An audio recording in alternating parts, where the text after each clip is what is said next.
the beginning, there was nothing. And then there was the Drunken Peasants Podcast. I gotta get a witness. No! Say, man, you got a joint? No, not on me, man. I don't have facts to back this up. It'd be a lot cooler if you did. That's true. Sometimes I cry. Oh! Lick my butthole, he laughed. From the strangest corners of the internet, here to bring you opinions of the world from an altered perspective. Here are your hosts, the Drunken Peasants. Hello, everybody. Welcome to the Drunken Peasants Podcast. This is episode 1240. We're back again for another Saturday bonus show. And we're back. We got Billy the Fridge. We got Your Favorite Son back again. It's a Saturday bonus show, like I've said before, which means we got to meet that amazing goal that we are now 40% of the way from meeting right now. Use the link that's pinned in the chat to send us your donations. $5 TTS will interrupt us, and we will respond live. And for every $50 level that we reach tonight, I will take a and Your Favorite Son will also take a shot. And Your Favorite Son was telling us during the pre-show, while we were recording the pre-show, that he was blacked out during the end of the last episode he was on. So him and blacked out Jeff Holiday were playfully arguing, like, for a little while. It happens. It was great. I enjoyed it. We'll try not to make you order dirty sheets again. I mean, you can't predict what's going to happen when you get to that zone, you know.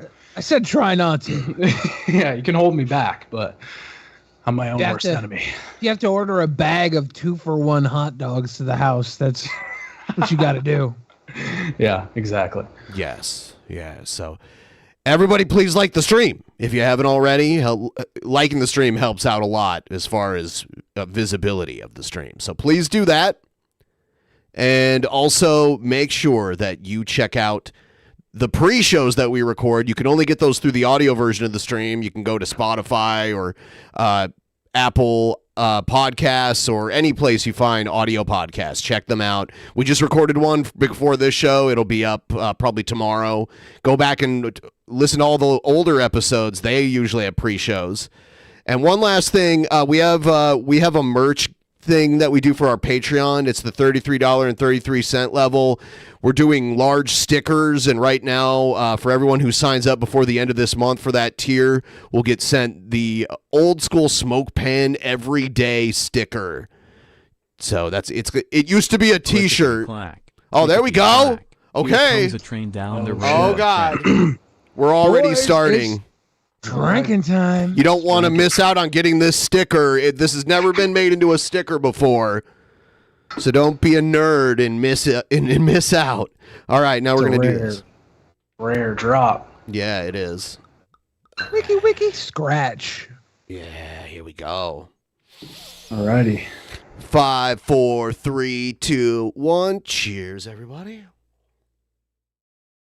Down the hatch. It's a bad batch. Let me move my camera a little bit. I'm getting the reflection. I really like the YFS video game videos. Any plans on making a series on Grand Theft Auto? Revolting Machine. Grand Theft Dr. Auto. Robot is here. One ticket to the tip train, please. Thank you. Now we're only like $8 away from the next shot. But what was their question? They had a question for you. Grand Theft Auto. Yeah, it's on the list for sure. It's a good series. Very fond memories of Vice City, San Andreas, and 3. Probably someday for sure. Yeah, it's a good recommendation. I remember playing GTA 2 for Dreamcast back in the day, the overhead view one. Yeah, those top down boys. Yeah. I never got into it until after that, but I went back and played some of them. They're good. It was definitely better when they made it 3D, but you know, they had to crawl so the other one could walk, basically. There's all these channels that get behind these video games, and they'll end up milking these video games for multiple videos because they do very well. Is there anybody who's gotten over on the original Tetris? Have they been able to milk the original Tetris for more than one video? Kind of want to watch that if they have. I don't know about the original, like OG Tetris, but there's got to be somebody out there that's like that new Tetris. You know, that new one, Tetris Effect. 99, Tetris Effect. There's sort of good little tooties. There's got to be a Tetris Effect channel out there. I don't know about the OG though. Maybe speedrunners. Yeah, there was some Tetris game. I don't know if it's Effect. I played it on Xbox. It's all psychedelic. I felt like I was on LSD when I was playing it. Is that Effect? I think it is. The one with where the music, like everything's like grows. Woo! Yeah. That's crazy. Yeah. That's actually a good game. I'm terrible at Tetris. I don't know what it is. I know it's a simple concept, but I can't. My brain just doesn't work like that. I don't know what it is. I can't. Yeah. Can't do it. My brain only works like that. And it doesn't even work well enough to be a champion at it. I try to play all the other games like this is too complicated.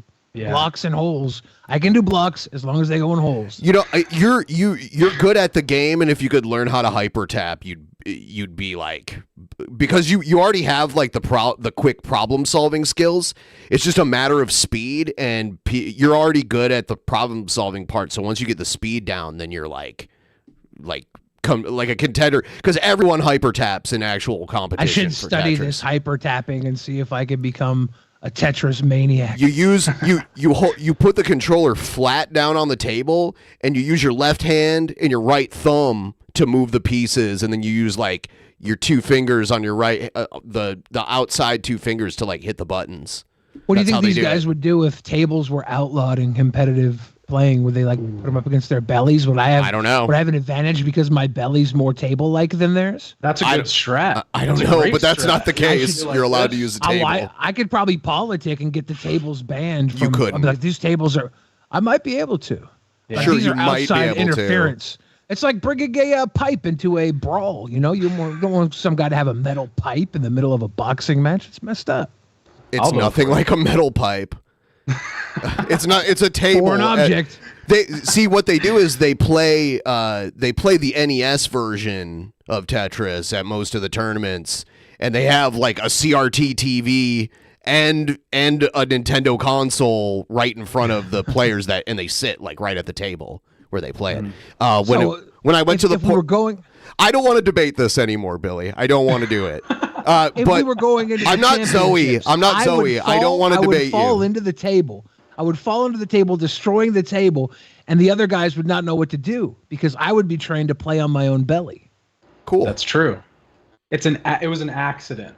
Yeah, I accidentally fell into the table. Now what? Well, I can continue to play on my belly. What can you guys do? Exactly. CRT TV, the Critical Race Theory TV. What the hell? What the hell? Yeah. Yeah, so yes, everyone, please like the stream, and we are going to check out some interesting stuff now. Let's go. This is a good question though. A CRT TV, if they can make Critical Race Theory a part of Tetris, what's going to stop them from making it a part of roulette? And then you can only bet on black.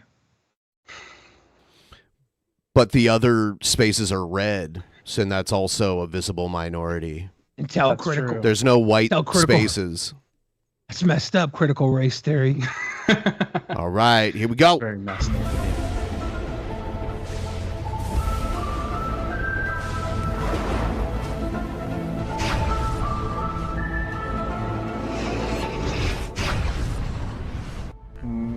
Clee disappear. Clee disappear.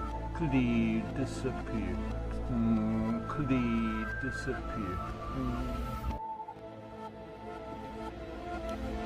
All right, this is the oddity segment.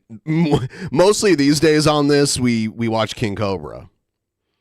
So yeah. So have you spoken with Josh at all since he got mad about your documentary, or?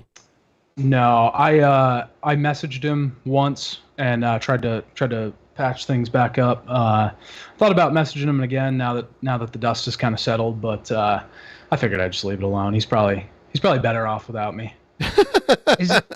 You think it's possible to send alcohol to his house in Casper, because he's trying to make alcohol now? Oh God! Isn't the I think the last alcohol delivery service got shut down. That's what I heard. Yeah. Yeah. Time to take another shot, boys. Yeah, here we go. Woo-hoo. Him making Josh makes about $500 every 2 days from donations. Living the life. Yeah. It's making just- scratch.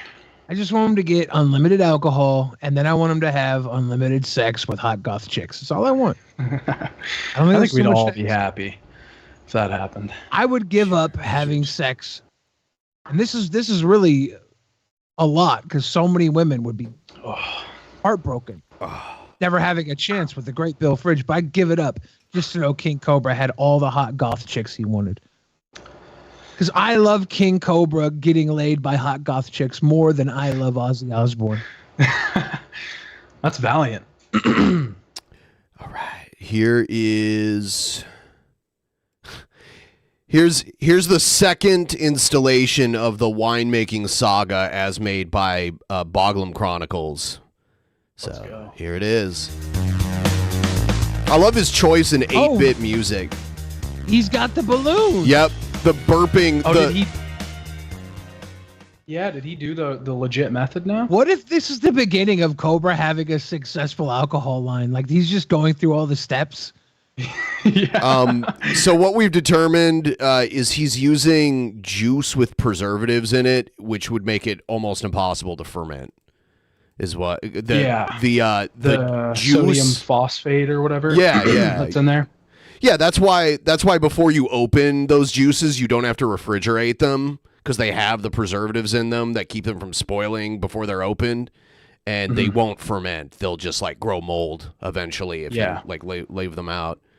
So that's one thing I've been curious about just before, but like is my biggest question is this dangerous for him? Because I see a lot of people saying it is. Is that true? I don't know enough about it. There is the risk of botulism.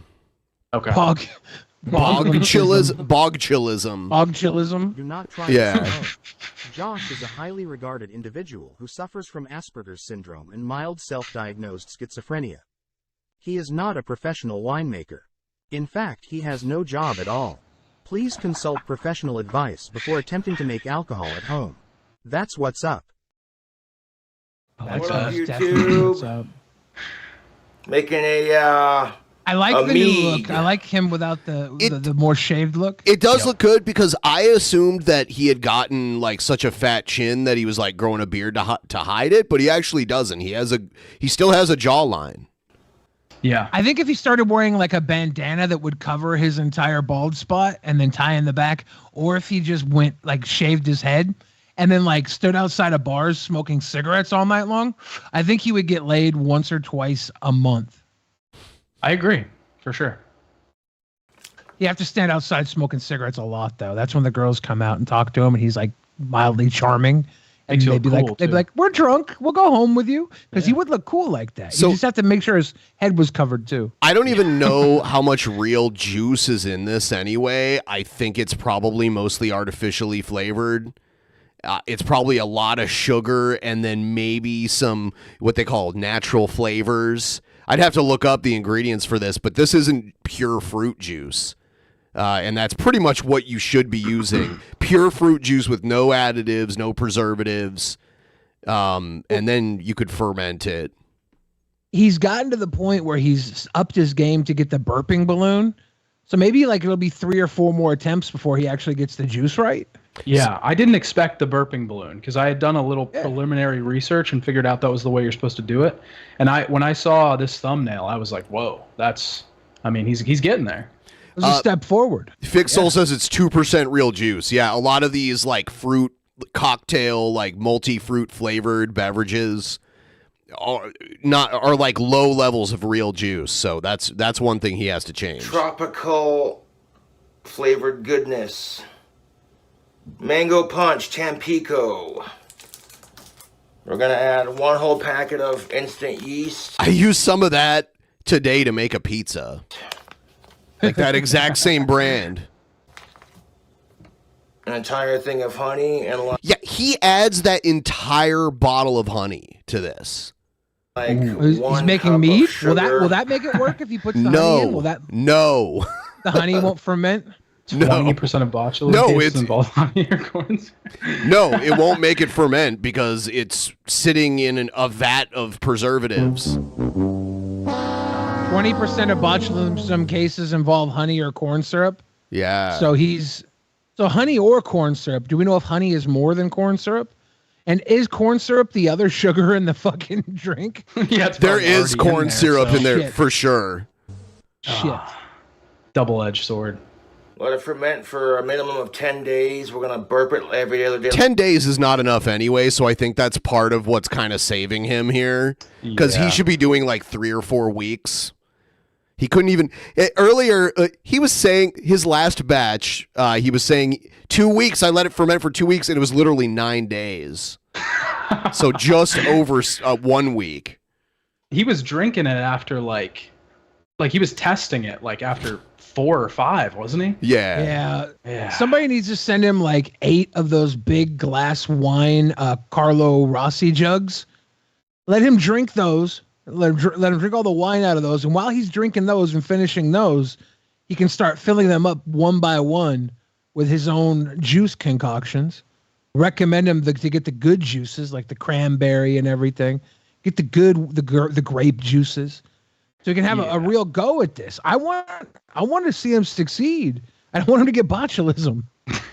Yeah, I mean, I think he does need like an overflow. He needs like a backup so that he can drink one and then the other one can ferment so he doesn't touch it. He just leaves that one.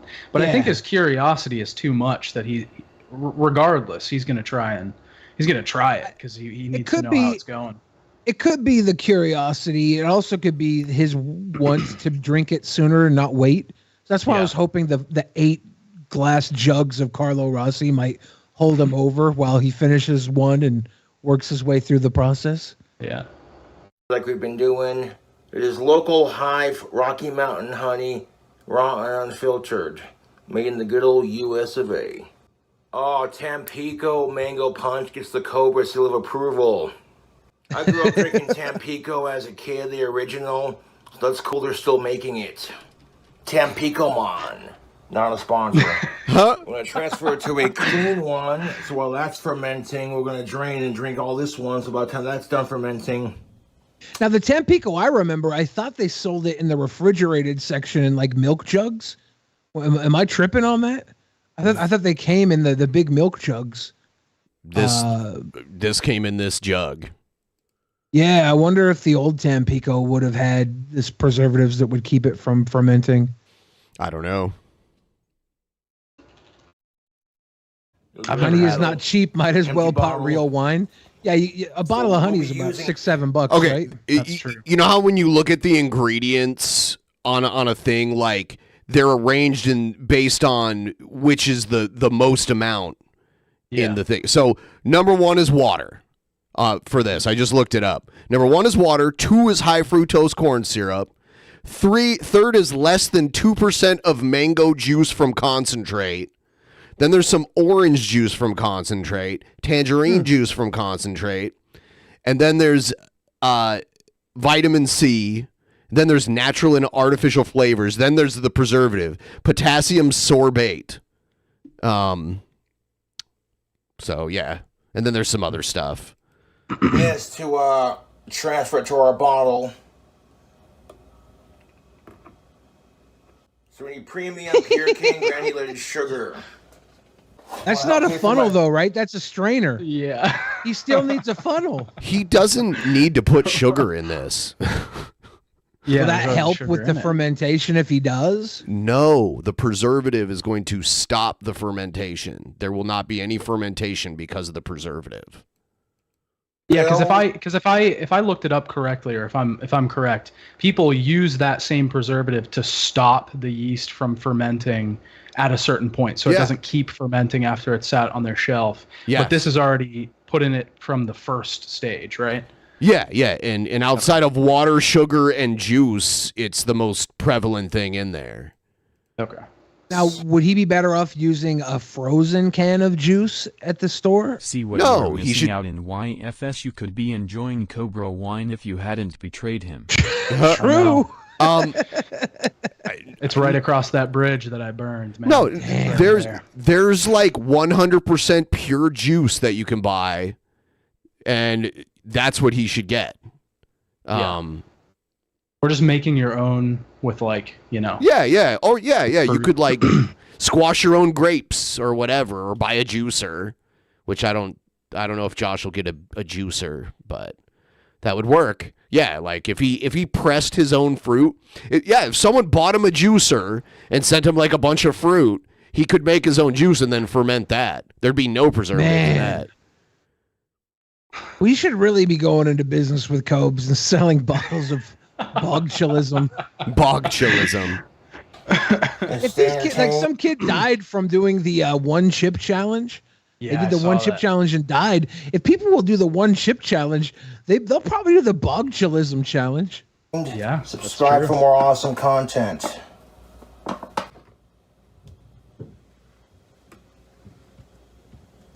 Remember a little homemade funnel right there? Yeah, it's a paper funnel, which works. I've used one before. Do you remember my story I told you, Billy, years ago about my grandmother and when she was like 98 years old?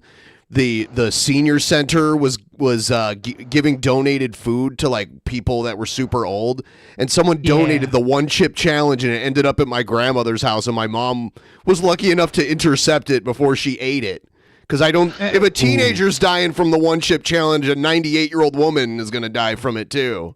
Because imagine how depressing it would be for your grandma to be like, "Ooh, chippies," and then she opens it up and it's like, there's only one chippy. And then she's super sad because there's only one chippy. She's already sad that there's not a full serving of chippies. And then she's like, well, the chippy's here. I might as well eat it. She eats the one chippy and then boom. Dead. Fire, die.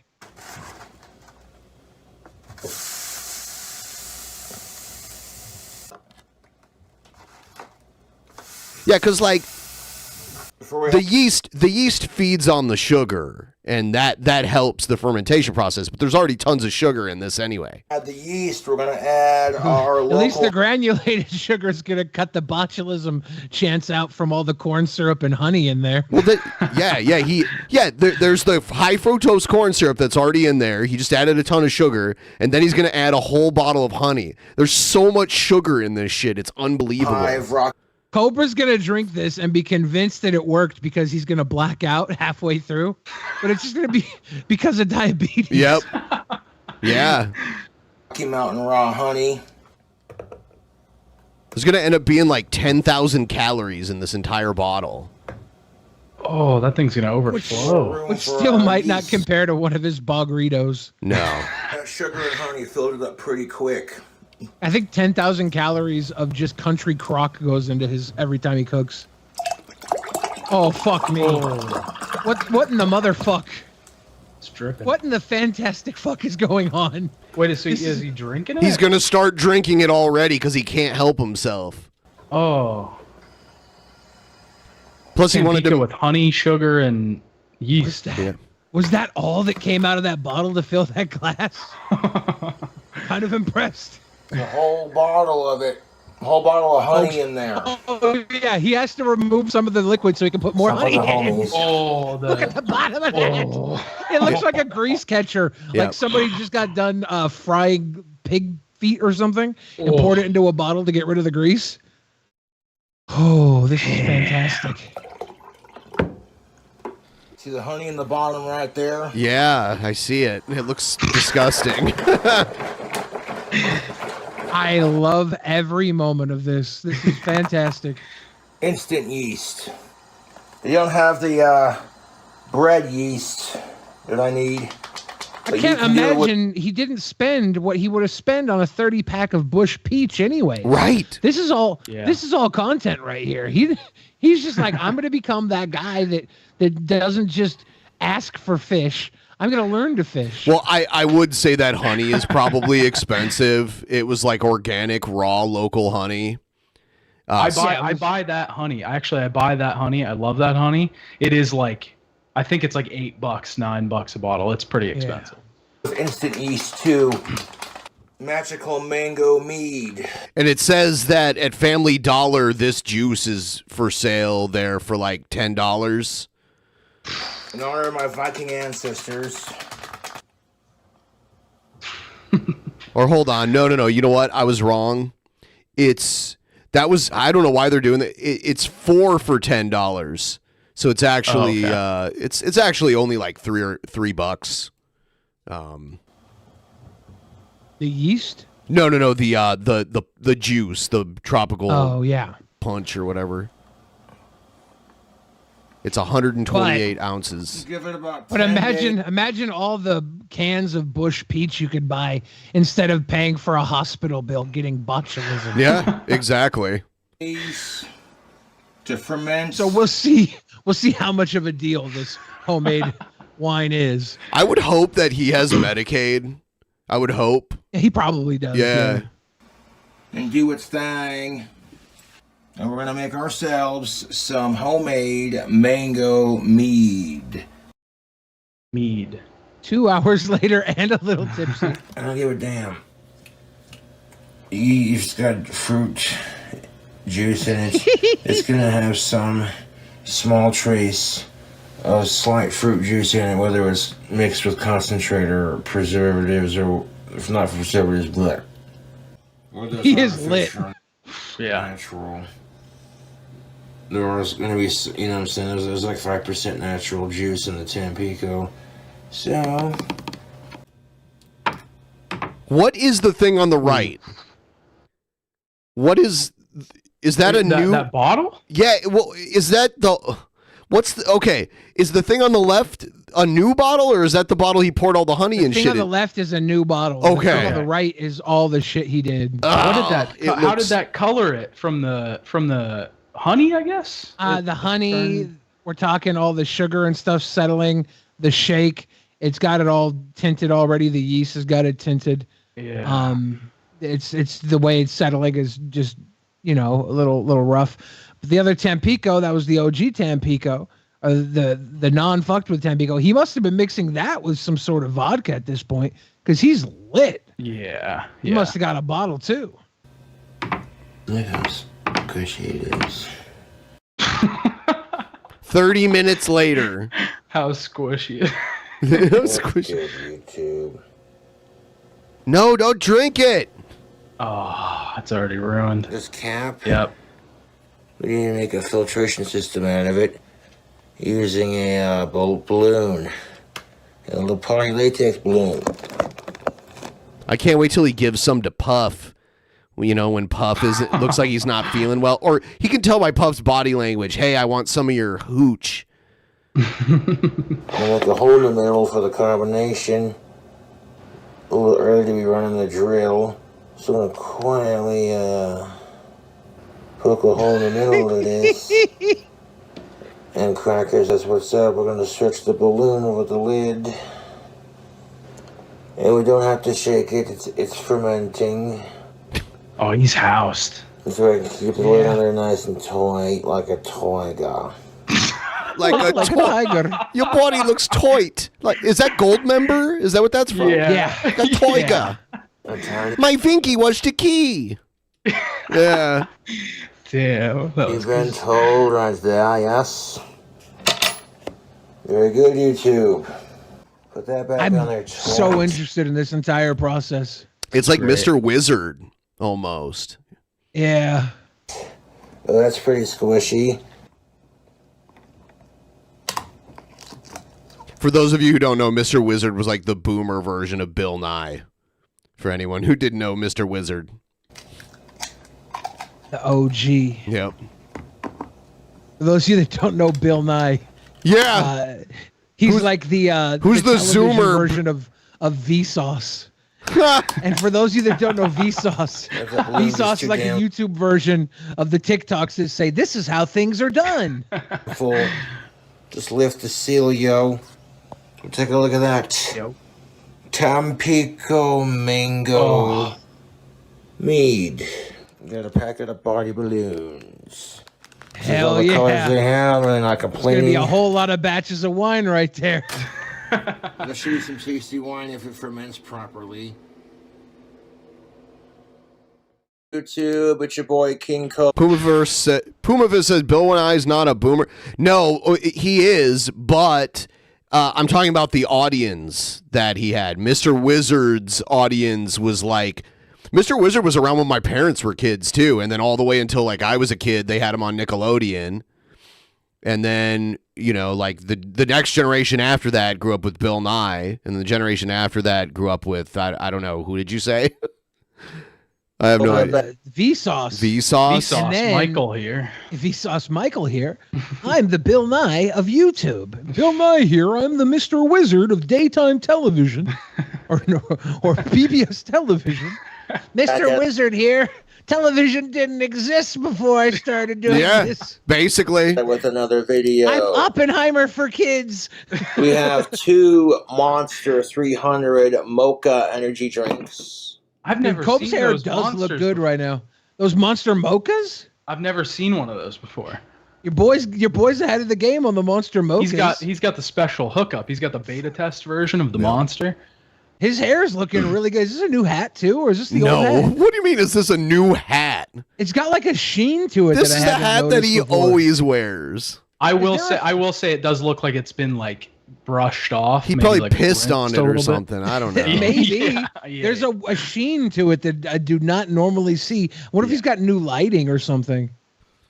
And some PayPal shout outs to give. You want a shout out? Donate to Cobra's Cash App or PayPal and I'll give you a shout out. How much for an e-begging stream from William? Thank you for your 42 cents. I love e-begging streams. That's what we're doing right now, by the way. And if you want to send us any donations, there's a link at the top of the chat. And it's $5 TTS, and every $50 level, myself and your favorite son are going to do some shots. And we're $40 away from the next one. Well, I don't beg for money on the internet, William. I didn't have to beg for you to give me that money, dude. Thank you for your support. It was 42 cents. Yeah, I told him the one time when he was in the chat one time, I was like, don't even read those. Like, just read the ones that are like $5 or more or something. Yeah, set a limit. Yeah, to what you read. Yeah. Begging stream. How about you give me $600? For real. Worth it. You're the best, Cobra. Love your content. You are an inspiration.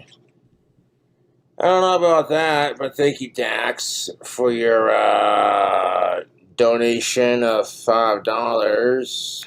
My trolls are fucking miserable. People are like, why don't you have donate to talk shit turned on? Because I don't need to. They'll do it anyways, you know.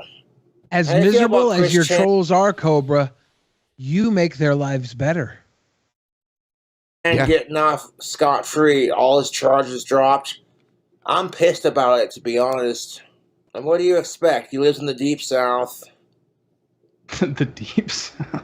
And because of his political Luna's ideologies. 369 gave $50 as their first super chat. Okay. And said, so show TDD eyes, please.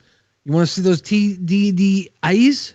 The TDD eyes? So it wasn't, it didn't go towards the goal, but because Super Chat doesn't go towards the goal, but in honor of the $50 dono, which YouTube gets to keep 30% of, that's fine because new people, they don't know. So I'm going to do one anyway.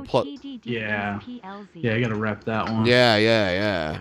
If you want to show TDDIEs, please. I'm not showing TDIEs. I'm not showing TDIEs. Gotta show Cheers. TDDIEs. I don't even know what TDIEs are.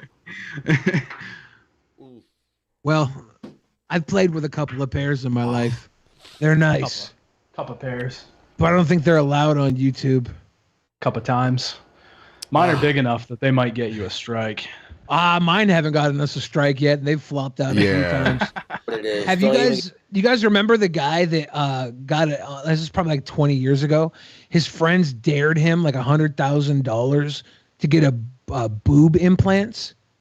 They were like, "Man, if you get fake breasts, we'll give you $100,000, but you got to keep them for 1 year." No. And he got them, and I think he went on like Stern or a bunch of other places and talked about it. But he had these like. He had these boobs, and he did the year, and then after the year, he kept them. I remember that. He was on Howard Stern. because so many women started sleeping with him because he was a man with boobs. It was like a weird peacocking thing. That is weird. What? That is So he weird. kept him like way longer than he had to. That's Get me the started secret. on that. Yeah, if y'all give me $666, I will shave my mustache and this right here on camera. I want to do one more group of shout-outs here. 1 second. Hattie, Rusty Trombone, Brian Hunley, Scott Burns. Oh, God. Jesus. Courtney Sucks Discord, and Brendan Kepler. Sickos. Hey, if I will read every sex offender's name for that you want to send in for $5 or more donations. Thank you for subscribing to my Patreon. I appreciate you. Yes, folks, we have 300 monster mochas. What's 300? What does that mean? That's got 300 milligrams, I guess. It's like That would make sense. It's made by Spartans, you know? Right? Yeah. This is Sparta. This is Yeah. Sparta water, and they kick them into the well. Yeah. Milligrams of caffeinated goodness. Monster was not a Are you supposed to shake those up? He does that with everything. sponsor of my Have to have a channel. goddamn beer bash. Cobra forgot his biggest fan, Jerry Sandusky. Oh, It's true, he left him out. Yeah, shout out to Jerry Sandusky and John Wayne Gacy. Shouts out. Yeah, John Wayne Gacy was like King Sicko, too. He was like, because he was like a clown at children's parties and shit. Yeah, a lot of people think that that's why people are afraid of clowns. People were afraid of clowns before that. Yeah. Clowns were always creepy. Yeah. I had a friend in high school that was like pen pals with John Wayne Gacy. It's crazy How'd shit. that go? Yes. Yeah. What was the depth of that? Well, he I mean, he definitely liked teenage boys sending him letters to prison. Yeah, did your friend like get any sort of actual like relationship going, like a speaking relationship? How deep did it go? not like speaking like he didn't call him on the phone or anything, but he wrote letters. He got a lot of letters. It's funny, like famous serial killers like that get a lot of letters in prison. Yeah, like Charles Did he, Manson like, got a ton. Was it like a tell-all? Did he learn anything? Like, did he tell him about his crimes, or was he like Nothing like that. But I don't know the details of all of it, but I know they used to write, and now like even till this day, that guy he runs like a weird like oddities museum. I haven't talked to him in forever, but there's like videos of him out there. Like he runs like an oddities museum where he like collects like John Wayne Gacy and other serial killer memorabilia, and also like weird taxidermy stuff and all kinds of obscure weird stuff, like curiosity museum type stuff. You know, he runs one of those. I always wonder how many of those people have like a private collection of shit that they couldn't show publicly. It's like, when you collect all that weird macabre stuff, there's got to be people who come in and are like, look, I have this. And you're like, ooh, that's probably evidence. But do you call the police, or do you buy it and then try and like have a backdoor museum? Like shrunken human heads and shit like that. Yeah. I mean, or I've like seen Nazi war paraphernalia G.G. and Allen stuff was like a that. friend of John Wayne Gacy. Gacy even painted G.G. Allen a lot. Is that true? It might be. G.G. Allen was a psycho, like borderline serial killer. Like, I did bring up Gacy. I'm like, why are we talking about Gacy? I just recorded a song with a friend of mine Thursday, and one of the songs, the other song we recorded one. The other song he recorded was called John Wayne Gacy. So I'm like, God damn it, why is John Wayne Gacy everywhere? I'm like, oh yeah, I brought him up, and Ben just happened to have a childhood conversation about it. Yeah, and the strange thing is, remember we watched Teen Wolf the other night, and there was the fat guy, Chubb or whatever, Fats. Yeah. What was his name? I can't remember. But whatever. That actor played John Wayne Gacy in the last like Gacy movie that they made that didn't really do that well. think that was like early 2000s or something. Yeah, I think I remember the cover. Yeah, the clown's name was Pogo the Clown? Yep, Pogo Is the that Clown. it? And Marilyn Manson's keyboardist was named Madonna Wayne Gacy, and they called him Pogo as his nickname. I can't double barrel chug it because my mouth's not big enough, but we'll chug them both.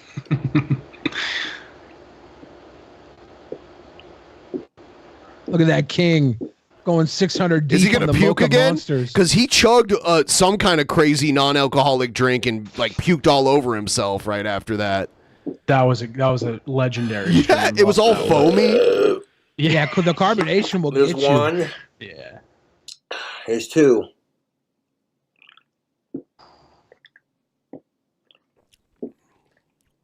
He's going 600. Damn. Chugged it. Oh. Oh, man. That came close. Oh, you guys. Oh yeah, because he got tricked into because they trick him into like praising sickos and then they call him out on it. Yeah, like I remember the Gary Glitter thing happened like a few months ago. Yep. See, Cobes shouldn't let them take down his stream. Obviously, we know he didn't praise sickos for real. No. What up, YouTube? I give a shout out to my new Patreon list. Gerald, Disc Use, Goth Rat, Hattie, Rusty Trombone, Jeffrey Dahmer, Jerry Sandusky, Brian, Scott, Brennan Kepler, the Unit Bomber. You got blocked. I hate sickos, and quite frankly, I'm getting sick and tired of my Adolf Hitler fucking YouTube trolls bullying me for that shit. It's Genghis Khan. Getting old. The fact that sickos actually exist is more depressing to me than the trolls pulling this shit. So I receive one last Osama bin Laden monthly donation of $6.66. Don't care.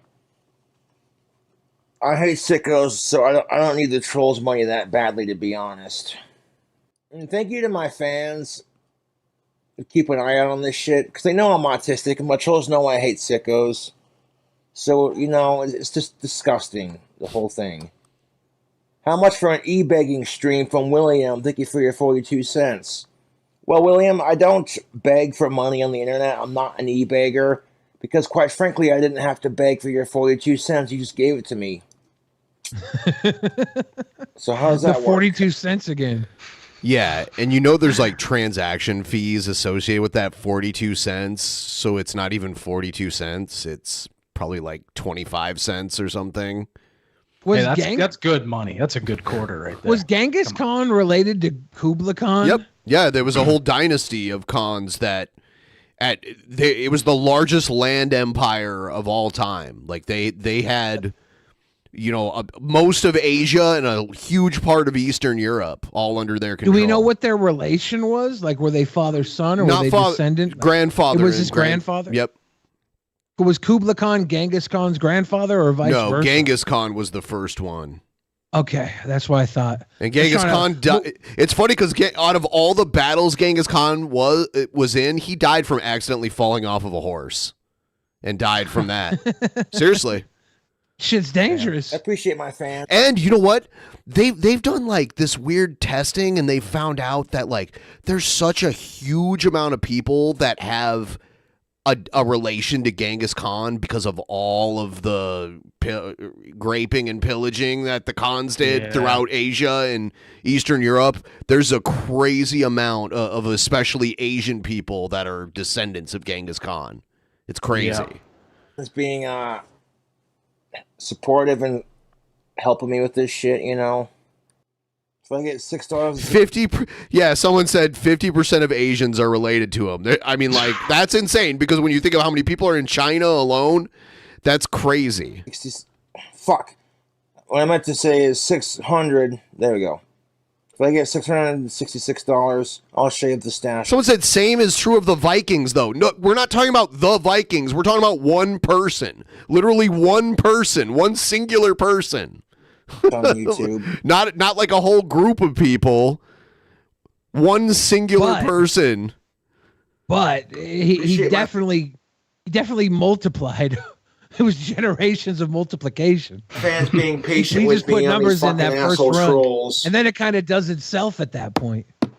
Not for everybody. Fuck my trolls. For Genghis Khan, it does. It doesn't do itself, though. I'm not going to argue. Nope. If you start an empire on raping and pillaging, your empire tends to follow your footsteps. But yeah, here's the wine I'm making. This is the mango mead I'm making. It is fermenting beautifully, YouTube. He's holding it like his newborn son. It's just as beautiful. You don't have to dude. donate. This It's is great. greatly appreciated. And That's a also, nice fuck film. my trolls, dude. They are miserable. Like, I don't go out of my way to look up every name of every fucking sicko on the planet. I just hate them in general. Cobes is the anti-Genghis Khan. He should start educating himself on the names of all the sickos to avoid this.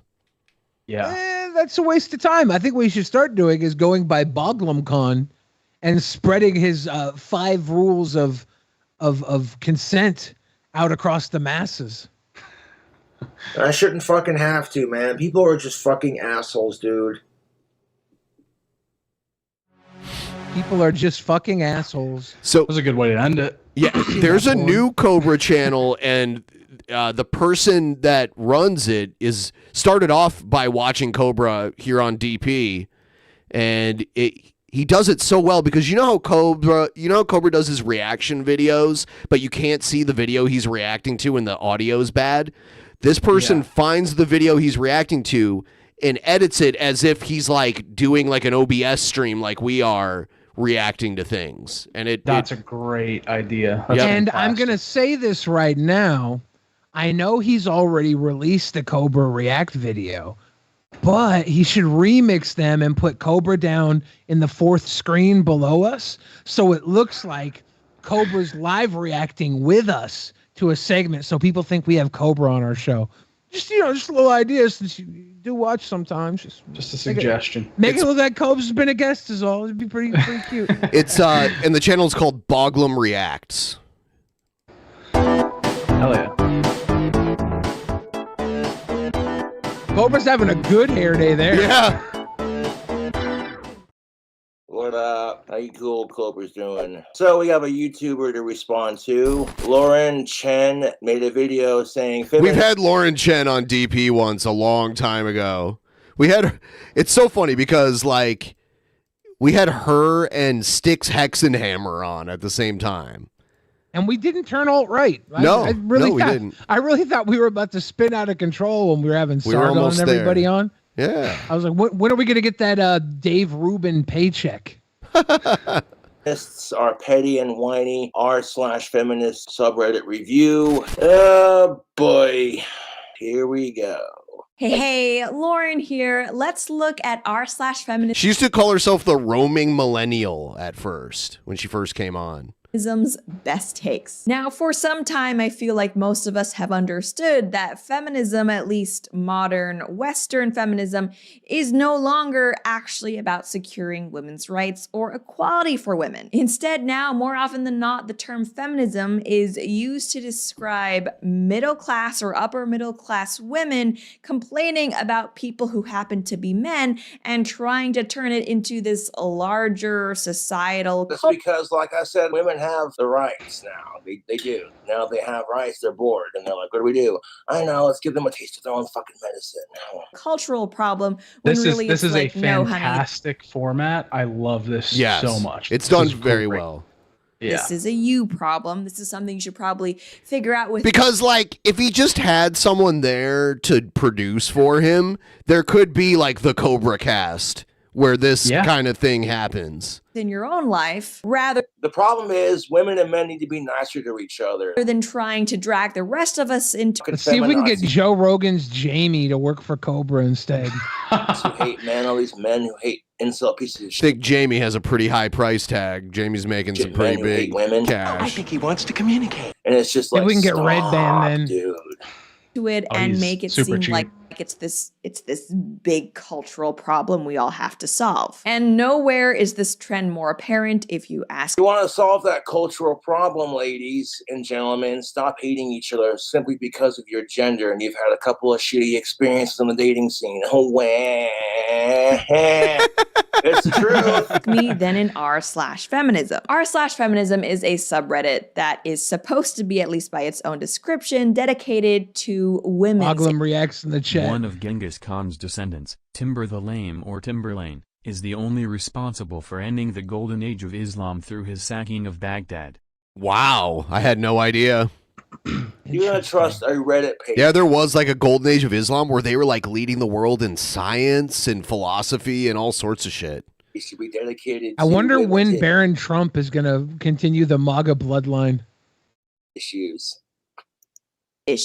However, and this is likely due to the fact that, you know, it's women posting there, what I've noticed is that the subreddit quickly devolved into just a place where women complain about their day or different things men have said to them over the years. And it's the problem is men cannot complain about the crap women have said to them because that makes them sexist in some way. But if women do it, it's because men are assholes. like, yes, complaining about this one comment a guy at work has made to you. This is truly what modern feminism has become. I don't care what your job is. There's got to be like some level of professionalism, you know? That's why if I got signed by a major record label, you wouldn't see me get like super wasted before doing a concert. Oh, dude.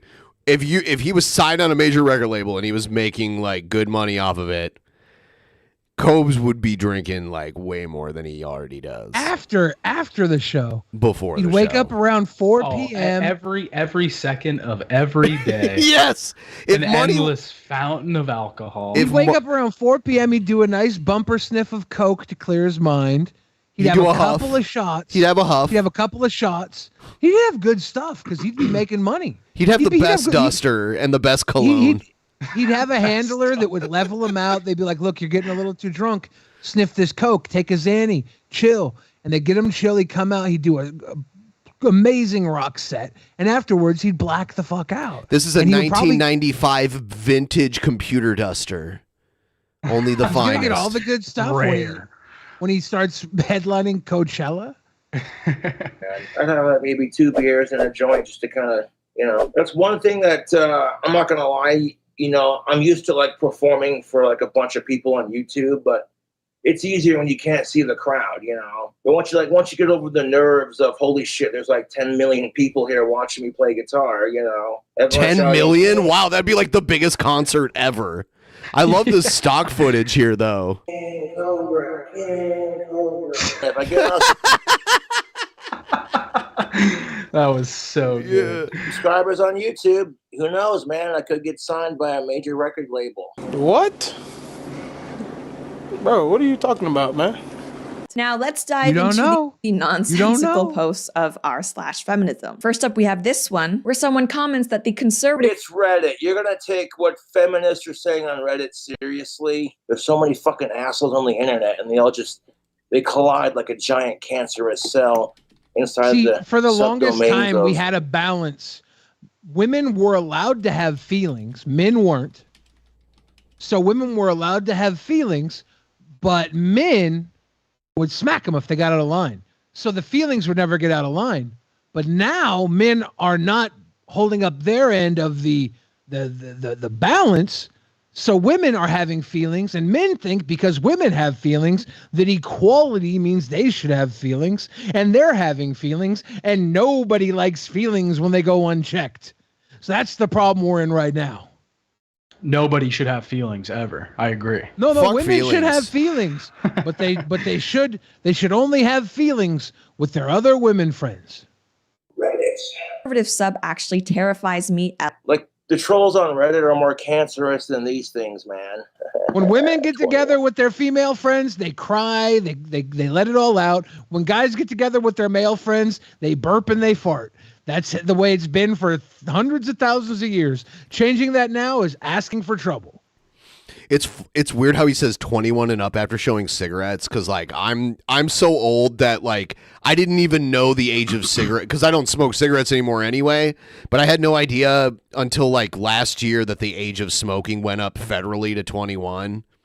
It's crazy because I just turned like 22 or 23 after that happened. Oh wow, yeah. I mean, like, I remember smoking at 18, but then again, like, I was able to buy cigarettes at like 15. There was a Middle Eastern guy that ran a convenience store in my neighborhood that would sell me cigarettes all the time when I was like 15, easily. They should legalize edibles for like 13 and up, as long as they're like a kid's dosage. No, they shouldn't. No. LMAO. And what could have possibly... All you can do is keep making videos. It's like a giant middle finger to your trolls, really. Yes, Stabby, the age during the Trump administration, it was signed into federal law. Various states changed it to 21 over the last several years, and then I think in like 2020 it went up to 21. Political law, boy. Federally. It's like, you're so dumb. Delete, block, ignore. Gotten her so scared over on the conservative subreddit. Well, the horror of a post saying get married, make babies. Where on the one hand... Okay, so a conservative posted this meme where it's like, get married, make babies, flared users only. Families in every other century ever. You see a farmer with his wife. Children are a blessing, not an expense. We shall have as many as God wills it. Bill Hicks says, should outlaw tobacco completely? I don't believe in outlawing anything completely. I think that's regressive. I think everything should be legalized. Honestly, like literally anything should be legalized. I guess I have almost like a libertarian view on drugs. I agree with Bill Hicks. I think we should outlaw tobacco and vapes so that I stop vaping. I just don't feel like, I don't think you would. I don't think criminalization works. And people would still get it, and we just have a black market for like one of the most addictive drugs that's been legal since the founding of the country here, and people will kill to get it. Like, they will. I think that people who talk down on the traditional families where they were told to propagate, marry, and reproduce in the old days, that was part of empire building. You're supposed to marry and reproduce when the empire builds. If you look at the history of empires, the fall of empires, we always stop the marry and produce thing when we've met the quota for the amount of people we need under our empire. We hit that a while ago. Right now, we're in the debauchery phase of our empire, the Caligula orgy shit, and it's all going to fall apart. We're enjoying that too. But you've seen all these nations fall apart before. They still have storied histories. If we're ancient Rome in the moment, we're still proud of that. You know, honestly, like prohibition of tobacco would probably lead more people to do it because it would kind of romanticize it. It's already on the decline on its own with it being one of the most legal drugs out there. Like people are smoking less and less and less, just naturally with education. This pause. Is that true? Yeah. Oh, yes. People are smoking less and less. Yes. This pause makes it like Cobra's about to go down on his thumb. If you compare, Is he not? I thought that's what he was about to do. If you compare now to like 1950, like the adult population smoking, it was probably like 70% of the adult population in like 1950 was smoking compared to now. But does that take into account vaping?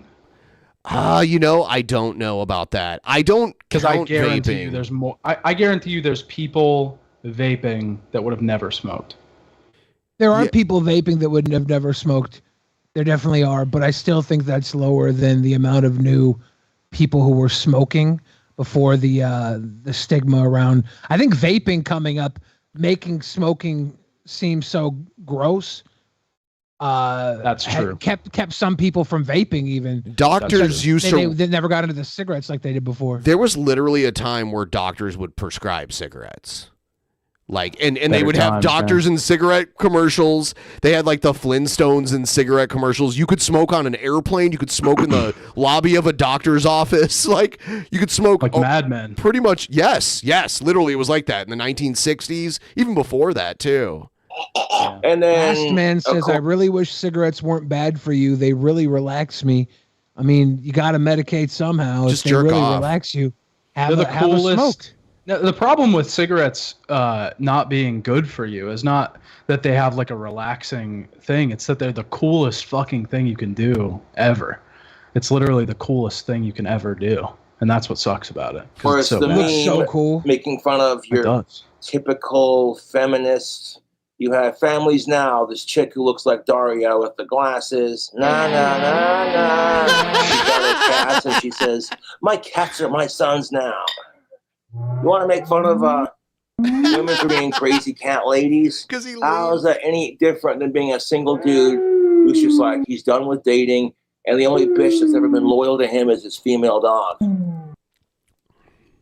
You see families in every other century ever saying children are a blessing, not an expense. We shall. Children are a freaking curse. And an expense. But also, you Children had to are have like 9 STIs. children back then because Sometimes half of them would die of dysentery. you're just stuck with them for life and nobody wants them. Honestly, sometimes And I we do used get to actually make our kids do things back in the day. You were making little farm hands. You were making little workers. Now they're all liabilities. No children's are assets. Every once in a while, you get that one theater kid that goes and books a commercial and makes the family his money. But the majority of children are just sucking the teat now. So Gallup was doing polling on this. This article is a little old, though. I bet you it's even lower now because this article was written in 2008. But like back in the 40s, and this is only the U.S., in the 40s, 43% of adults smoked cigarettes. 44 in the 50s. That was the peak.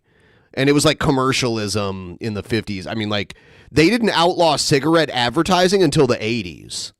And you could see the drop. Flintstones would say, Yes, a Winston Winston. tastes good like a cigarette should. Yep.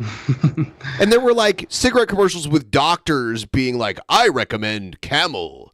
Like that kind of shit. It was ridiculous. And you Be could like smoke the Simpsons virtually anywhere. recommending Laramie cigarettes. I remember being a little kid with my parents smoking, like sitting in the back seat. I'm trapped in a bubble with 2 smoking adults. You know what I mean? Like it's craziness just to think about it. And you could smoke in bars too. Like my parents would like take me to the bar with them. Yeah, when I was a kid, my parents used to take me to a bar with them. And I till this day I don't drink at all. But yeah, I remember the whole bar would just be like full of smoke, and I'd wake up the next morning like all smelling like cigarettes.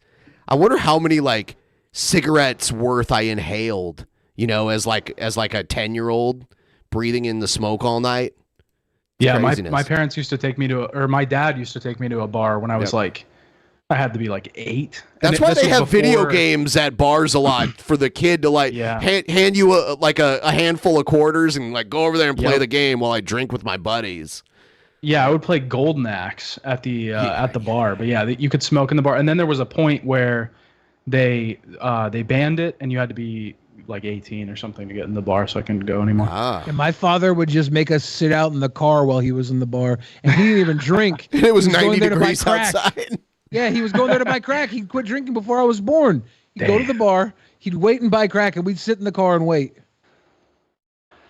I've seen a few crack deals at bars in Seattle, like a couple. And I just pretended like I didn't see anything. I was like on my way to the bathroom, and there was like... And they're like, we don't care, it's Seattle. Right. Yeah, it's not... I mean, like, literally, here in Seattle, you wouldn't even get arrested for smoking it out in public here. It's legal to smoke in public here, and people do it everywhere. You know what they did? Man. I just saw this news story, a local news story, and they tested 100 different Seattle buses for fentanyl in the air of the bus, and 100% of the times fentanyl was detected. Not fentanyl, methamphetamine. No, fentanyl. I saw it on the news. Fentanyl in the air from the bus. Meth too, but this was specifically for fentanyl. They had surface area was like 44% on the surface too. And that being said, these weren't lethal doses. Come on, this is just upping your immunity to fentanyl. On my videos commenting that Yeah, these people feminism aren't is an normally anti-family. carrying around Stop lethal trying to make doses it out of like fentanyl it is. on themselves anyways. So the residue of a non-lethal dose isn't going to be that bad. But it would be crazy if they were just lacing up every surface with actual fentanyl. Then we'd die. Yes. But it's like, do you listen to yourselves or your fellow feminists? Because it absolutely is anti-family. Nancy Shrew in fact, says, since when comments are they smoking fentanyl? Fentanyl gets popped into the heroin now. Yep. They cut it into the heroin to make the heroin stronger. I think people It's in are just cocaine. straight. It's in cocaine too. They put it in the coke. The fentanyl is getting everywhere because it turns shit into super drugs. A little more sugary. on this post It's are when something is so stepped on, they cut the fentanyl in it to give it an extra kick. I'll play the news story that I was talking. I found it. I'll play it after we're done with this video. better. It's very much giving just stop being poor energy. Oh my fucking God, really? Don't give me that bullshit. It's very much giving just stop being poor energy. A couple should absolutely not have to give up their entire lifestyle because brainless conservatives are convinced everyone needs to have a child. You know, stop making it about politics. What it comes down to is personal choice. It's so ironic because on the one hand, feminism criticizes capitalism all the time, but at the same time, feminists are always like, no, I don't want to give up travel and my avocado toast to, just have a family and pursue. How do you think guys Hold feel, up. We could have had avocado toast instead of kids. That's a way better deal. Avocado toast is bomb. That's true. A little egg on there. I remember the first time I saw Lauren Chen, I'm like, oh, she's pretty. And then I watched her video and I'm like, oh, she's dumb. Like, I don't know. That's how 99% of women are when you're a super brainiac like myself. Guys are equally agreeing with you. A lot of guys are like, no, I don't want to give up my bachelor lifestyle, what have you, just to fucking raise a vaginal turd that I don't want. Pursue meaning because how could I? That's where we differ, to mention the Copes. numerous other I wouldn't replies. have to give up my bachelor lifestyle to raise a vaginal turd. I would raise the vaginal turd in a way that it was conducive to my bachelor lifestyle. He'd become my little gopher, my beer gopher. I'd be like, go run to the fridge and bring me back a peach bush, little gopher. And he'd be like, yes, Papa. And he'd hobble away, probably having short, stunted legs. There's an accident that would have happened when he was very young. I'd drop him, obviously. I drank a lot. That's how it would have gone had I had a kid in my younger age. There's a lot of lore here. Yeah. Damn. I chose not to have a kid, not because I didn't want to have a kid, not because I didn't want to ruin my bachelor lifestyle. I chose not to have a kid because I like coming in people's throats. People in the past didn't really value family and children. The real reason our ancestors had so many kids was because no birth control, just because my religion said so. Of course, you had a farm, so you just needed help. And that's not to mention child mortality rates. This is just cope, in my opinion, a feminist. It's not cope. It's the fucking truth, dude. Did you live in the 1800s where kids were dying of smallpox, yellow fever, and tuberculosis? Tuberculosis. Tuberculosis. I like that. Tuberculosis. No, you did not. Trying to make it seem like, no, families actually aren't this amazing, beautiful, meaningful thing. It's just that they wanted the child labor. It's like, no. If that were the case, families who didn't have farms would have smaller families. It's like, look, if you want to die alone with your cats and your expensive MacBook, just say so, but stop trying to bring down the tradition of families when... Oh, stop trying to bring down the tradition of families. I got an idea. Hashtag stop choice shaming. Yeah. Whoa! Hashtag KingCobra. Stop choice. That's most definitely what's up, tubers, Get locusts. that trending.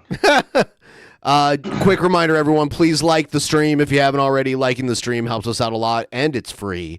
And we're almost we are $20 away from the next shot. Every $50 level shot in. Get that $20 shot in. And I got a text from my mom who's watching the show, and she said early 60s, I remember a neighbor sending her kids, including a toddler, in diapers outside to smoke cigarettes. They believed it helped kill the cold germs. Yeah. Doctors literally prescribed it. I don't know about the 60s when they were prescribing it, but it was at some point. The only reason you're not neighbor believed pursuing one yourself is for... I mean, would you want to fuck a chick who hates men? Mm-hmm. Yes. More than anything, actually. I will break her. Yeah, that was the ending of the Anita Sarkeesian story that I never told. Ben just gave her the freaking... what was that guy's line? The sexy... Well, no, not sexy guy. Who was the guy, this free speech stud? The free speech stud bangs Anita Sarkeesian. She was like, oh my God, it's making me hot the way you're taking my picture without my permission. Oh my God. Angry. You know, according to these angry feminazis, it's selfish to make people want to have. Whenever I do that, guy, and Rev, when I do like Revelation News, I sound like Quagmire every time. Kids, I agree. You know, this is the whole reason why feminism was started in the first place. Anti-family comments on my videos. I get those a lot. Yeah, but like, it's dumb. Like, you're gonna get anti-comment. Like, you can tell he's literally passionate. Like, because normally he's like back in his chair, and he's up on the edge of his chair. He's a passionate commentator. You know what I mean? Well, when he hears something that he disagrees with, you can kind of see him. He goes to grab the mouse like he's about to fire a revolver. You know, he's like quick on the draw to respond to something that frustrates him. okay, so here's the thought. If you're someone who's all about not having kids, and you're so triggered by someone else's opinion, you have to comment hate comments on their videos. That shows you that that person got to you, dude. It's the truth. And next up, this one is a strange one. It's just an article that was shared titled Taxpayer Funding for Lying, the Crisis Pregnancy Center Story. There are more than 3 times the number of... I'm so sick and tired of women getting crap. You choose to have kids, but then you realize you're not ready for it, so you can't just have an abortion, you know?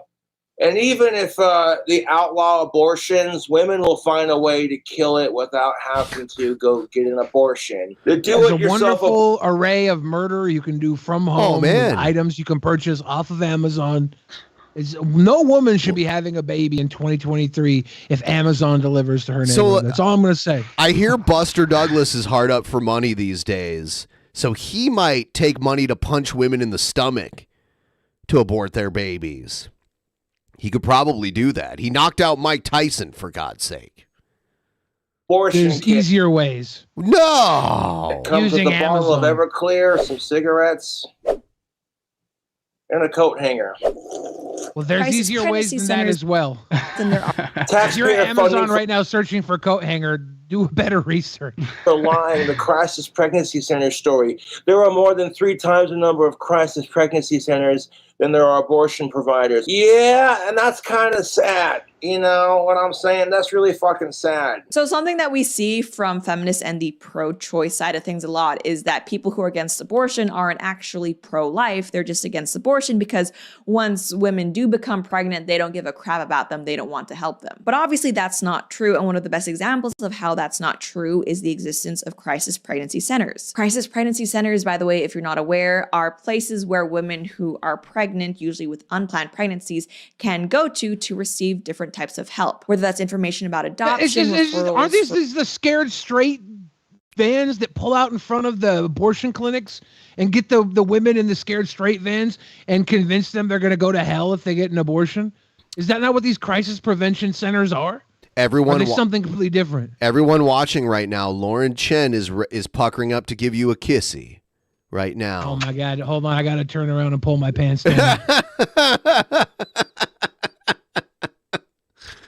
Kiss my ass club, Lauren By the Chen. way, I don't have she was perfectly nice when she was on the show. I've never had any problems with her. She did unfollow me when I was talking trash to I think I was talking trash to Dave Rubin, and then she unfollowed me shortly after that. Not only do I have no problems with Lauren Chen, I think she's right. About Leaning which in her part? politics. Oh, okay.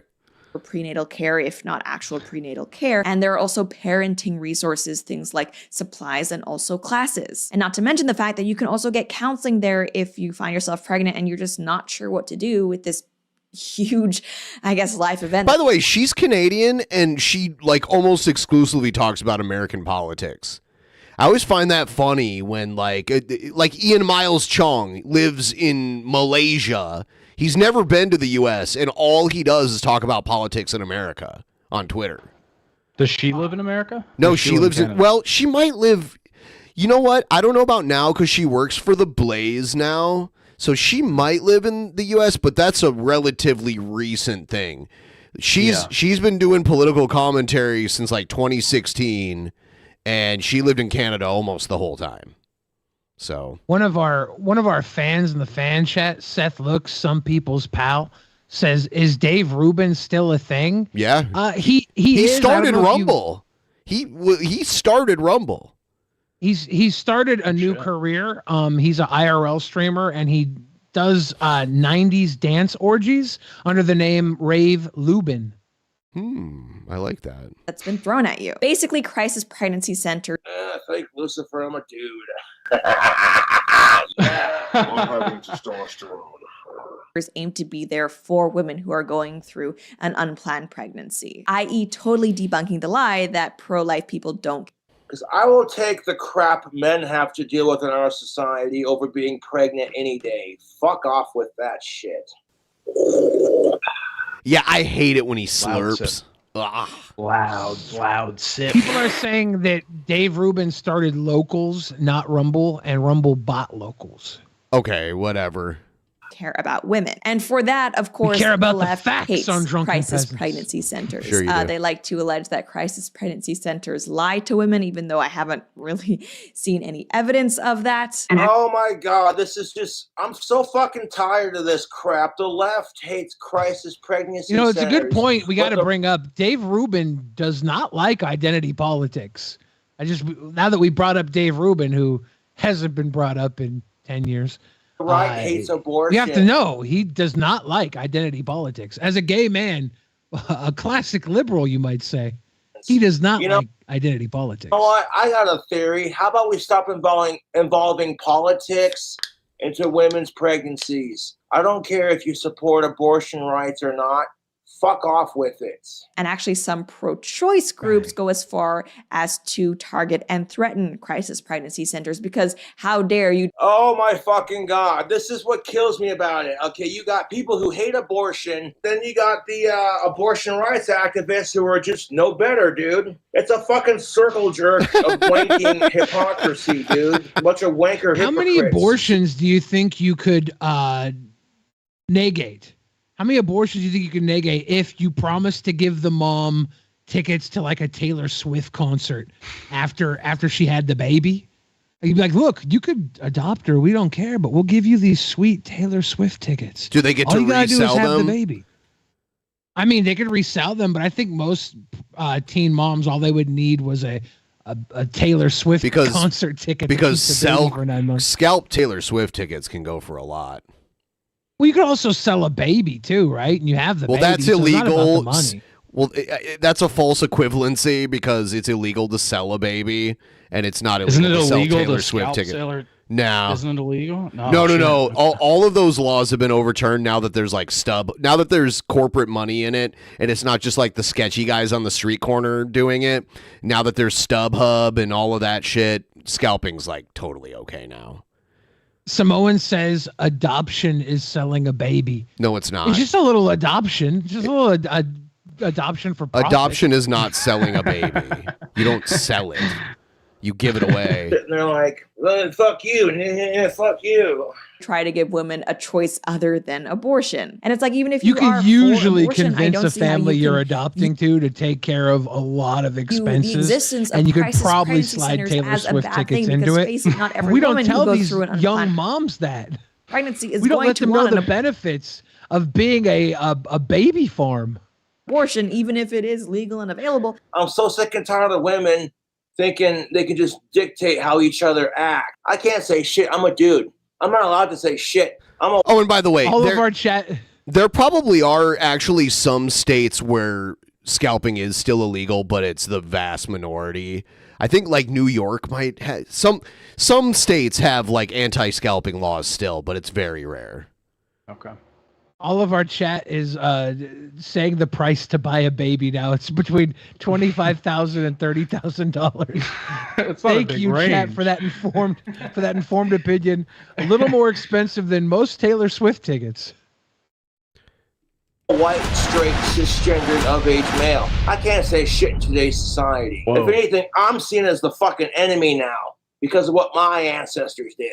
And it's like, dude, really? Okay, fuck you too.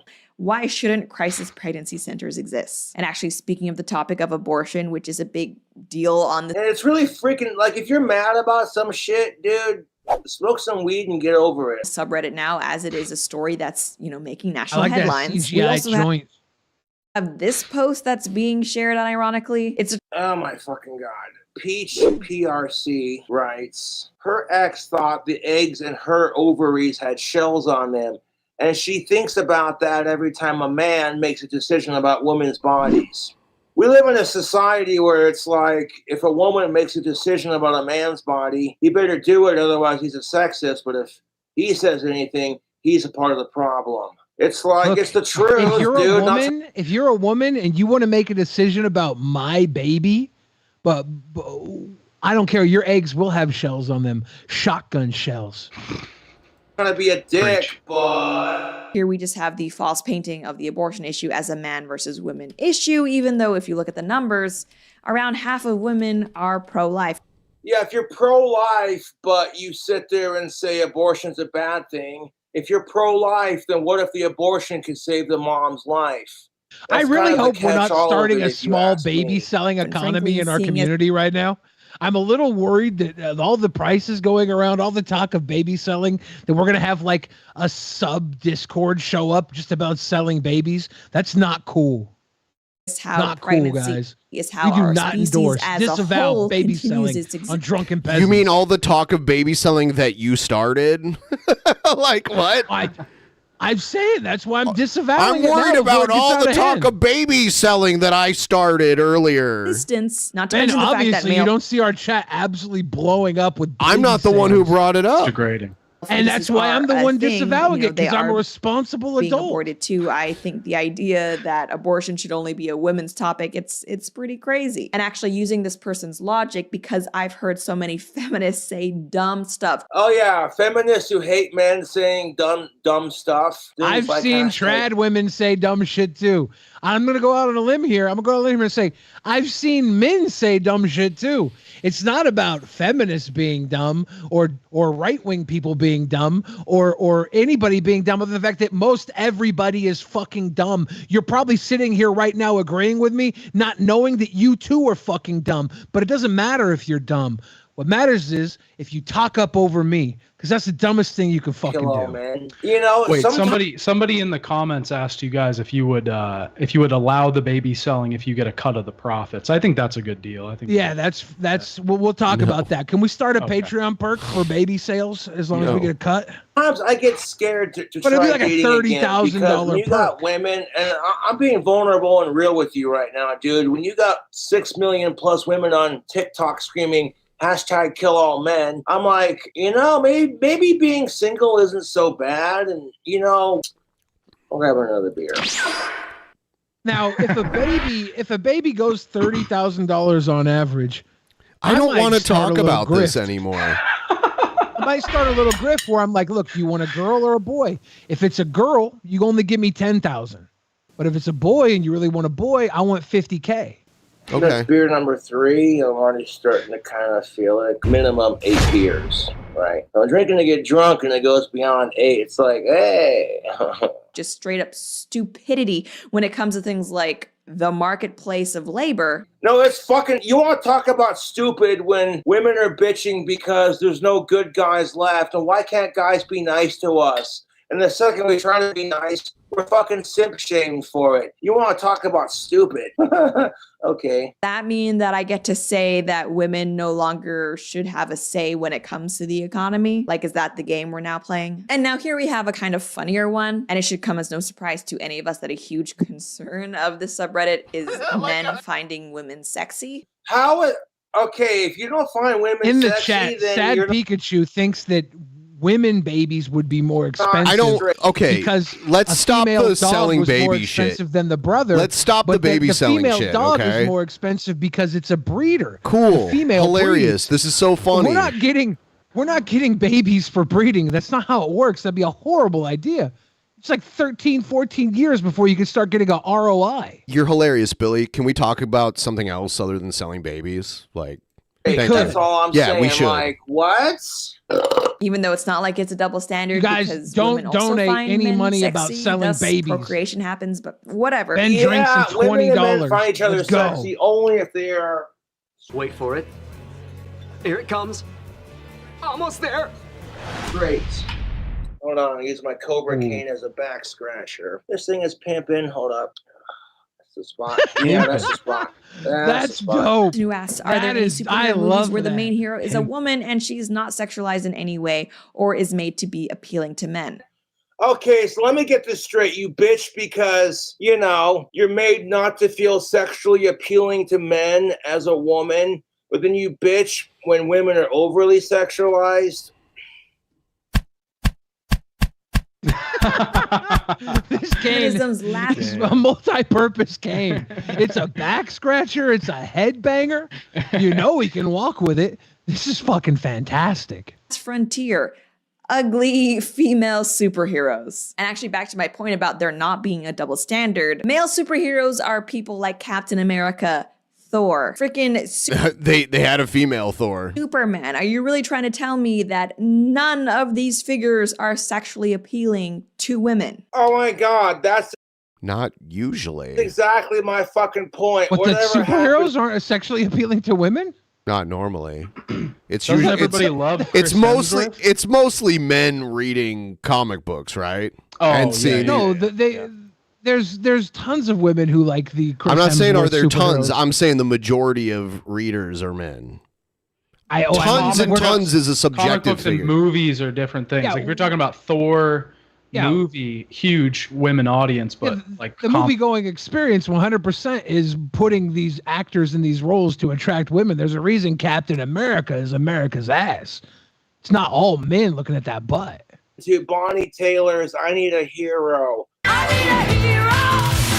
Because, I mean, if that's you, you a liar. And then ironically, in the replies to this post, we basically just have a lot of women almost owning themselves by saying that Captain Marvel is not attractive to men. And actually keeping on this same sexiness theme, it seems like feminists are very at war with themselves when it comes to the issue of objectification. Like on the one hand, You want to talk about objectification?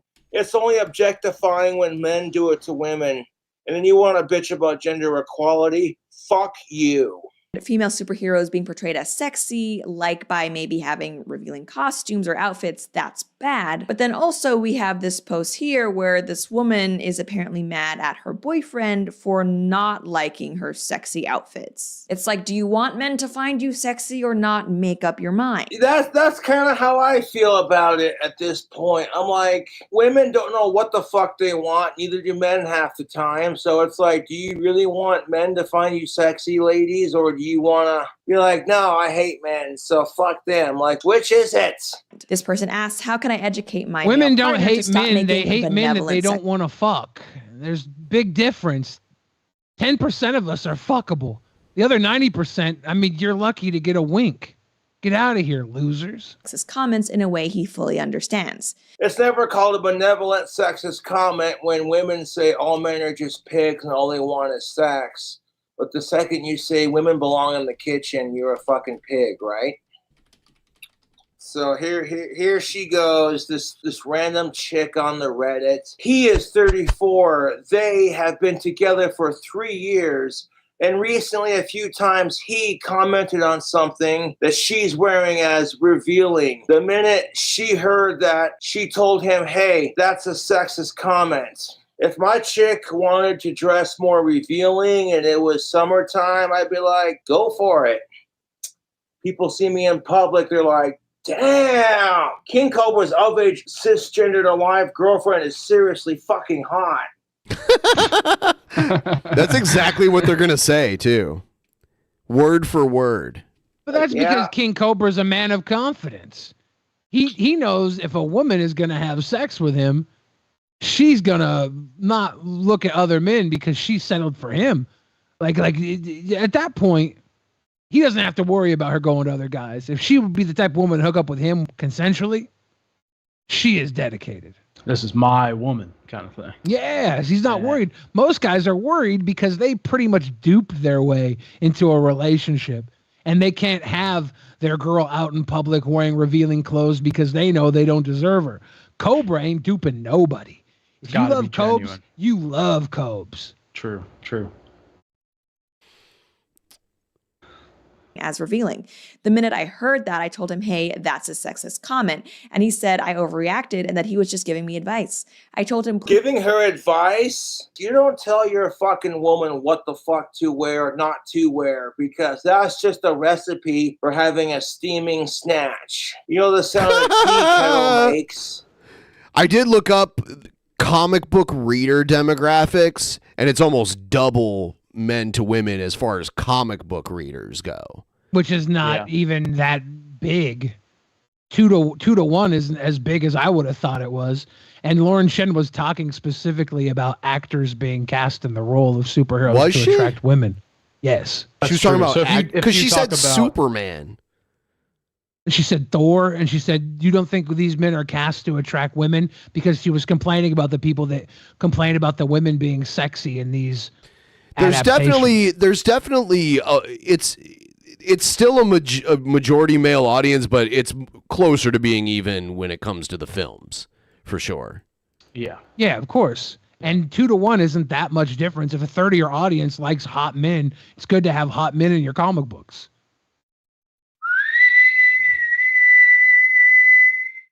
That's the sound when you hear steam coming out of a woman's minge, and you know she's steaming pissed. please not to give me advice on that matter. But again, yesterday he said something about a dress, and very calmly this time, I told him, you are doing it again. He answered, well, sometimes you comment on something, I wear that you don't like. I really don't know where to start, and I genuinely want him to understand. Okay. So I see what's going on here. You have a woman who comments on the way her boyfriend dresses, and the second he comments on the way she dresses, he's a fucking pig. Like, if your woman's gonna be like, I don't like the way you look in that clothing, I'm like, I'm not doing it for you, bitch. I'm fucking doing it because I like the way it looks. The same reason why. You know, Boglum Chronicles and Bite Size Cobra do a podcast together now, I believe. Nice. I believe they do. So, like, they should get Boglum Reacts in there. That would be the ultimate Bog trio. Is that Boglum? Is the other guy Boglum? I didn't know that was him. I'm pretty sure it is. Maybe I'm wrong, but I'm pretty sure it was. I thought it was Bite Size and Boglum Chronicles. They're both British, right? I'm pretty sure. I don't know too much about Boglum. Boglum will hop in here in the chat every now and then, and we used to see Bite Size in our chat all the time too, but I don't see him that much anymore. You wear that top, and if I fucking say anything, I'm a fucking asshole, right? That's Bite Size and Grease Wizard doing the podcast. Yes.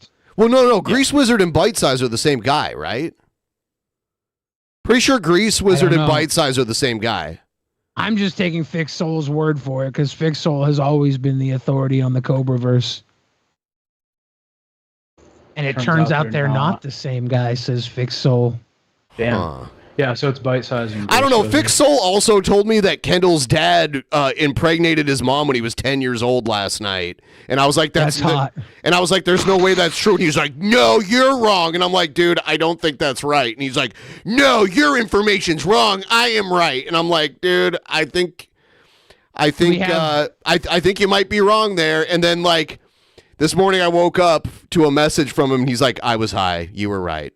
Because Seth says he was 11 years old. Why are you rolling your eyes? That's what happened. I was like, dude, I looked it up and it's not that way.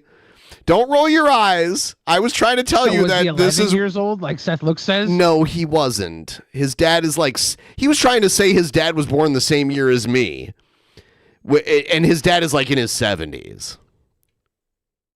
I'm gonna start writing down every time you're wrong, Ben, so I can try and persuade you for being wrong once against every other Yes, thing you are wrong say. about. You're wrong about this too, Fixel. That's fine. Fix Soul. You don't know. In fact, you don't know anything about King Cobra at all. I'm the expert on King Cobra. Wow. Oh, I'm the expert. Ben knows King Cobra better than anyone else. I am the ultimate King Cobra expert now. He is King Cobra. Ben is King Cobra with taste I really don't buds. think that a male partner telling his girlfriend that her dress is revealing is a sexist comment. Men can also wear revealing outfits that maybe their girlfriends don't find appropriate. Like exactly. I am the Like if I were ultimate. going I to know the beach with my husband everything. and he chose to Actually, I don't. You know. wear a Speedo or man thong, I would definitely say something about it, and I don't think it would mean that I was a misandrist for doing so. Likewise, it's not necessarily sexism causing a boyfriend to say, hey, that's kind of revealing. And of course, what was the subreddit's advice for this woman? Basically, break up with your boyfriend because he's a sexist. You broke up with your boyfriend because he's a sexist, honey. That's part of dating. That's why dating sucks, is sometimes you find people you're just not meant to be with. As user Me Like Lurk wrote, he already understands that's why he's doing it. He wants to control what you wear. He wants to control what you wear. Isn't that funny how it's never like that when you're telling him the same bullshit? It's never sexist when women do it, right? You can't change him. He chooses to be this way. Chooses to be this way. Oh, Hank Chill says Cobes does seem like Lauren's type. That's ridiculous. Cobes is more of a liberal. He's not a trad Chad. He's a sexy goth lib. Well, If he didn't want to be this way, he would change. It's not your job to Sharon! Cobra's doing a gender relations, Sharon! try and persuade him otherwise. You deserve someone who doesn't see your body as something to hide / something he owns. Oh, that's the same argument I can make for women. Ladies and gentlemen, you deserve to have a partner that's of age for you and you're of age for them, that's consenting, and they don't see you as the kind of person that you own their body / whatever. Okay, dressing appropriately for different social situations is not a tool of the patriarchy. It's just something that adults and Yeah, I really gotta agree with everybody has Lauren to- here. If a woman can tell me to wipe my ass in a relationship, I should be able to tell her not to wear a bikini. to deal with. And you know what? I'll drink to that 100%. Like, I support feminism and I support the other side of the argument too. And this young adult woman is absolutely right, 1,000%. Because hashtag we live in a society, and it's like you're Hashtag we live in a society. Hashtag society makes me want to drink and smoke pot. boyfriend not liking your dress. Is this Yeah, if a really woman wants you to feminist put down a issue? toilet seat, you should be able to put her down in the aisle of the supermarket. This is just fair. Sargon of a bog. And exactly my point. And I'm like, ladies, if your boyfriend doesn't like your dress, fuck him. It's not his body. Is this what feminism has to offer the world? The ability for women to dress inappropriately trashy? And why do you care if women dress trashy? Okay, like, why does it consistently fucking matter? Maybe because Consistently. Why does it your consistently definition matter? of trashy is her definition of it's summertime, it's hot as fuck outside.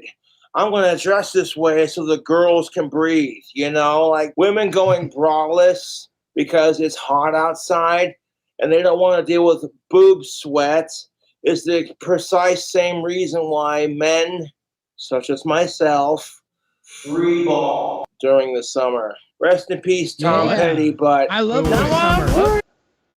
That's why women freeball during the summer. No. Didn't he say men such as myself freeball? Does that mean Yeah. he doesn't wear underwear? He barely wears underwear in the winter either.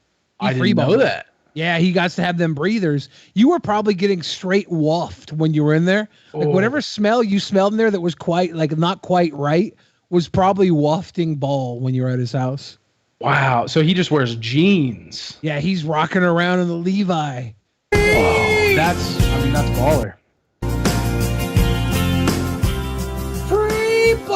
And really, the response to this post, like so many other posts, I think just speaks to the fact that for a lot of feminism, relationships with men can't be a give and take or 50-50. that's kind of how it feels with these extremist feminists. Not all feminists are It like shouldn't this. be. It shouldn't be Loren. 50-50. I should get 100% and the woman should have no want at all. Give me 100% of you and you will want for nothing. That's the deal. 50-50, it's not going to work out. Lorraine. Hey, Lauren here. Okay, yeah, her name's Did you say Lorraine at first? Loren. It seems like anytime a man tells them anything or has any advice for them, whatever it may be, that is an attack on them as a woman and it must be stopped. Which now brings us to the running theme of so many of the different posts on this subreddit, I swear. Okay, the fact that you're on Reddit and you're taking it seriously, I would have been like, first thing I would have thought was, is this some dude pretending to be a chick, bitching about her problems, just to fucking contribute chaos and bullshit? Just being dedicated to not liking men criticizing things that women do. Fuck all that. At the end of the day, what it comes down to is the golden rule is treat others the way you want to be treated. But I'm the fucking autistic asshole who needs to get laid for saying it, right? Fuck yourself. And it's like, I understand not loving criticism even if it's constructive. Nobody likes criticism. That's what pisses me off about criticism, is that there are people who are giving it, they themselves are not perfect. It can be tough to deal with sometimes, the fact that maybe you could be doing something better. Oh, and fuck all that. When you got a bunch of fucking trolls who are telling you, Cobra, you drink too much, with these fat pieces of shit that are sitting here commenting it, or a bunch of heroin abusing pieces of shit who are less attractive than King Cobra, and on top of that, super jealous of his fame and his dick size, you could take your constructive criticism and shove it up your ass. That you've made a mistake. Or I'm that lucky you're not enough the to greatest at have something. enough But the fame adult and enough dick not to be jealous of Cobes. I've got enough to keep me out of the jealousy range. All the other trolls, I don't know about. No comment. That is to take it in stride, to try and learn. Exactly my point, YouTube. Learn from people's input, not to... People's input? Just because you have an opinion doesn't mean everyone wants to fucking hear it. Form an entire socio-political movement around not wanting to hear how you could improve yourself. And really, if you just wanted Pikachu said, I'd be impressed if Cobra actually was packing. I mean, you can go find the pics. It's out there. Yeah, it's Young all Cobra's over the place. Got the slider. I don't think he's got a horrible penis. I don't think it's a terrible penis. I tried to not pay attention to remember what it looked like. Yeah, it's not a terrible penis. Jeff Holiday tricked me into seeing it. We know that a micropeen can still get you women, so he's got a fine wiener. It's a fine wiener. How fragile feminists can be. We have this post. It's a tweet that was shared on the subreddit saying, Last man says probably my male stinks. friends to do I think something. the most Watch good if the first dicks response stink. to everything a woman tells you. If your dick doesn't have a feisty sniff to it, it's probably not that good. Well, he's free balling, so it definitely stinks, 100%. You, it's to got a nice little kick to it. Everything a woman tells you to do, you just say no. Well, imagine how women feel gender reversed. Here comes a man just making his demands, and if you don't comply with them, then you ain't good enough to be in that relationship. Last man says he soaps it up daily. You can clean your penis every day. You can soap it up. You gotta have a little dry rub on it. You gotta have that mesquite. You gotta be able to give him something to come back to. The problem is constantly putting up with unwarranted resistance is bad for mental health. Look, You want to talk about mental health? God damn it! Fuck off! And I'm sick of it! I hate being clumsy! Fuck off! Fuck off! You stupid fucking bottle! Stay on the fucking desk! Stay on the fucking desk, you piece of shit! Fucking hat! Fuck you! Fuck you! Stay the fuck in my hand, you piece of shit! I'll smoke you till you're dead! Fuck you!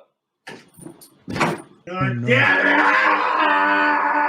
it! Smoke my fucking cigarette! Fuck!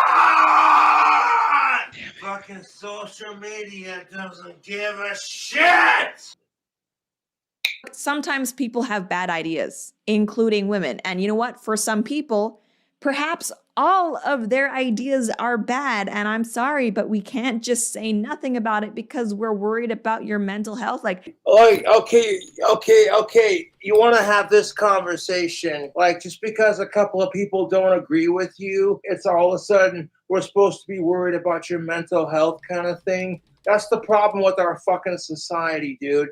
if you say something dumb as an adult, you should be ready to be criticized for it. And no. Oh, you want to talk about criticizing? Okay, so this chick who's doing the video says it's your given right to have a family. If you're going to have that attitude, you said it yourself. You should be prepared to be criticized. Being a woman or a POC or whatever it may be Touché. does not exempt you from that. Touché. And then finally, we do have this post, which I do think is more serious and insidious. It reads, as Bell Hooks said, the more accurate term for domestic violence is patriarchal violence because it reminds us that violence in the home is directly connected to male domination. Oh my fucking God. Trying to have a conversation about women dominating society for a change, and everyone calls you a sexist because it doesn't fit the fucking narrative. So if you're not familiar with Bell Hooks, she is a radical feminist. And even though feminists like to pretend that, oh, feminism is good for men too because it encourages men to be Usually in more Cobra's open. Reacts videos, he agrees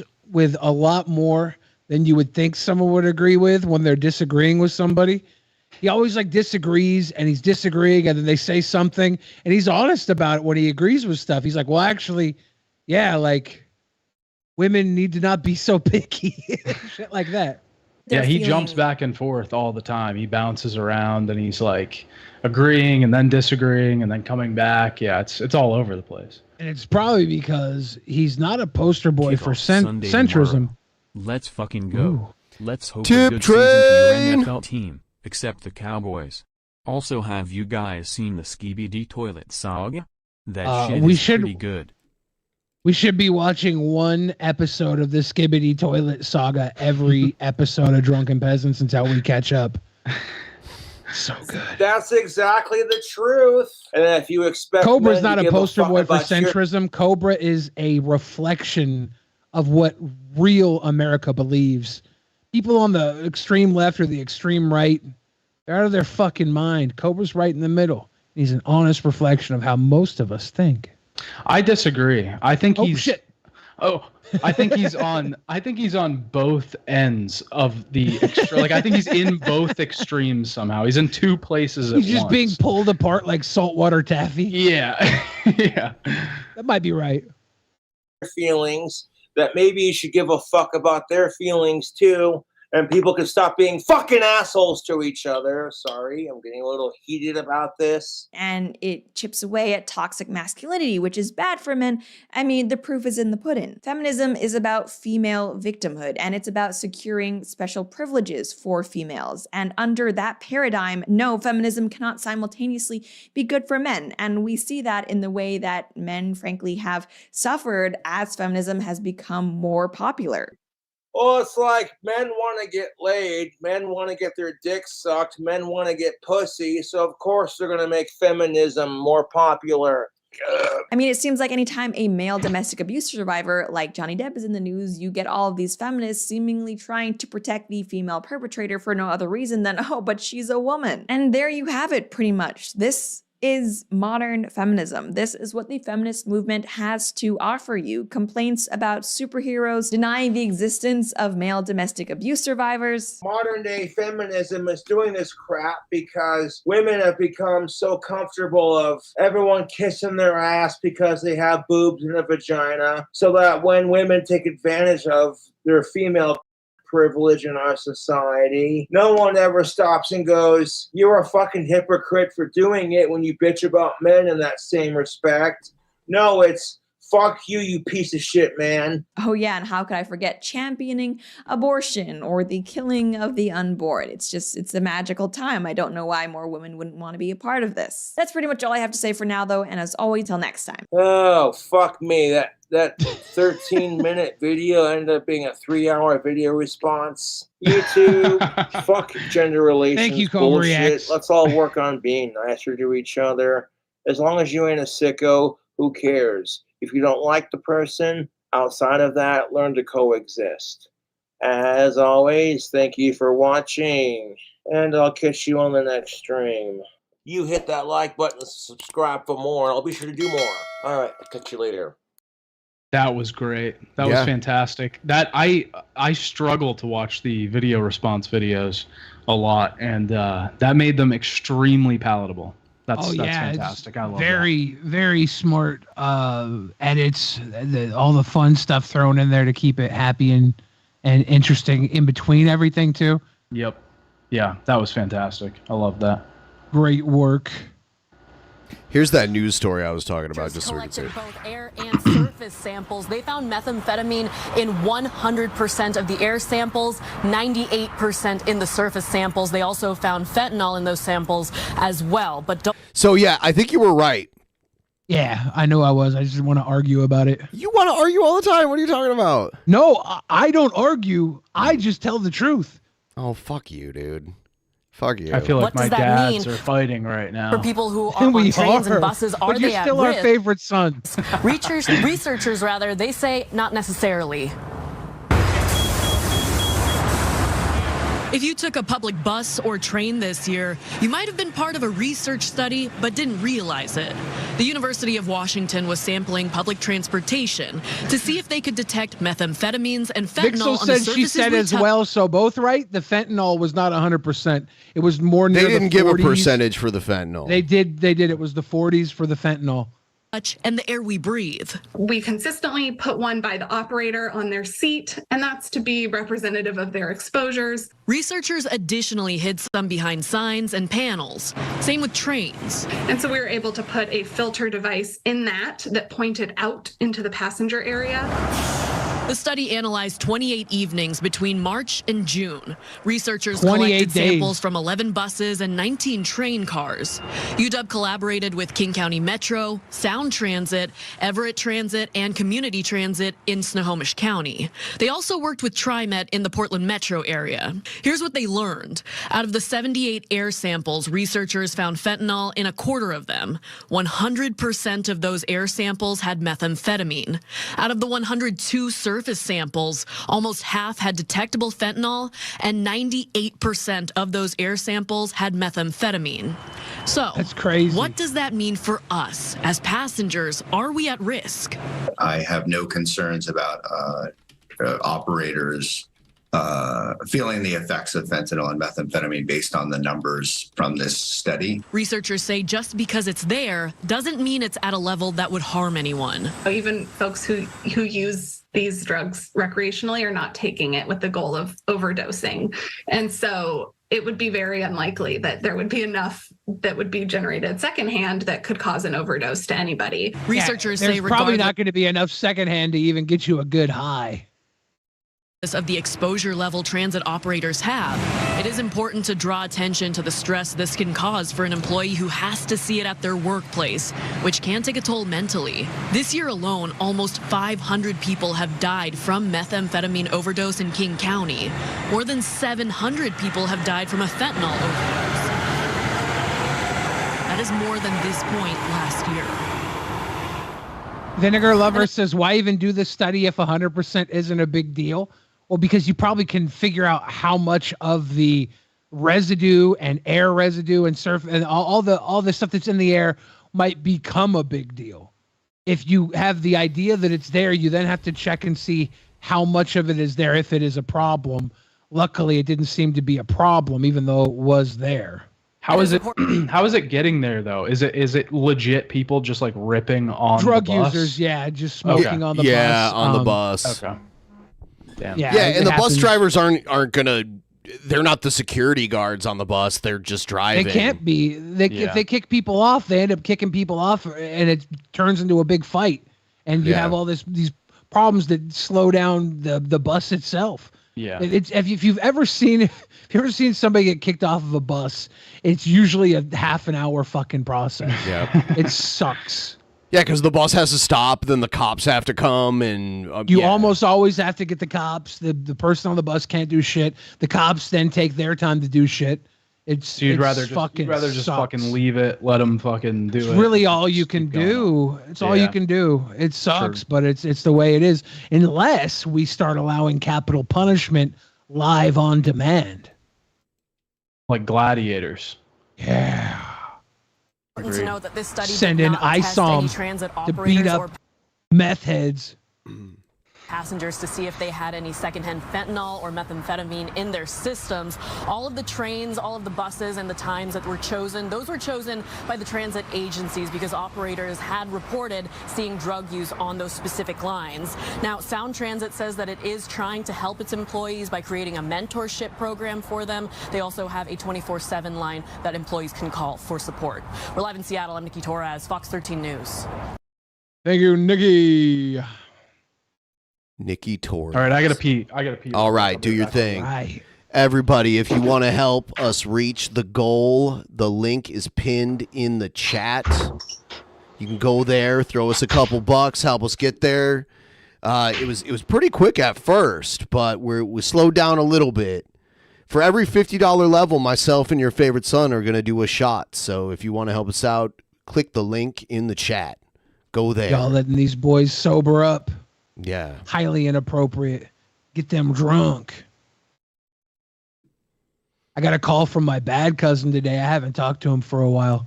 He was in the asylum. He was in the state asylum, and he had transferred out from jail. And he says he's not crazy. He says it was tactical because he got put in jail. The police officers were trying to catch him, and I guess he had a gun. And he might have drawn on the police with the gun, and then they hit him with the tasers, and he was able to pull the taser out of his body and attack the cop. And he said he would have gotten away with it too, but he was in Bellevue. If it He said he would have gotten away with it too. Yeah.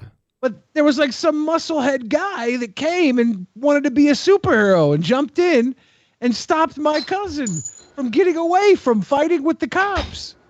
Like, why do we pay people? Why do we pay people to take care of these miscreants if we're just going to let some random ISOM character jump in and save the day? It's messed up. Good question. What I missed? I was just talking about my bad cousin. I haven't talked to him for a while, and he called me today from the insane asylum. He had done a little bit of brutality on cops. I said, man, you're lucky this was in Bellevue. If you would have pulled this in Belltown, they would have killed you. He was like, oh, I know. He was like, they want to kill me in Belltown. I was like, Got maybe hits it's good. out on his head. Yeah, so maybe it's good you're in the asylum now. Get a little chill time in. Some self-reflection. Here's Does he know you refer to him as my bad cousin? I mean, that was he used to DJ for me, and his name was Bad Cousin. When he DJ, he was DJ Bad Cousin. That's a good name. I know. He was a good DJ too, but he started robbing everybody at the shows, so I had to stop working with him. That'll cause some issues for sure. Yeah. Here's the news story about the one chip challenge. The one chip challenge, you might have heard of it. It potentially caused the death of a Worcester teenager, and it's now being pulled from the shelves. That's according to a statement from the company Packy's website, which makes the extremely hot chips. The statement says people aren't listening to the, quote, clear and prominent labeling on the package, which indicates the chip is meant for adults who don't have underlying health conditions. 14-year-old Harris Wallaba died 6 days ago, hours after doing the one chip challenge, where you eat the chip and then film your reaction.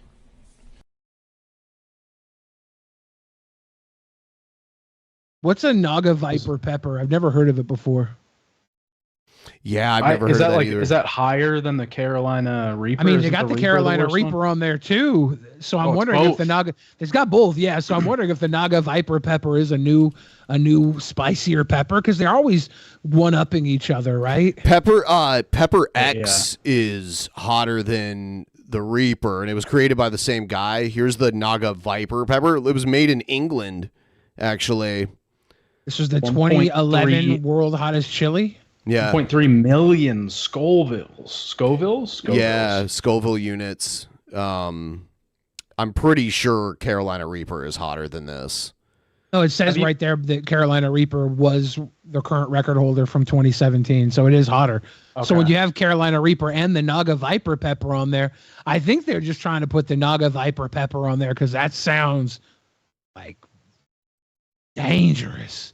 Well, it's a pretty good Carolina Reaper, Naga Viper. These are two. Right? Those sound dangerous. Have you guys done the one chip challenge? No. No. I tried to. I went to buy it one night last year, and the guy at 7-Eleven was like $50. $50? What? Yeah, I think that's how much it is. I don't know if that's true. I think he was ripping me off. Every time I go there, I end up spending way too much money than I think I should at a 7-Eleven. I think he's like scamming me and pocketing the money or something. Like he'll put the order in and then cancel the order and ring it up for something else. That's a good scam. That's a great scam. Until you get caught.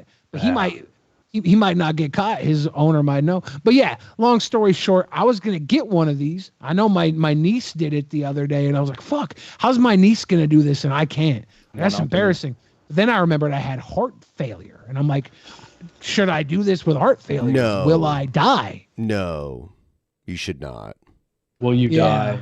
Most. And now someone else died, so I don't have to be that guy that dies. You don't have to be that guy. Someone else did it for me. Didn't he take like 7 or 8? Wasn't that the whole thing, or was that rumor? Savage, if that's true, Savage, you're a real one. R.I.P. I thought that was the story, but I could be spreading this information. How great would it be if you made one chip challenge nachos? Like all the one chips as the base of the nachos, tons of other hard ass salsas and shit, full pepper salsas. Get like, I don't know, actual rotting meat as the meat, so it's like gonna kill you anyways. Death nachos. Yes, that'd be so sad. Damn. Ben and I did the really, really hot sauce. BP time. Treat yourself. Hey, there we go. We're $4 away from another shot. Yeah, $4. I mean, we're close. Somebody might as well put us over that. Yeah, goal. I'm gonna walk away and pee while you guys send $4 in. Let's go. Link is pinned in the chat. Damn. Yeah, I'm not good with hot stuff. I'm terrible with hot stuff. I'm okay, just not with stupid hot stuff. Like I can eat above average spicy stuff. Like Indian food and that kind of thing. Like if I get Indian food and they're like, how hot do you want it? Between 1 and 5, I usually get 4. Yeah. I usually get a little bit hotter on the Indian stuff, but my problem is I always think I can go hotter, and then I can't, and then I'm sweating, but I'm hungry. So you can't stop eating. You're like, oh, this is pain, but I can't stop eating this shit. It's so good. We got to keep going. There we go. Yeah. $4. There we go. Okay. All righty. It's a party in the USA. Shots of Frank's hot sauce for donos. Cheers. I don't have that anyway, but... I have Tapatio, but I'm not doing that. Oh. Whew. I got a one chip challenge from 2022 I haven't eaten yet. How long, like, what's the shelf life of that shit? Yeah, do they go bad? Does it get hotter? I know, I did research. I love spreading misinformation. Boys. You're getting there. We're almost to the next one. Let's keep it moving. I did look this up, and I think I was right. Woo woo, clickety clack, clickety clack. Here comes a train down the railroad track. Let's go. We're almost there now. Almost there.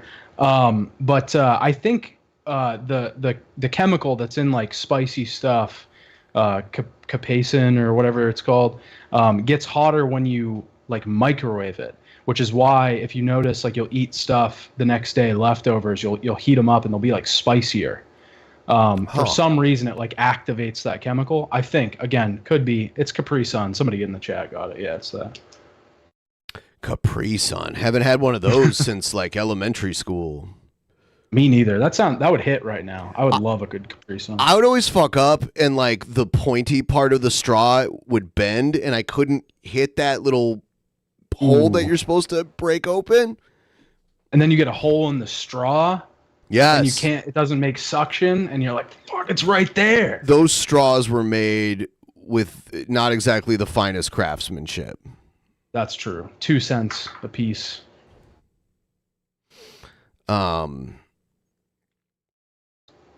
Shit. Yeah, it's coming through. All right.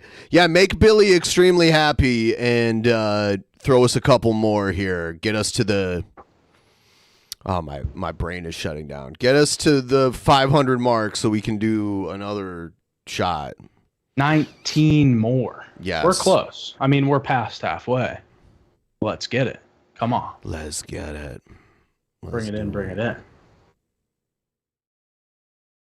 Capri Sun should put out an adult line of cocktails, like 90s style cocktails in the Capri Sun pouches.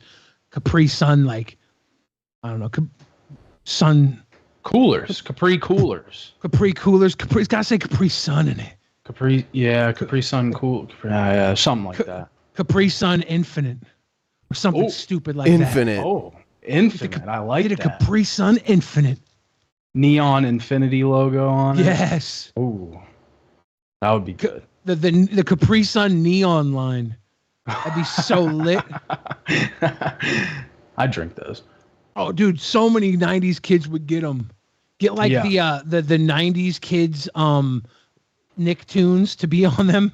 You probably can't do that. Probably can't put kid stuff on it. On alcohol. That'd be so dope. I've always wondered that why more beverage companies don't make alcoholic versions. Because it seems like they're like hesitant to, like the Mountain Dew. I know there was like a Mountain Dew hard seltzer, but it was like only in certain states and stuff.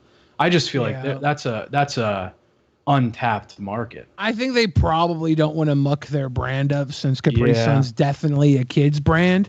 But just imagine a wine cooler you could poke like a Capri Sun. The kids love that shit, and they're old enough now to get fuckered. Danimals? Yeah, Danimals with CBD in them.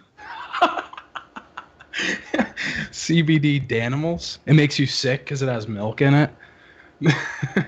What are you eating? A chocolate-covered banana. You're eating it very sensually. Just a tip. No, that's true. It's not. It's not gay if it's just a tip. Yeah, Gerber with meth. Only put enough meth in it that it would show up on a bus. That's fine for babies. Yeah. Nobody's getting hurt. I bought these chocolate-covered bananas today because I'm not supposed to have ice cream. It counts towards my daily liquid intake. But I love ice cream. So I thought I'd try one of these to cool me down in the summer.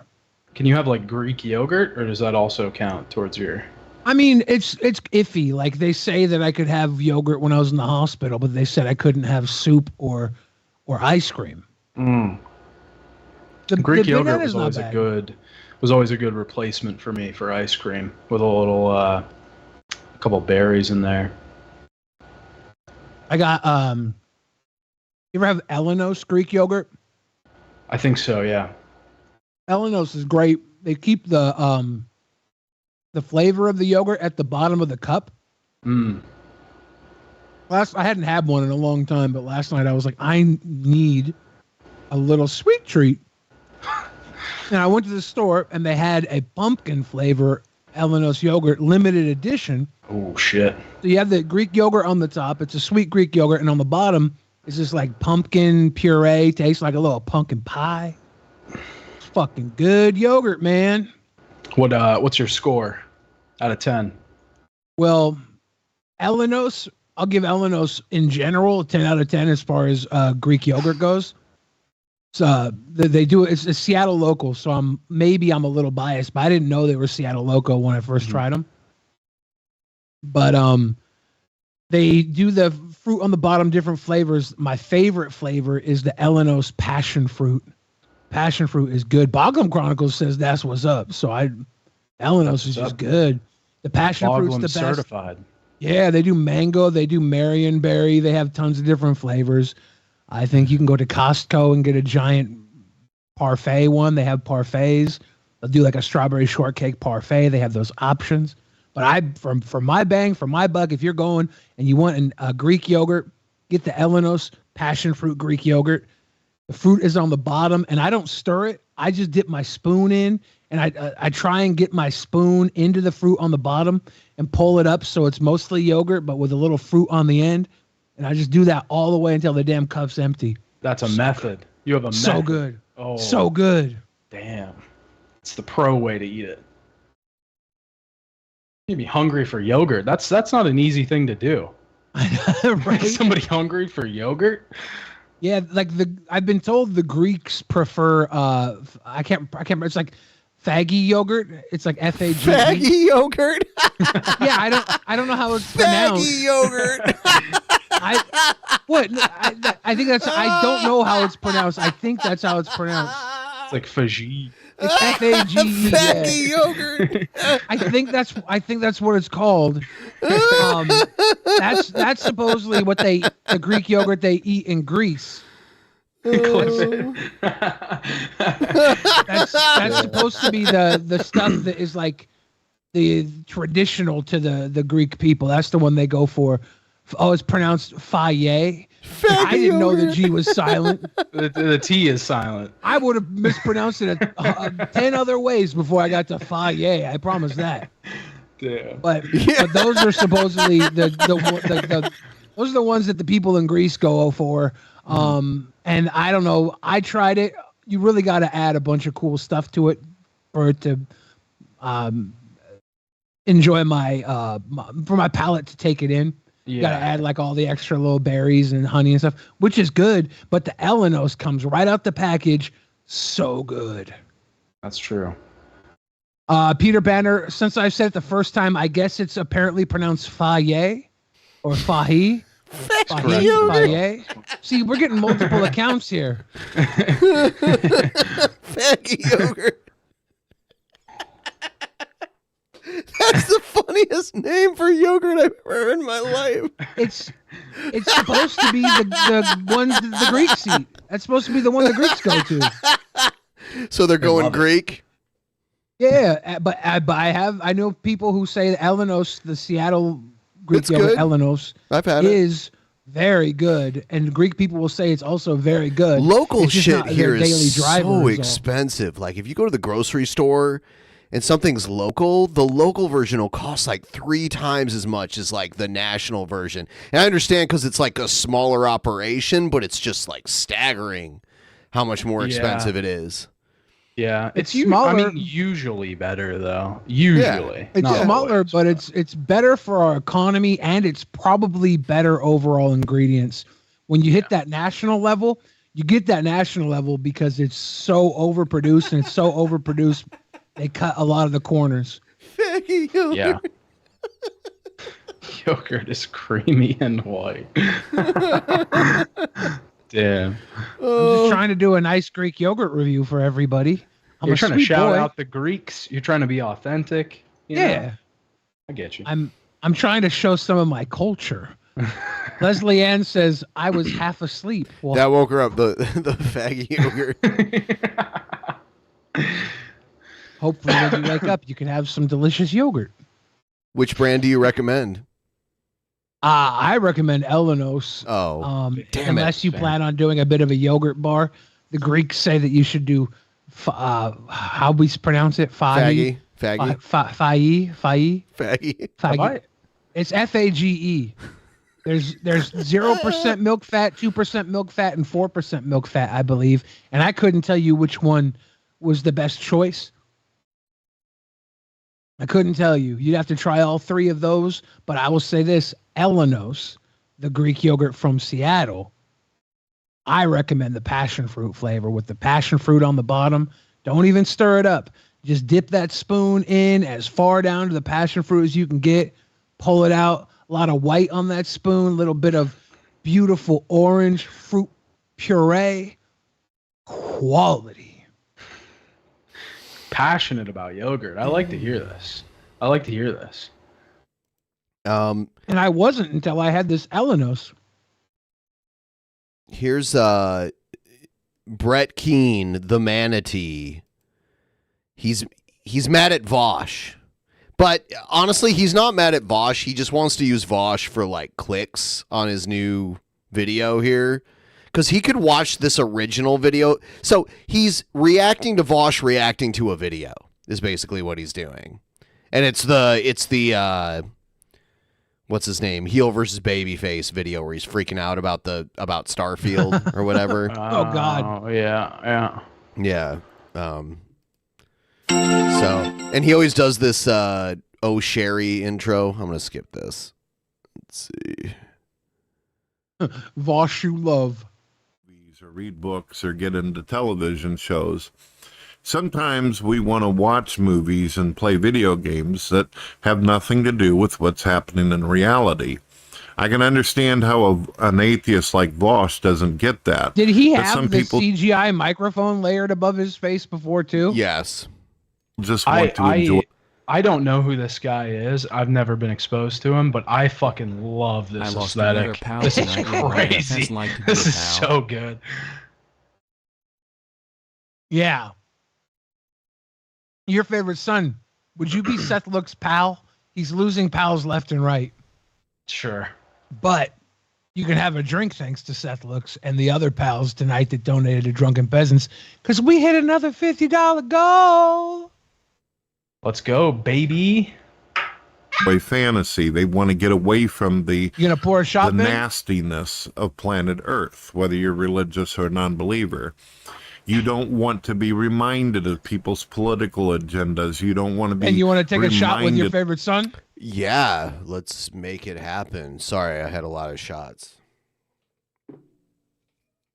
Cheers, baby. Baby. Ladies and gentlemen, we are 62.5% of the way to our goal. Cheers. Sad Pikachu says, wow, he's actually sitting up. No, Brett has a CGI'd version of himself behind a CGI microphone sitting in a CGI chair.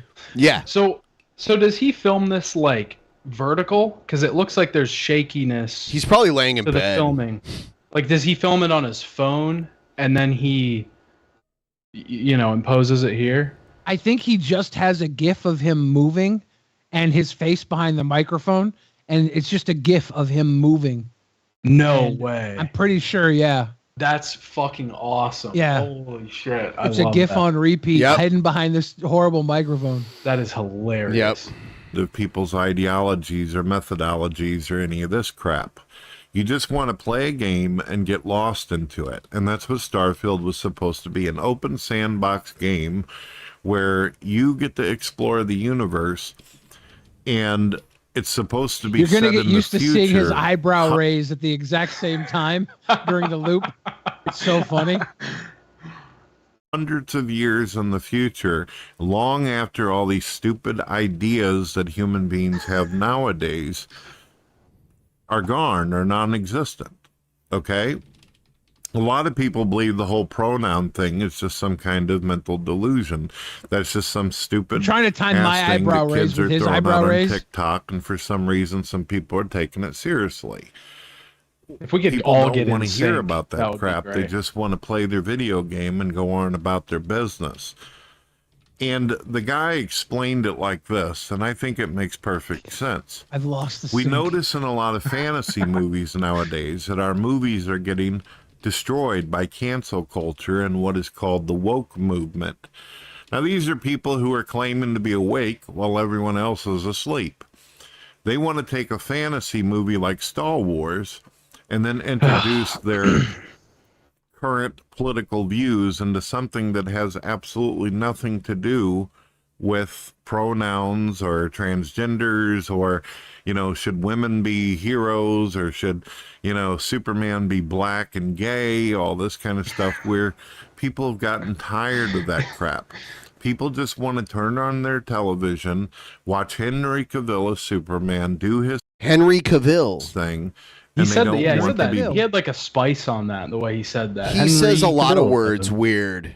There's a lot of weird words. Bombarded with everything that's already pushed on them in the mainstream media, or even teenagers who constantly have to go through these stupid culture changes or these stupid memes that people come up with. But what bothers me is that people like Vaush comes along, and I have no hatred towards Vaush at all. Usually there's quite a few things I listen to him on where I agree with some of his ideas. He and I are on the same The page. Manatee is really No working way that's on true. all cinder blocks in this video. He's working on all cinder blocks. Sticky was amazed that he. Yeah. Sticky was amazed that he sits up so rarely that he had to make a GIF to prove that he sits up and then put it on loop. I mean, it's genius. It's genius. He's laying in bed, and this video was made. Yeah, it's kind of brilliant. We should get this GIF of Brett and put it in one of our DP boxes. We don't have a guest; just have him talking in the box on loop. And he had the brilliant idea of putting that mic right in front of his mouth so that you can't see his mouth moving. I mean, if I saw this, an unknowing viewer, I would just assume he was sitting there filming a video. Yeah, I'm turning myself into a GIF right now so I can walk away. But then he goes and makes a video where he puts this title that generalizes Republicans and conservatives. He says, Republicans are triggered by everything now. We don't even know if this guy is a Republican. And even if he was a Republican, it wouldn't matter, because Vaush is not omniscient nor omnipresent. He can't possibly know how all conservatives feel about it. I know a few Republicans and conservatives out there that have hung out in my shows who don't give a rat's ass about the pronoun thing. They think it's such You a mean little... there's some Republicans that don't give a fuck about pronouns? Why don't we hear any of them instead of this fucking chud? I never hear about it. Dork. Yeah.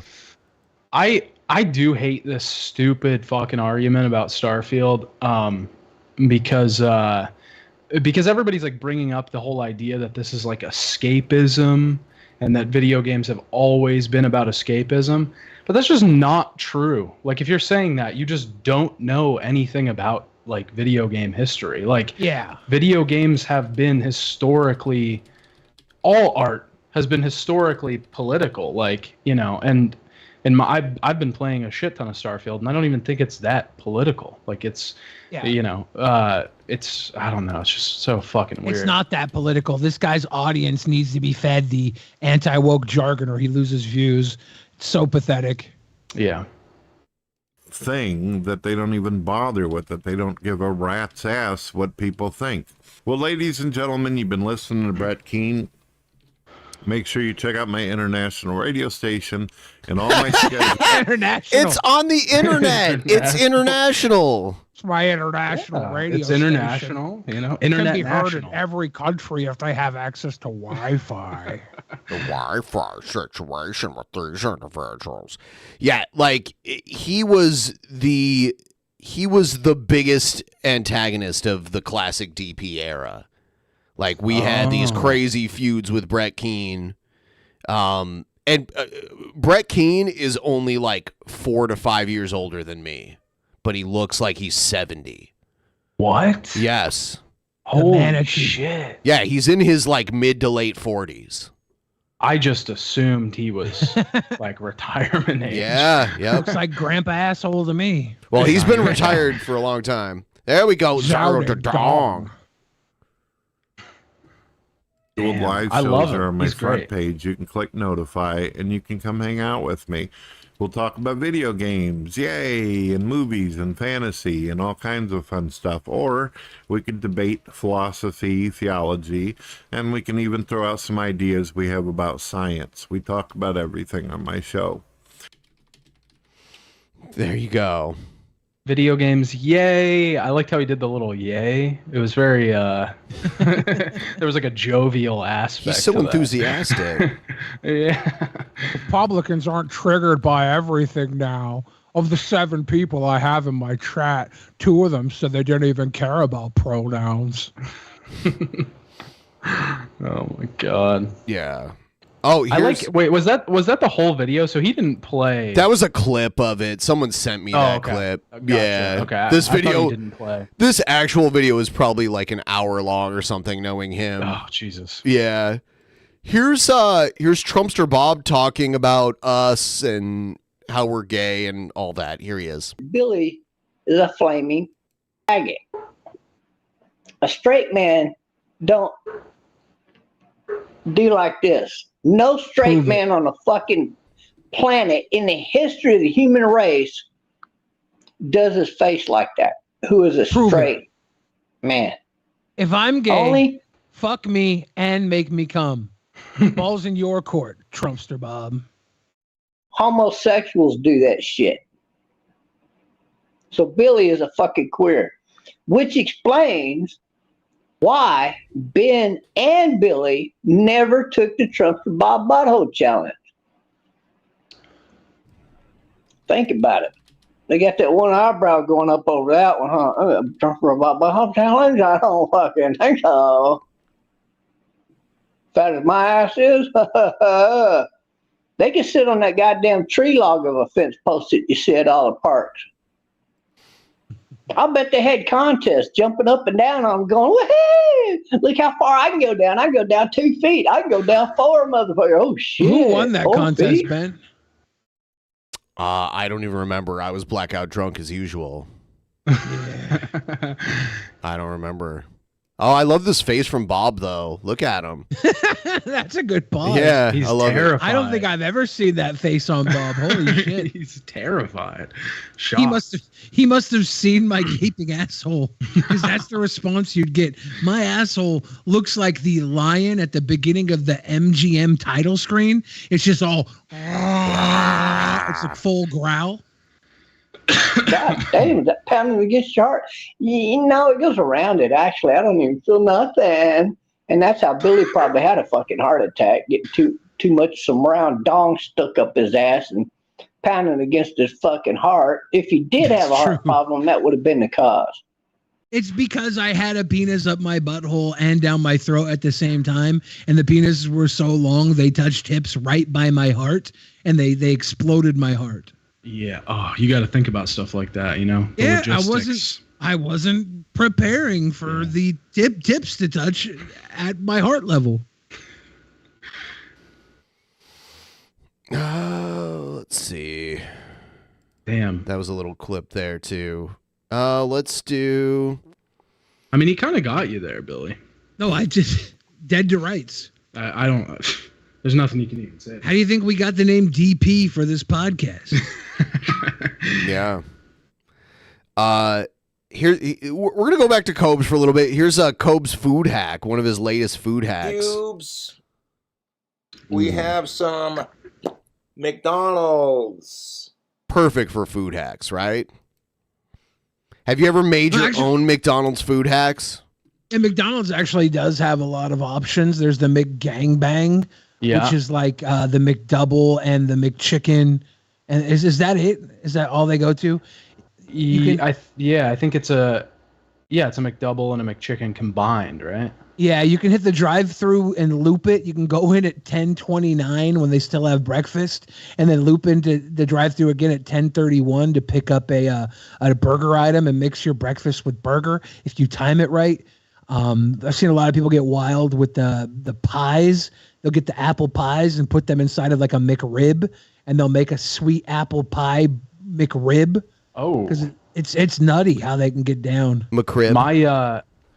I was with my niece recently. We were going out to eat, and she was talking about the McDonald's secret menu, and I was like, "Oh yeah, I know about that." And she said, "Yeah, they have this thing called a McBanger," and I was like, "No, just stop, don't say that." And she was like, "What? Why?" And I was like, "It's bad, just don't say it." But I always used to do McChicken, replace the beef on a Big Mac with McChickens. Yeah. You can get nutty. I wonder what Cobes is about to do. I did a McFlurry. He's like, I got an orange high C, and I'm going to grind up chicken nuggets and sweet and sour sauce into the orange high C. I'm making a McProtein. The food hack. This is a peanut butter crunch McFlurry with everything in it. Faggy. Add whipped cream, add hot fudge topping, and add crushed Oreos. And to drink, I have a Southern-style sweet tea lemonade mix. So large. Okay, Cobes. Large Southern-style sweet tea. It's the weekend. Hope you all doing It's amazing. the weekend, baby. I like these yellow arch handles they have on the bag. That's classy. And we got the Is that goods. new? Have they always had that? It I've might never be just noticed for that. delivery. Do you get McDonald's delivered? I have before. I'm ashamed to admit it, but Yeah, this might be new too, though. I don't know. I don't get McDonald's delivered to me. I mean, I never have. One of those Oh, I have days. before. You've never had one of those days? Oh, I've had one of those days. I've I gotten used to have Jack in the McDonald's Box delivered to me before, but not McDonald's. Jack in the Box, damn. Jack in the Love Box, you know what? I like it when I'm drunk, but when I'm sober, I'm like, this is so gross. Like the little tacos. Like, how can you make a taco worse than Taco Bell? It's the dirtiest fast food restaurant. You get that box and you're fucking The mini destroying those tacos, stuff. the like 1 to 2 bite tacos, dude. I have gained like God. 10 pounds in a night eating that shit. Don't they have like egg rolls too or something? Yeah. They do. Yeah. Oh, the best, the most genius fast food. They have no qualms. They don't care. They're just like They're we're here sickos. for you. Yeah, they're They do food hacks built into their menu sometimes. Yep. They used to do the breakfast. Oh, they do breakfast 24/7 too. So you can go there and you can get a breakfast sandwich, a chicken sandwich, and a burger, and get all fucking zippity doodah on the egg, beef, and chicken. You can do whatever the hell you want at Jack in the Box. They had the Snoop Dogg meal. the people's fast food chain for sure. Yeah, Jack in the Box is wild. We got the goods. Did they add the whipped cream to it? They did. The whipped cream's on top with all that ice cream. Oh, that is ice cold. Look at that custom made, beautiful, beautiful, just beautiful McFlurry. McFlurry action. We have right here, folks, a Southern style sweet tea lemonade. You know about that Ronald Palmer action, because that wrong Palmer? Did he say Ronald Palmer? Ronald Palmer? Is that what they call it at McDonald's? Because Ronald McDonald? I don't know. I think he was mixing Ron Paul and Arnold Palmer. Yeah, I think you're right. Ronald I thought I heard Palmer. wrong Palmer too. That is so good. But is Ronald Palmer the food hack if you get a Ronald McDonald Arnold Palmer? I guess so, yeah. I think you're right, honestly. The Ron Paul and Arnold Palmer mix. Yeah, I up. think he thinks that Arnold Palmer was Ronald Ron Paul. Palmer. Oh my Now, somebody in the chat said Taco Bell is actually 50% former or 50% beef in their meat.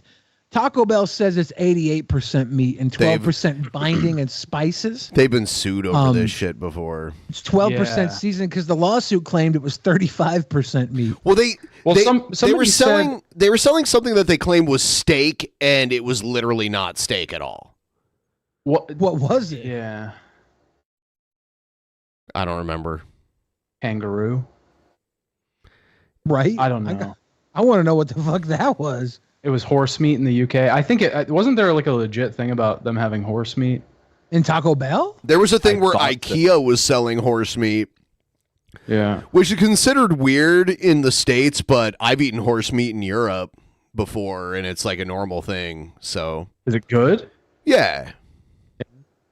It's normal meat. Somebody said that Taco Bell is the healthiest fast food, but there's no way. It's so calorically maybe, but like sodium, it's literally one of the worst. There's so much sodium in everything. Well, they have to put sodium warnings on half of their menu. Because first we have to define sodium in a lot of fast food, though. First, we have to define what is fast food. Like, what is the barrier where it stops being fast food? Like, what's a restaurant that's fast food adjacent, but you would consider it to be high enough quality where it's not fast food?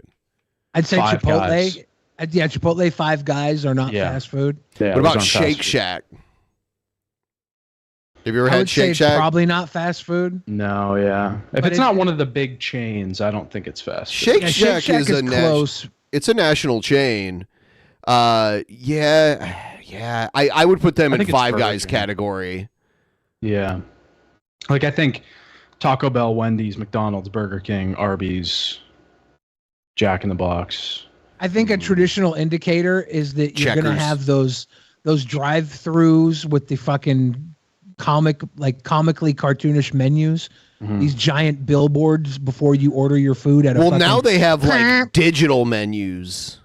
You know, they're screens. Yeah, They're LCD screens. Yeah, that blew the my idea mind. that you pull up to a screen or a menu and talk into it to order, that screams fast food to Is me. Subway fast food? Oh, that's a good question. Probably. It's probably it worse is a than chain. Subway is the worst restaurant in America. It is like chain restaurant. It is garbage. You know what they're doing now? They're making their inexperienced staff fresh slice all the meat now, which is someone's losing a finger soon. Yeah. I agree with with the worst, because I think it's like it's so bad because they have convinced people that it's slightly healthy, and it's not. I'm at all. ignoring that It's- they had a PDF file as their spokesman for a decade too. Yeah. Like I'm not true. even going there. But yeah, just food and like atmosphere and like everything that you would get from a restaurant. It's the worst. They don't even have to have a real kitchen, but now they're making them slice the meat, and I'm afraid someone's gonna find a finger in their sandwich. It's gonna happen. And it's crazy because I swear Subway used to be good when I was a kid. It was. Yeah, like in the late 80s or so. Is that what you mean? Or maybe Yeah. even like early 90s? 90s, yeah, 90s. The Early $5 90s. footlong era was great. It was before every truck stop had a Subway, before Walmarts had Subway in them, before it was They had- oversaturated. You maybe had like one in your neighborhood and that was it. Now you'll have like 5 Subways in a square mile of one another. It's insane. The problem with Subway is that their franchising rules are very lenient. Yeah, they're So- like the second I think they're the second biggest. They have the most locations. They second might most have more. locations They in the might world. have They more used than to have the McDonald's. most, I think. I think they have more than McDonald's. They used to have more. I don't know if they closed some down or not. But Yeah. They used to have more. They used to be number one. And I think with that lenient franchising, you start getting these shops that have to compete with them being 7 in the same neighborhood. So they have to cut costs to exist. Yeah, that's true. They're everywhere. McDonald's has to have Arby's level meat. McDonald's has to have a real kitchen, like a full kitchen, and Subway doesn't even need anything. They need an oven make for their the bread, now, right? Yeah, an oven for the bread, and like that's really it. Everything else is like cold cuts and shit. And then if it needs to be heated, they just heat it in a microwave. You know, Is it a microwave they heat it in? I thought it was a little some of it roaster. Some of it is heated in a Yeah, the microwave. meat gets heated in a microwave. I thought they had a little toaster now because they can toast their subs. Yeah, I for thought the I thought bread. they did that to compete with Quiznos. It's true. They use them for pizzas too. I guess they're making pizzas at Subway. I remember What the hell, man. I remember the commercial where Jared was like, "We doubled our menu," and it's like he meant you can get a sandwich toasted or non-toasted. So technically, Yeah. in Jared logic, you can that doubles the menu. So, yeah, and he have the age of consent as well. Which He was doubled that. Just as nefarious. He's like, "What? You're 11? Oh, you're basically 22." Now, toasted. Everybody thinks that it's wrong to like Jimmy John's because of Jimmy John's politics, but I don't care. Jimmy John's sandwiches. Does Jimmy John's have and good? Is Jimmy John's and Papa John's, are they like they have similar politics? Probably. I just know that Jimmy John, he was hunting animals and he was maybe had some. Which kind of animals though? things Like big game hunting or something? Like killing Yeah, I'm pretty elephants in sure that was Africa? it. Okay. Because no one gives a shit about deer hunting. Jersey Mike's is the best, so there's no debate. I've had anyway. Jersey Mike's is very But hold good. on though. You got to know about the Wawa hoagie. Oh no, you like Sheets instead. So you're a Wawa's Sheets and hoagie is Sheets still guy. better than Sheets hoagie. Wawa hoagie is better than Sheets hoagie. But Sheets Sheets wins I mean, about Sheets isn't- everything else. Sheets isn't going for hoagies. Come on, Exactly. they're going for the high level kind of stuff. Wawa runs the hoagies. Yeah, I'll give them that. But that's potatoes. That's M85 says get a Boarhead sandwich from the grocery store. See, even then, find a grocery store that does like really good sandwiches. That's not a chain. I had one I was going to before the big HF, before the big heart failure. I was getting this gigantic sandwich. It was like a giant piece of focaccia, and they would cut this. It was like a huge sandwich. I'm talking like it started out like this big. It was huge. And they would cut it into 9 pieces. So you'd still have like a huge sandwich it had tomato, it had mozzarella, it had turkey, had basil. It was a nice Italian sandwich. They would put it in a panini press. It would come out this huge, crispy, crunchy sandwich. Baby, it was so good. I had to cut back on that due to the ultra heart failure. So yeah, this is my my custom made chocolate peanut butter McFlurry from Heyo. There you go. McDonald's. So we're like 20 some odd bucks away. Yeah, let's get there. I mean, it's about time for another shot, don't you I think? could use one. I'm getting thirsty. Yeah, I'm getting sober. I'm sober over here. I'm dead cold sober. Come on. So fucked. How could we? Son, when you go to Jersey Mike's, what's your order? Oddly enough, Jersey Mike's has a great cheesesteak, and I'm pretty critical of the cheesesteaks everywhere, but they do a great cheesesteak. So I get a Chipotle cheesesteak every time I go. I'll get cold cuts every once in a while, and I'll get I always got to get it Mike's way. But they have a great Chipotle cheesesteak that I'll destroy. Their cheesesteaks were usually my go-to. Do they do the Italian meatball subs there? I don't know. I've never had one. Yeah, I can't remember if I got them from there, but I would definitely. I was a cheesesteak guy. They're pretty good. Wawa doesn't make food at night. Sheets does. There you go. The amount of times I've been into Sheets at 2 a.m. is. I think the only thing that would make this McFlurry any better is if we added bacon to it, Mickey D's. What do you think? I think I'm about to get a sip of this tea real quick. Did he add bacon to it? I think that's what he said. Mix that around a bit. He said the only way he can make it better is if he adds bacon to it. Did he buy bacon to add to it? Puma Fist thinks Jersey Mike's chicken Philly is the best. Puma Fist, where you been? I haven't had a chicken Philly. So this is the Puma Fist that like makes the videos filming his fence and talking about Eric July, right? I'm gonna click on his channel and see if it's him. Yeah, it is. I've had their chicken Phillies. They're good. It's cool how Puma Fist watches us now. It's I disagree with some of Puma Fist, well, almost all of Puma Fist views, but I agree that Eric July sucks. So we have some common ground there, Puma Fist. And I'm not sure I would say the chicken Philly is the best, but it's very good. The Big Kahuna at Jersey Mike's, that's the one I would order fairly often. Fuck me up on the Big Kahuna. Woo, that's good. Oof. Ice cold and refreshing. If you've not tried their Southern Style Sweet Lemonade, it's the business. It's the business. Thought he was slobbering, but I think it's just a little. YouTube, McDonald's is not a sponsor. This is free advertisement. A McFlurry food. When they had the Travis Scott meal and the Cardi B and Offset meal, how great would it be if they had the Boglum meal? They had the KingCobraJFS Mick meal. Get your gurgles at McDonald's. Oh, this is cold too. Ooh, ice cold goodness. Yeah, buddy. Now we're gonna mix all that whipped cream and that hot fudge and them Oreos and that peanut buttery goodness all in there. Just mix it around town. Cobra doesn't strike me as a dessert guy either.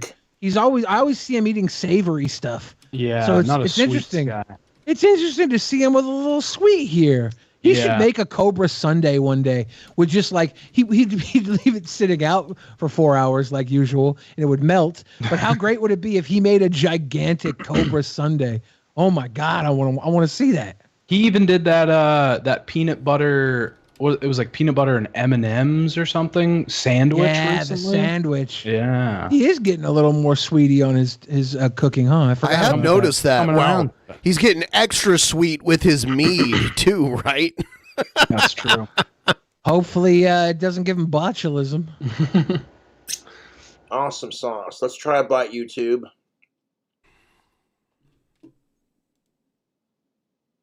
YouTube, get a bite of that McFlurry. You know, All right, you wanna YouTube, bite- I just came back with some Dave's Killer Bread. We're going to make an ice cream sandwich out of this leftover McFlurry. Oh, shit. Caught it. King caught it. Ooh, no A spillage. rare no that is spill. good. Oh, that McFlurry is so good. Man, I wonder how many people are watching right now like, fuck, I want a McFlurry. Has Cobra sold anybody on a McFlurry tonight? People keep making the bogulism joke. Yes, it is bogulism or bogulism. ice cold, I just can't remember to say fresh. it because I'm actually worried about him having botulism. Thickalicious, as Dame Drops famously said. Yeah, Dame Drops. Oh, YouTube. Thickalicious. YouTube. If I could describe the taste of this custom-made McFlurry from McDonald's, simply decadence. You like chocolate and peanut butter combination like a Reese's kind of thing? It's got a similar taste to that. Chocolatey, peanut buttery, rich, crispy, creamy, crunchy goodness. Peanut buttery. Oh, yeah. How did he get peanut butter in there? Oh. I think you can order peanut butter, right? I'm pretty sure they have. I think they have a Reese's peanut butter blast or something like that, don't they? Damn. Now I didn't know that's that. a McFlurry, It might be a ladies new and item. gentlemen. I know they had a couple of new McFlurry items The recently. hot fudge and the Oreos. Adding a Actually pulling chocolatey up the bite to get McDonald's the app peanut on my butter from phone. The original. If you guys know? don't use the apps at fast food places, but you go to fast food places, you might be messing up. Everything you buy, even if you don't get their deals, they have deals every day. Everything you buy accrues you points. You can get free stuff with your points. They got deals, though. They got deals, though. Like right now, you want a quarter pounder with cheese, buy one, get one, 29 cents. That's quite a deal. And then when I ordered the, like I said, when I ordered the, what's it called? The peanut butter crunch McFlurry, it had everything in it. So adding That's hot what I think fudge, it is the Oreos, peanut butter crunch and McFlurry. whipped Gotcha. cream to it. Oh yeah, oh yeah, YouTube. Oh Yeah, the new peanut butter crunch McFlurry. It's they're featured, and it comes with an allergen warning for those who are allergic to peanuts, because it's got peanut butter crunch. Mm. And they have M&M and Oreo. I wonder if they lost their deal So with Reese's. fucking good, dude. They didn't they have Reese's before? Or am I tripping? I don't think. You know, I Ellen, don't think so. sincerely, if you were to add bacon to this, it would be perfect. So he said there's whipped cream, hot fudge, caramel on here, because you can add crushed Oreo, pretty whipped good. cream, I ain't hot gonna fudge, stomp that caramel, flavor. and M&M in the app. So he must have just been like, yeah, fuck it. I'm adding everything. Yeah, he got everything because there was a crushed Oreo in that too. Yeah, you can get crushed Oreo, all that good stuff. And I'm gonna see if I get max out everything on the app, how much it would cost for me to get a peanut butter crunch McFlurry with everything maxed out extra in the entire thing. How much that's gonna cost? Yeah, what's the price on that bad boy? It's actually okay. So one maxed out before tax is $13.55. Was that a little doggy? Huh? Was that a little doggy? On me? Yeah. No, it was the. Oh, the bottle. I have a little dog, and her bark sounds like that. I was like, "What?" No, I have a big dog. I have a big dog too, but I have a very, very little dog too. Yeah. Peanut butter. After tax in Seattle, where they tax you at the fast food place, $14.94 for a maxed out peanut butter McFlurry with everything maxed out. Ooh. Worth it. Plus DoorDash delivery fees. The creaminess. Oh.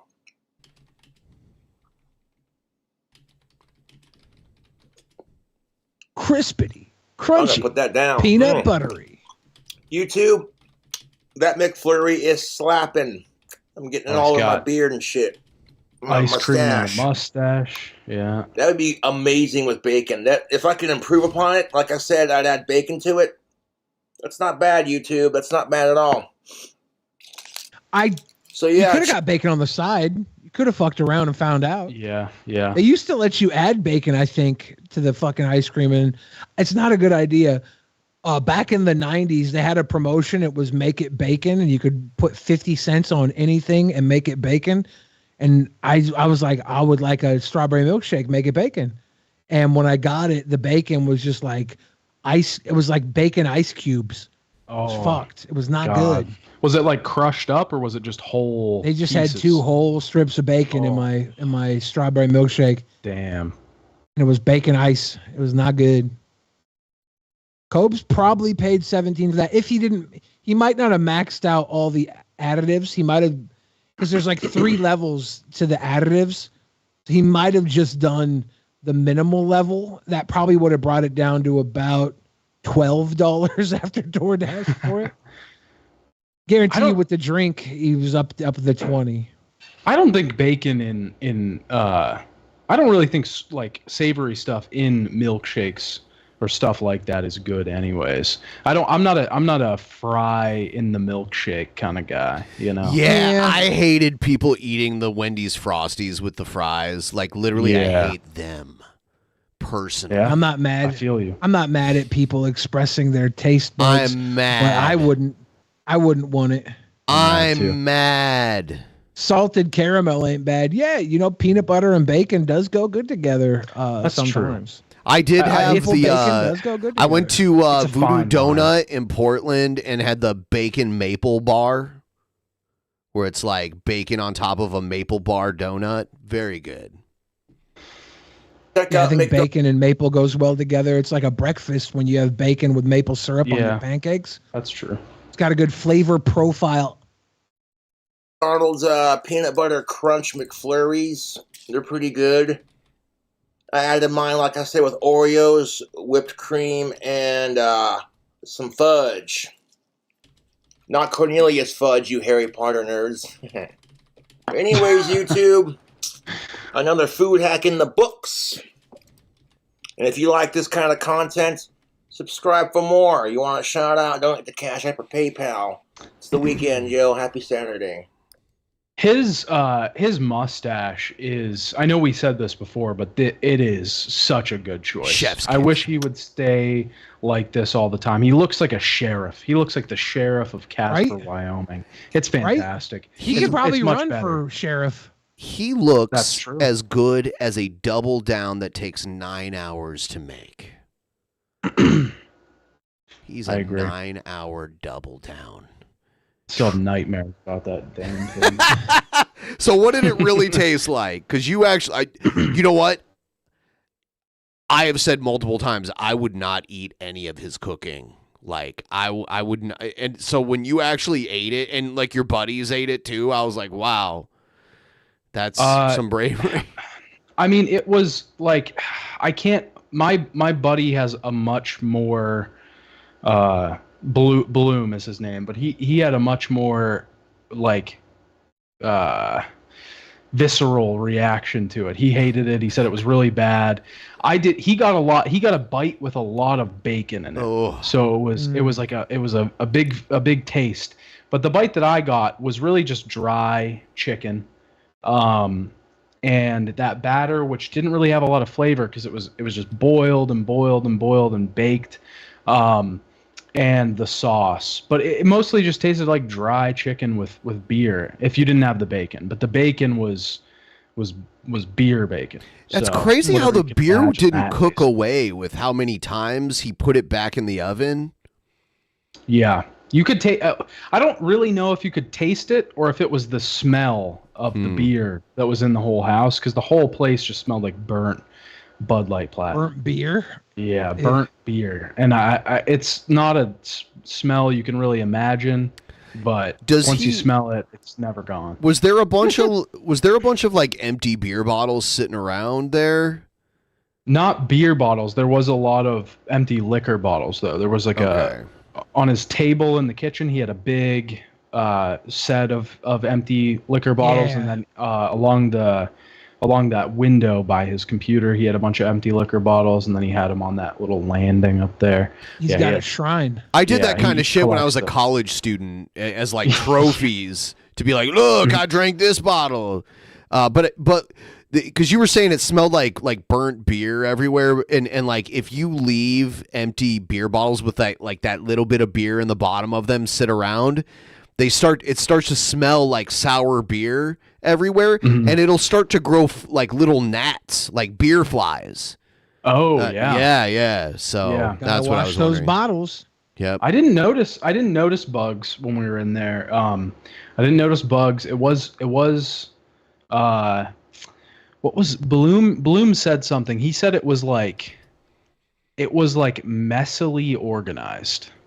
Like it was very messy if you look at it as a whole, but if you start to look at individual pieces, it's just like it is kind of organized. Like there's a method to the madness there, you know?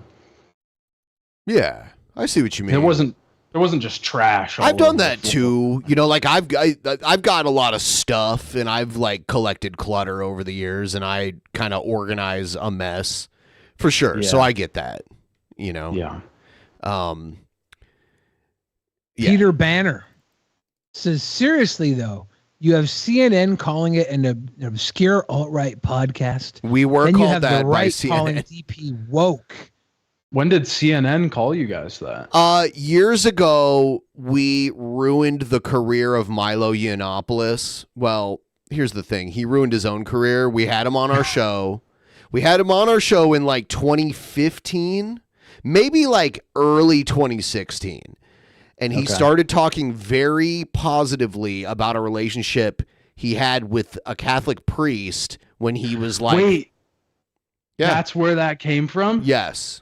Oh shit. Yeah. Damn. So That's he was like, "Oh no, this is normal when you're gay. It's okay when you're 15 to have like a 30-year-old man be your sex partner." You know what I mean?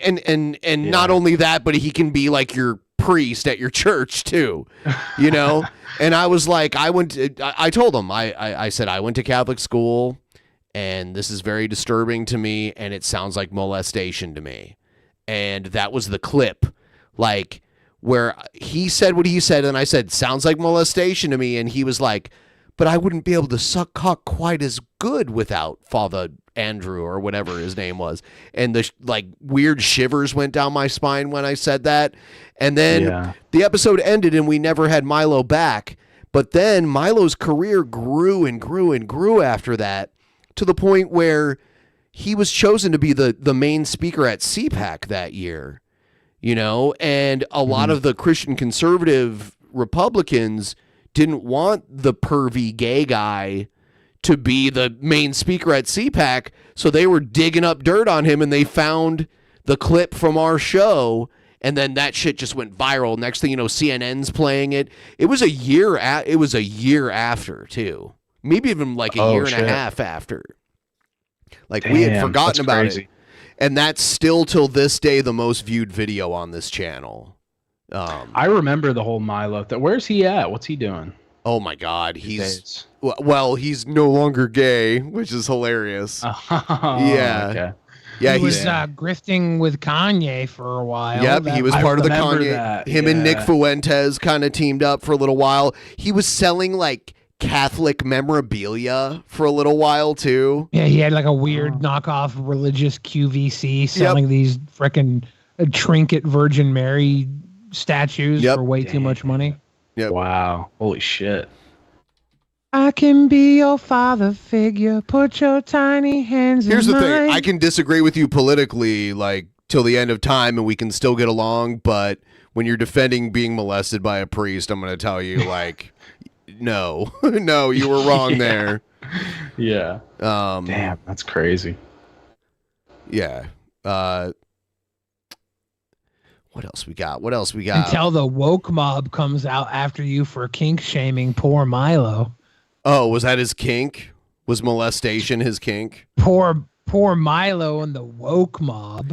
You know, it was funny because, like, the reason we brought it up was because he was on Joe Rogan, like, the month before, and he kind of mentioned it but didn't go too deep in it because Joe Rogan was like, this is fucked up.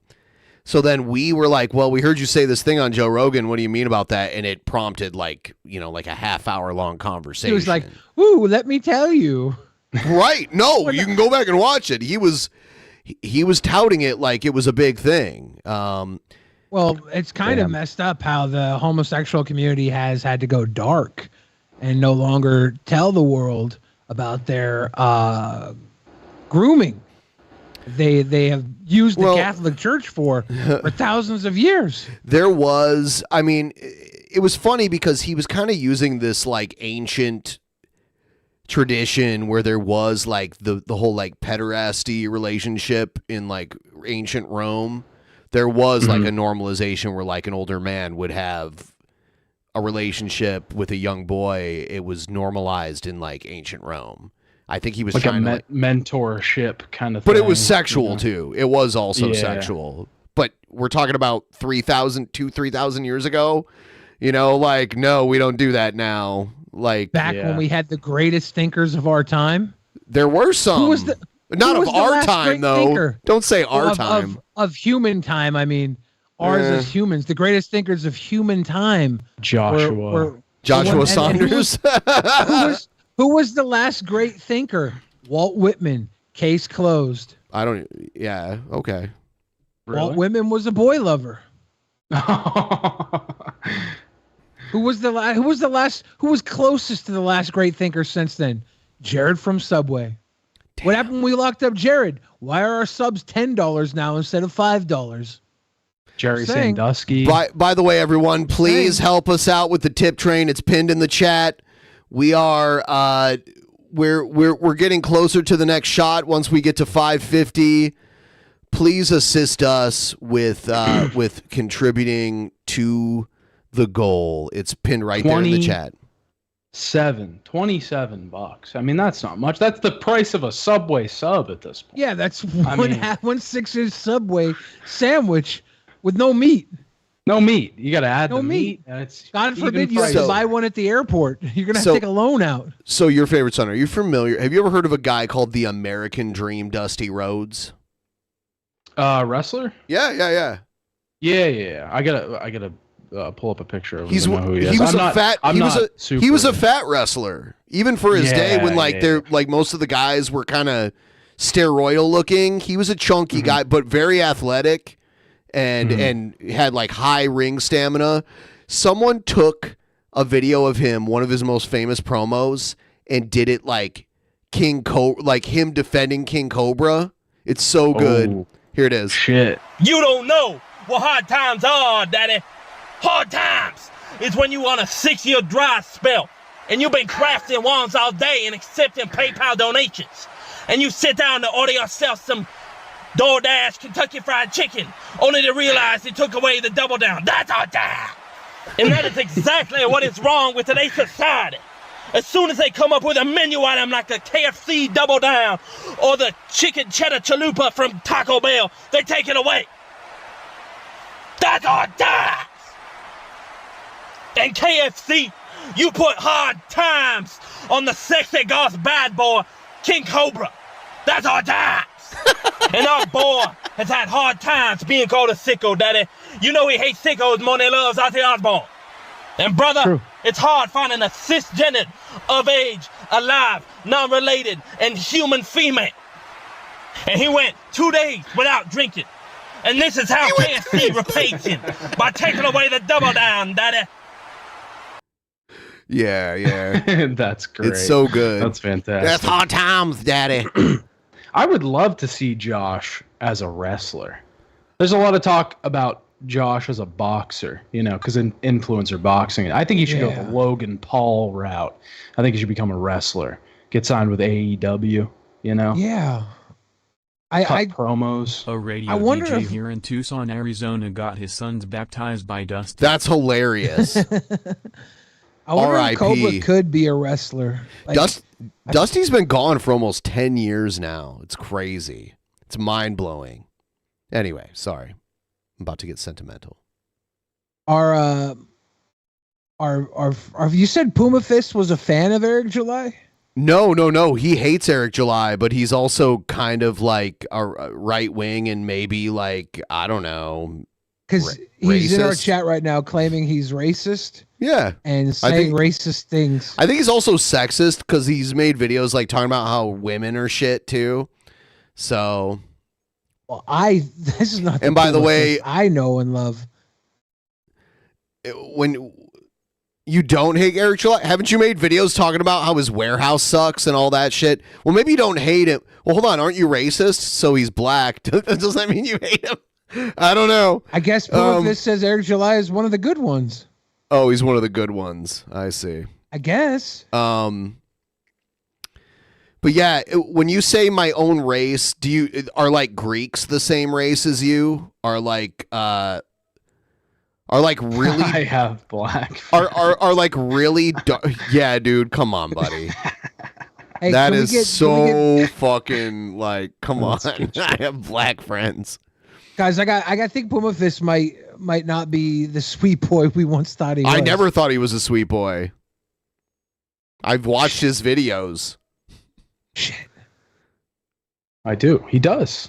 Cool. Shit. Thomas Jefferson had black friends too. He's got black friends, dude.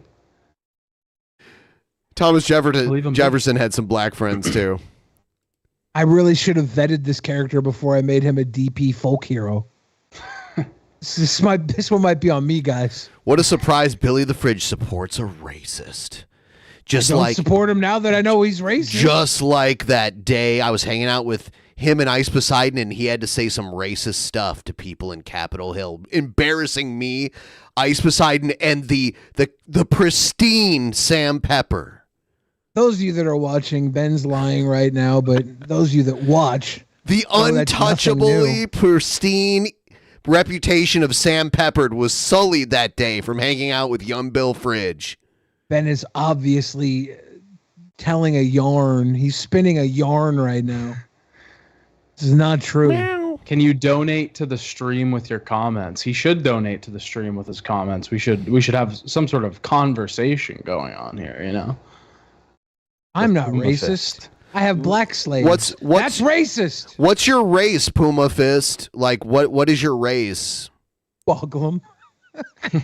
Well, I mean, like, he's probably going to say white, but, like, how can you say you're the same race as someone who looks completely different as you? I've never understood this. Like, am I supposed to believe, like, a ginger Irish person is the same race as like a super dark olive-skinned Greek person? Probably. I mean, like race is arbitrary. Like we create these categories, but we're all different things. I think the only difference is some of us are complete fucking assholes. That's our only difference. Bring Puma on. Bring Puma Oh my God. on. Bring Puma on. Bring Puma on. You really want to do that? No. People in chat are saying the joke was making fun of him, saying Puma Fist out, and everyone's saying I guess DP won't be the same without him because we were actually never supporting Puma Fist.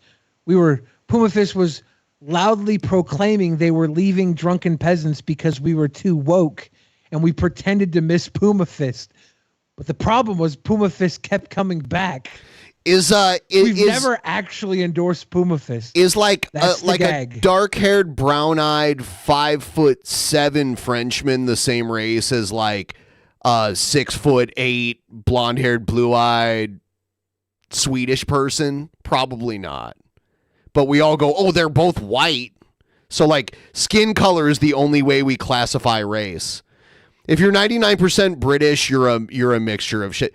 Like, yeah, you're British, Irish, and Welsh, which is, by the way, Welsh is British, by the way. Welsh people are also British because Britain is an island and Wales is one of the countries. So if you're British, and you can't be British and Welsh. And when you say be British Irish and Scottish, can't you? Well, you can't say that they're well, Welsh is British, Scottish is British, English is British, and then there's that weird gray area where like if you're Northern Irish, you could say you're British even though you don't live in Britain, you live in Ireland, but they're part of the UK also. So that's a weird loophole where you can be like both Irish and British at the same time. I think when people say they're British, it's the main area of Britain, and Welsh is definitely a denomination. What do you mean the main area of Britain? You Like don't know what you're talking about here. I do know what I'm talking about. A lot of times people will claim Welsh. Welsh as is a British. percentage. Welsh is British. They will claim Welsh on its own quite often. I don't care. Like Welsh is British. You're saying people do this. You don't like who? It's who are quite they? common. If you look, I don't care. People on 23andMe. They Oh, you separate mean by Americans? You mean Americans? Okay. I mean, when people talk about their heritage, they will separate Welsh. People being with Scottish. Americans, right? Because 23andMe is an American thing.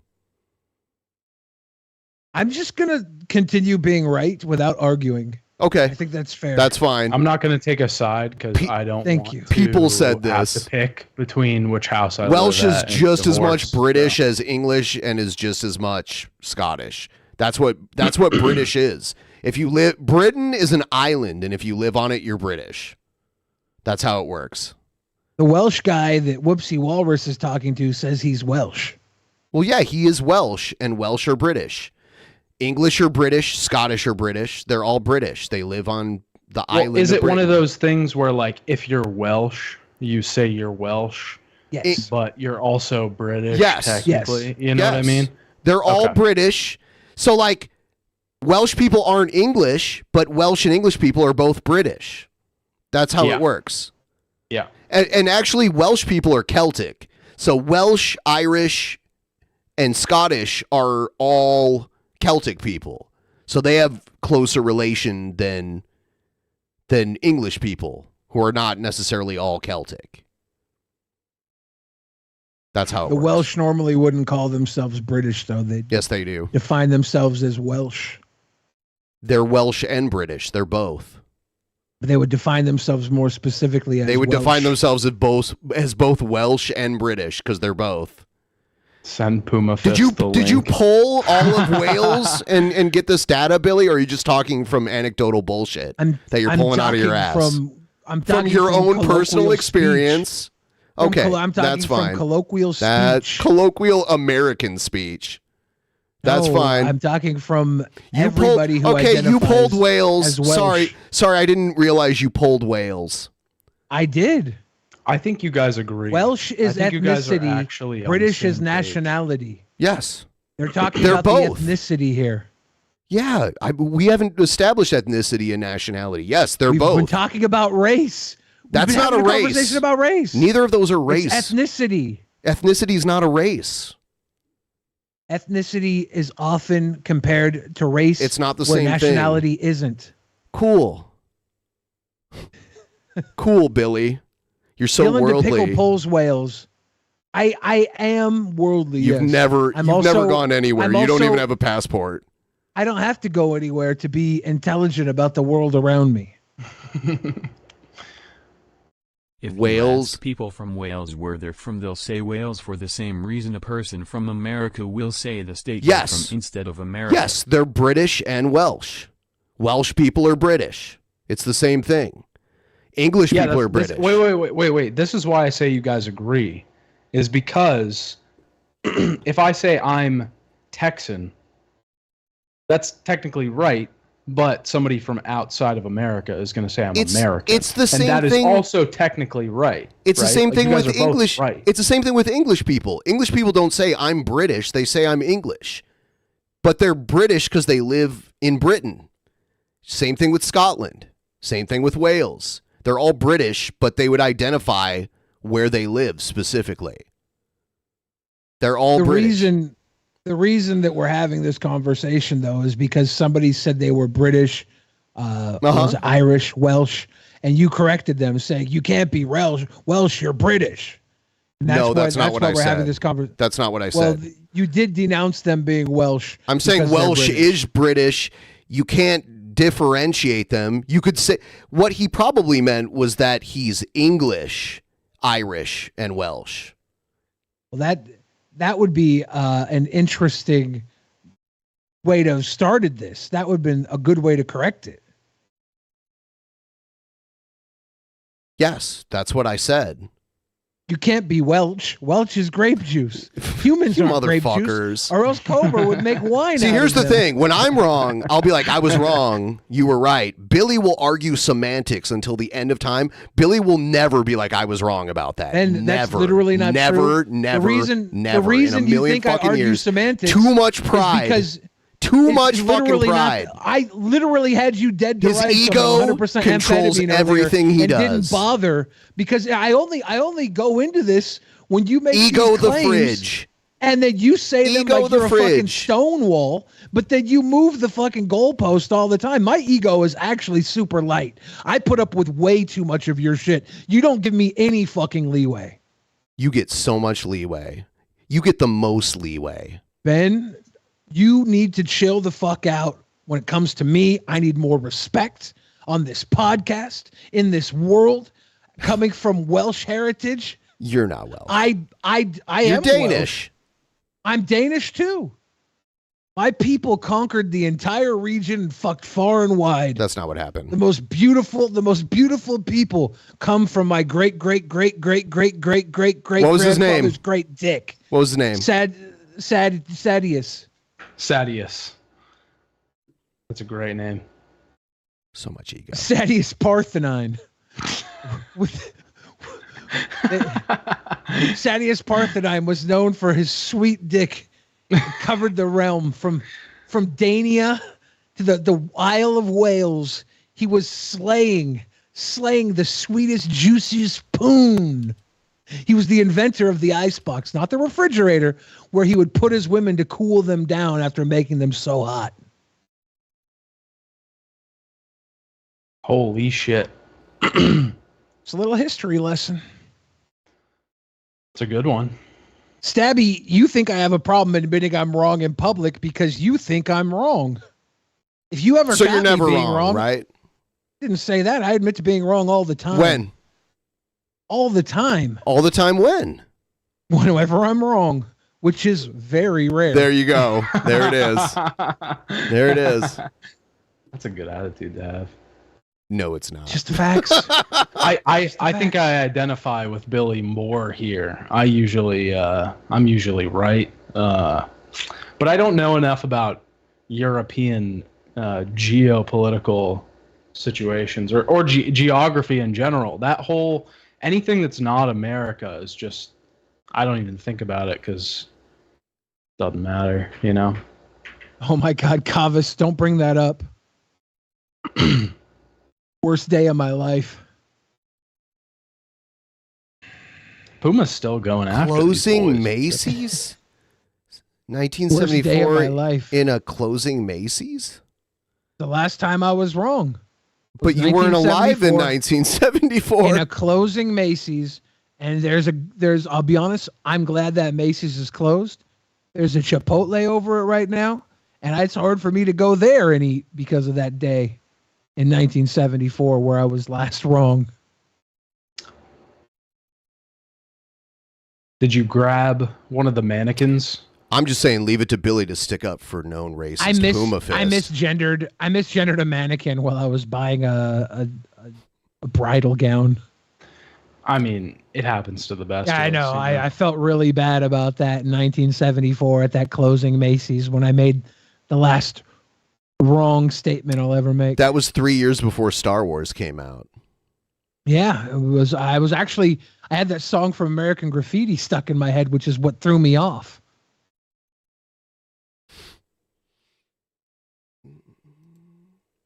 That's hard times, Daddy. Hard times being a thicko. Yeah, you know what? I was just setting Puma Fist straight with his racist ideology. I had no idea Billy the Fridge was going to defend it. I don't know what to do, guys. I don't know. I don't know what to do. I just feel like I feel like we need some sort of we need some sort of bridge. We need to bring you two back together. You know, we need like maybe we should play a card game. I think Thursdays on the podcast should be we get a marriage counselor, and every Thursday Ben and I talk it out with a marriage counselor until we can go on trips again. I love that. How long has it been since you took me to Vegas, Ben? I don't think I ever took you, but I think we hung out there once. It was sweet. It was tender. I miss those days. I miss them, Ben. You like went off and got really high and came back, and then we went to dinner and you hardly talked at all. I couldn't. I'm not good. You at hardly being talked high. at all. We went That's why I don't out to get high. dinner and you just couldn't say anything to me. I know you were talking about wrestling and stuff, and I'm like, yeah. Wow. It's really. I felt really, really underappreciated, your favorite son. Almost like I was he was just high. never present.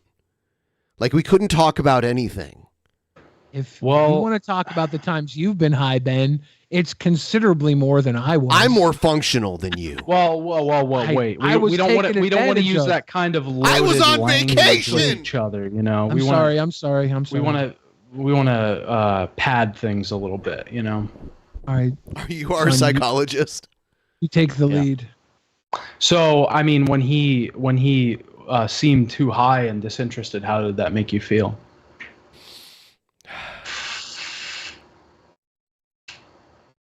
All he was doing was looking down, like he couldn't even make eye contact.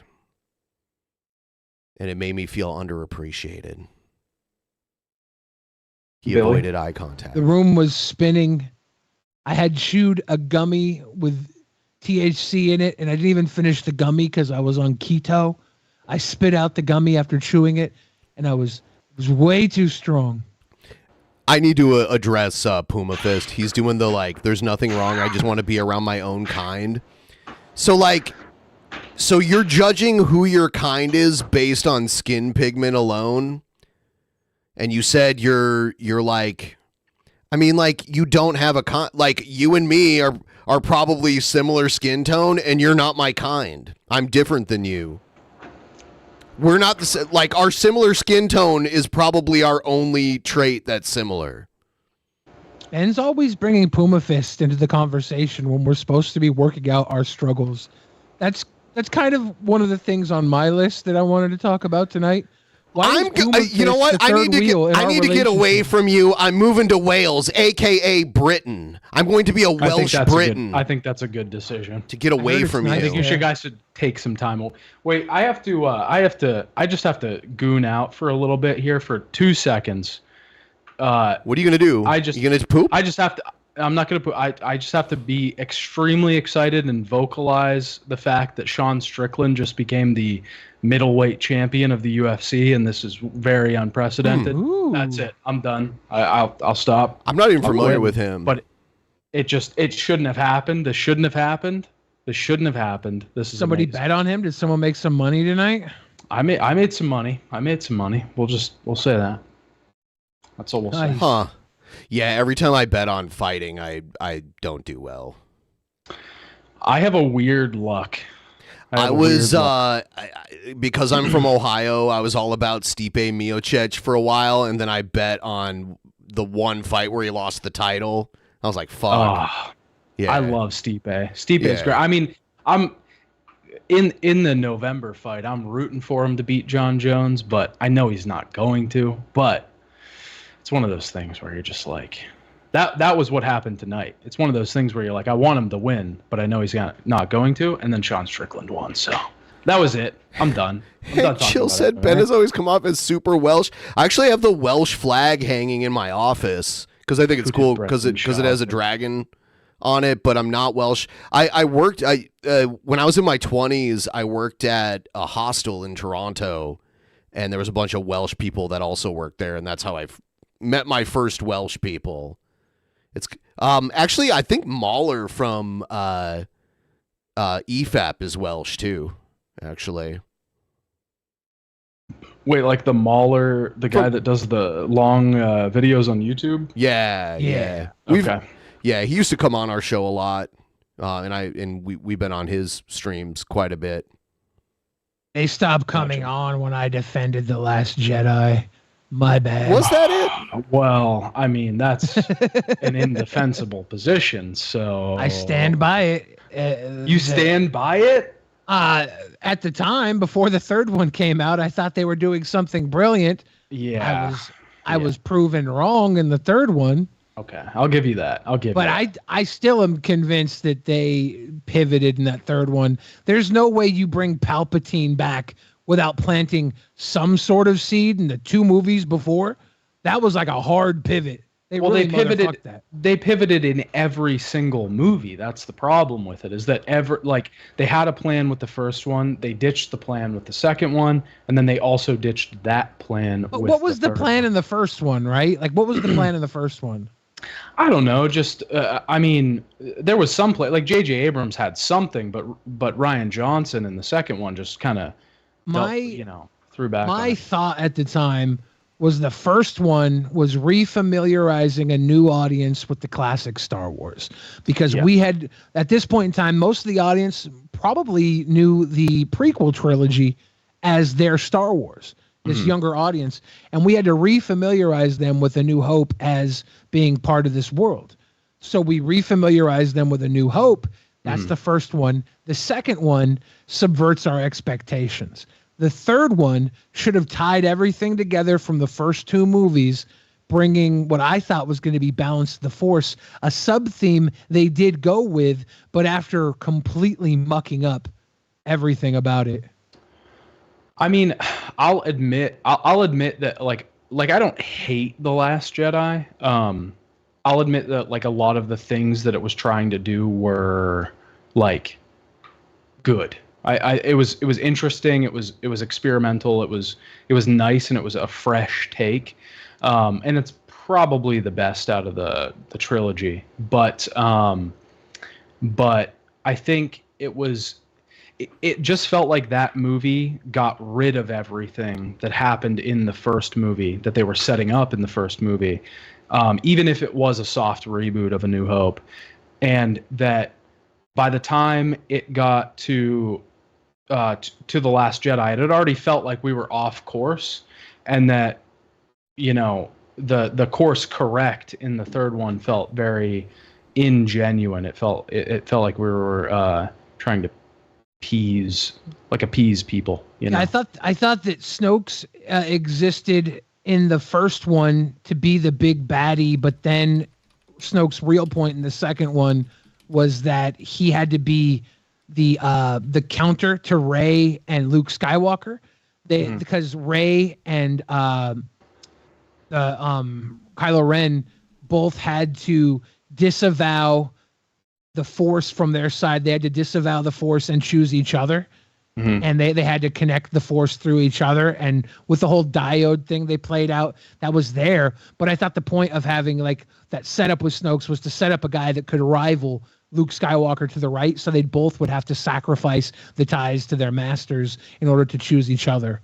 That's what I thought they were going for there. Yeah.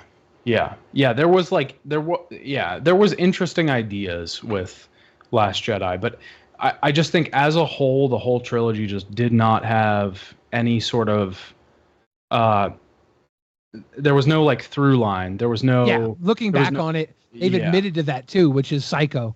Yeah. They admitted they didn't have a plan. And it's like, what? You're going to take the most influential trilogy of all time, reboot it without a plan? This is weird for me to say too, because I used to hate them so much, but I would rather watch the prequels than the sequel trilogy.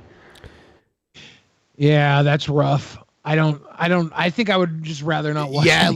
That's true. That's true. Like Zoomers do kind of like the prequels, but it came out when they were like kids. So I was 18 when Phantom Menace came out. So I kind of looked at it a little differently. But honestly, like, I feel like I remember watching them and not thinking they were that bad. And then the internet in like the early to mid 2000s fucking decimated them. And then I was like, yeah, you know what? Jar Jar Binks does suck. So, part of me looks at that Jar Jar Binks theory where Jar Jar Binks was a hidden Sith. Yeah. And if that would have been the plans for him, and they changed them because of how much people hated Jar Jar, the fan response fucked us, because that would have been brilliant. That would have been brilliant. I just that would have been great. I just looked at my 23andMe. It says I'm 60% British and Irish. So me and Puma Fist, so close. But I will say that if you're British, Scotland, Wales, and England all fall under the British part, and they show where you're from. And then if you're from Ireland, it's just like you're from Ireland. Well, like Northern Ireland too. There's two countries in Ireland, basically. So I'm going to pull up my 23andMe and see how much European I am. I like it when we have racists in the chat to flex how I'm more European than they are. 'Cause I'm like, dude, you're not even doing it right. But yeah, so like they'll say you're British and then they'll like specify which part of Britain you're from. But they're not like you're so like British does the biggest misconception that Americans make is they think when they hear British they think English, but England is just one of the many ethnicities in Britain. I'm 99.9% European, 97.6% Northwestern European, 60.4% German, French and German, leaning towards German. I'm hardly 18.6% British and Irish, 8.4% Danish, 0.1% Finnish, and 10.1% broadly Northwestern European. So what's the highest one on there? German. Huh. I'm Herman the German. I'm young Nazi the Fridge. Mint says ILY. Mint, congratulations on going super viral, spurging out on the Star Wars fans. Have you seen this video of Mint yet? No. Oh, it's gone viral. We should pull it up. We should be watching this on the show. It's fantastic. I had no idea. I'm going to grab a link to it. I'm 37% Eastern European, and that's all Polish. Yeah. So 60% Irish/British. The British is all Scottish, and then there's Irish, and then Eastern European, and then there's like little bits of things here and there. Now we got to watch this video of Mint and see whether or not the people were overreacting to her video, because people were getting pretty reckless over it. I have to find the damn thing.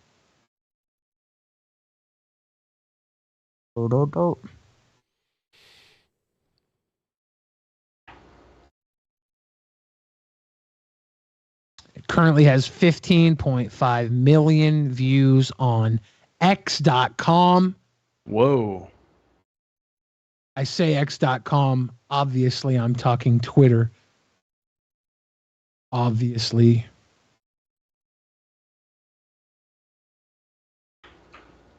Oh, God. Oh, I did. Since we're ranting Star Wars. Yeah, I mean, like, yeah, she does like the bouncy boobs in this. I was like, okay. Oh, is this that girl? Yeah. I saw this today. Yeah. Yeah, it's viral. Everybody should have seen it. Yeah. Oh, Mint has a KFC that's a museum. I want to go to the museum and have a double down. Do they serve the double down? They don't have the double They down. should.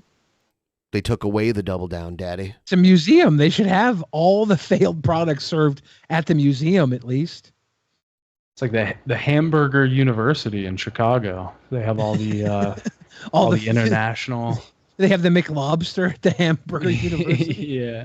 I kind of want to go there. Oh my Star God. Wars fucking sucks right now. I fucking hate it. First of all, why is there even an Ahsoka? I saw a little bit fucking screenshots of it. I haven't seen it, and it looks like trash. It fucking looks like trash. Why is there a fucking Luke Skywalker there? Fucking Mark Hamill from like when he was in Return of the Jedi. Now, don't do that. Didn't they already do that in The Mandalorian too? Yeah. There is no fucking I'm so afraid a boobie is about to pop out. Like, I'm like, reason to watch any of the It's like she has to be taking cut takes and setting these boobs, right? Like They're having different like variations from cut to cut. Star Wars past the first three. The prequels is just a Star Trek ripoff done poorly, okay? They're trying to do the whole political thing. No, not in Star Wars. Star Wars is not about politics. Even the sixth one is ruined by the CGI that they added. And the Ewoks, first of all, the Ewoks make no practical sense. How are you going to destroy the Empire using rocks and sticks? They have guns. They have lasers. They're space hobbits. They're space hobbits. And Chewbacca, they were going to lose till Chewbacca came in with the ATST. The fucking Ewoks stop the Empire and destroy the second Death Star. Why the fuck is there a second Death Star? Don't you learn from I see two Death Stars about to be destroyed in your bra right now. You're one X-wing away from having those things blown up. fucking movie where fucking Lucas destroys it so easily? Why are you making a second one? That's just a waste of resources. There is no reason to watch any of the fucking Star Wars. Why make a second one? That's a waste of resources. Have you not seen the people of Florida? Every year a hurricane comes and destroys their homes, and they rebuild with federal money until they get destroyed again. This is human nature. That does not change in a galaxy far, far away. Listen, the only Star Wars you need to watch the first three, and also the other comics that Disney disavowed once they started making the sequels. Oh, let's just screw over the fans. Fuck you, Disney. You're ruining literally everything. That lower left tit is about to break out of the cage. It's so close. It's right between there. the Star Wars rant and the probably should not pause here. I see I see the little thing winking at us. There are good films that exist, not Disney. First of all, Disney butchered Scarlett Johansson's tits in fucking Marvel movies right after they bought it. Oh, no more tits. Oh, it's CGI. Let's get rid of the fucking tits. Oh, let's make it more family friendly. Fuck you. Fuck you. Iron Man and the other ones that she's in. Oh yeah, those are good because of all the jiggle tits. Now there's none of that. Mint says this rant is because I have finally seen Casablanca and Doctor Strangelove. That's what was going to happen. You were going to watch enough cinema. You were going to watch enough classic cinema that you were going to be soured to everything you thought was cinema. Proud of you, Mint. Damn, that was entertaining. Yeah, Star Trek's bad. I mean, Star Trek, yeah, it's really bad now. Star Trek is horrible. Whatever. When Gandalf came in, shit was crazy. I gotta go to the bathroom. I'll be right back. All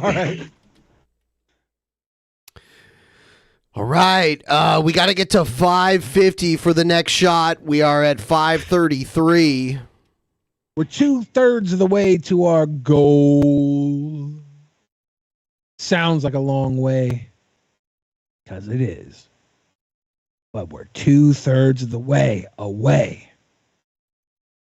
Only 1/3 to go. But yeah, that was a great rant. I love that everybody's getting angry at you. And I need to know how many times you have to cut to pop your titty back into place. I need to know. I feel like you had to do at least 3 mid-rant cuts. And have you thought about doing rant videos where your tit pops out, and then when the tit pops out, you cover it with a little censored thing that says, for uncensored video, go to Mint Salad OnlyFans. I swear, if 15 million people saw this and half a boobie popped out, didn't have to stop right at any tip. I'm impressed. I'm impressed. That's impressive. I thought we were going to have a gravity malfunction. Next time, you should go for the slip, edit it with a link to the OF. Because people right now, I've seen people compare you to the little autistic Sonic the Hedgehog kid. Oh, my God. What was his name? Damn. Can't remember his damn name. But you're very close to becoming sappable Christian if you keep this up. And the internet needs that. Sammy, yes, Sammy Sonic, classic Sonic fan. Exactly. Whew, that was probably the best video we've seen all night. Quality. That was half the joke. Yes. The other half was babyface guy. It worked. It lit the internet on fire. You got to do follow-ups. You got to get another question. How many new subscribers to the OF have you gotten, or the Fansly, or whatever you're at with the over-the-top premium content? How many new did you get off of this visibility? Got that new. That's a good question. Because I get a lot of extra rev coming. If I know Min, there's got to be some conversion going in for the hate wank. There's got to be some conversion going in for the booba. So this is somebody you have, you guys are okay. Friends of the show. Yeah. Mint Salad's been on the show multiple times. 3K. Great guest. So your Twitter went up basically near 6 times. Damn. Over this? That's quality growth. And the spicy sites grew similarly. Good. At least 10K new followers on those? Hell yeah, get it. Ever since you've been doing what you do, you've been doing this with a consistent work ethic. You're not missing drops. When you're gonna go do something, we're gonna go collab somewhere. You're gonna go work with Tony from Hack the Movies. You're preparing content to debut while you're gone. You treat this like a job. You are autistic, which helps people talk about you because you say and do things that are uncanny, and that gets people talking. And also, your account's called Autistic Boobs, and there's boobs. Boobs get people talking as well. It's a perfect mixture. This is only the beginning of your growth, and I hope one day when you're beating the world up, that you will still come back to Drunken Peasants and let us leech off of you a little bit. I know you're happy to lean into being a weirdo. Obviously that's true. I think it's great.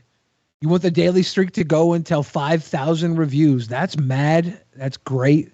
I hope you can buy a car next month. Oh, hell yeah. You're killing it, Mint. I'm proud. Proud to say I didn't talk shit about you too much. Because the first time I saw Mint, her and her boyfriend Riley were fighting with Ethan Ralph. And I didn't know them. That was them.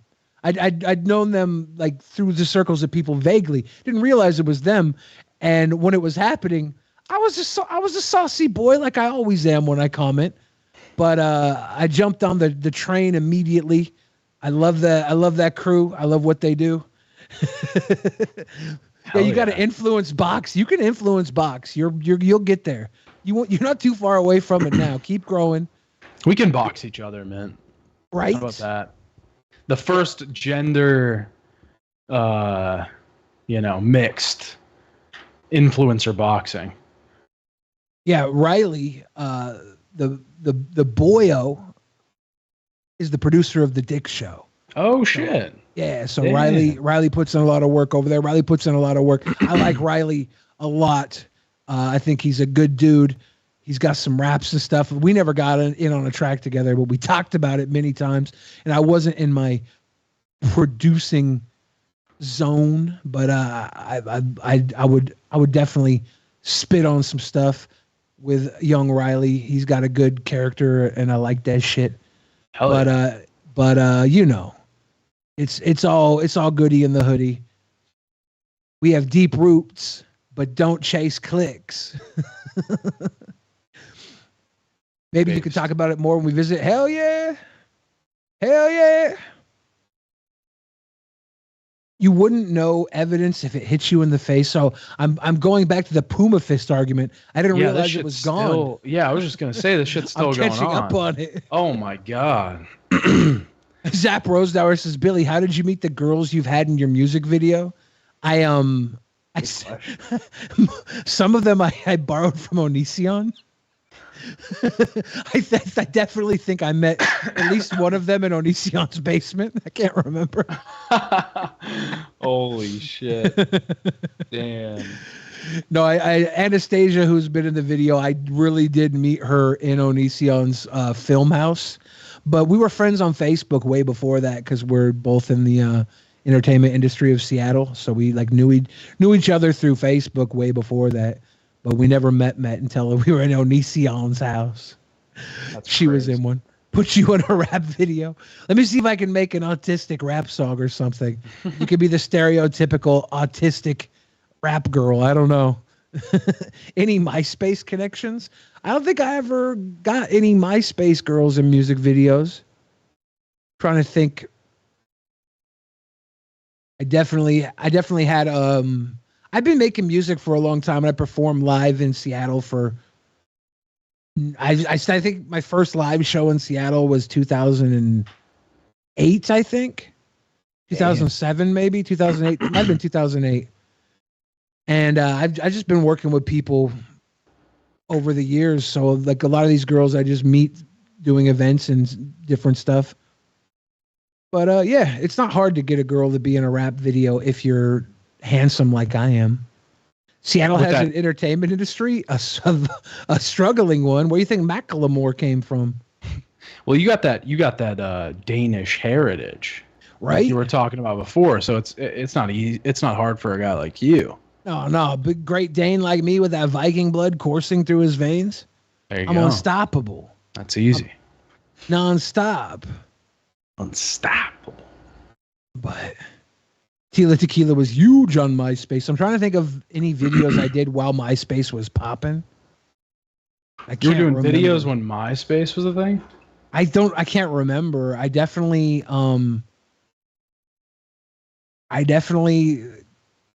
think 2011 was the earliest. 2010 maybe was the earliest music video I put out that's anywhere online, I think. When did it go down? Like when was the end of MySpace? I'm not sure. Fuck. Yeah, at that time I know it was around and it was still hopping in 2008. Yeah. 2009 maybe even. Yeah, Hank Chill says 2008 was like the last year of MySpace, right? It might have been 2008. People are saying. Okay, yeah. That was the year of the mass exodus. Because it was sold to News Corp. Who's the guy that owns Fox? Yeah, News Corp. Rupert Murdoch. Yeah. And people were like, we don't want to stay here anymore. And then Facebook came in and said, look at our big fat dick. Yeah. Everybody Do jumped not over. hate. Hate is not so good.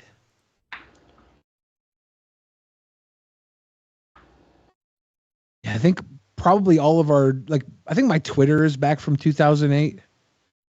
I don't know. Let's see if I can see when I started on my profile page. 2009, March 2009.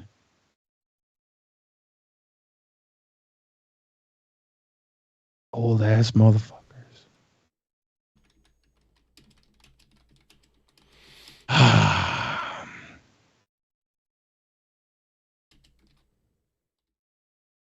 Dane Cook was huge because of MySpace.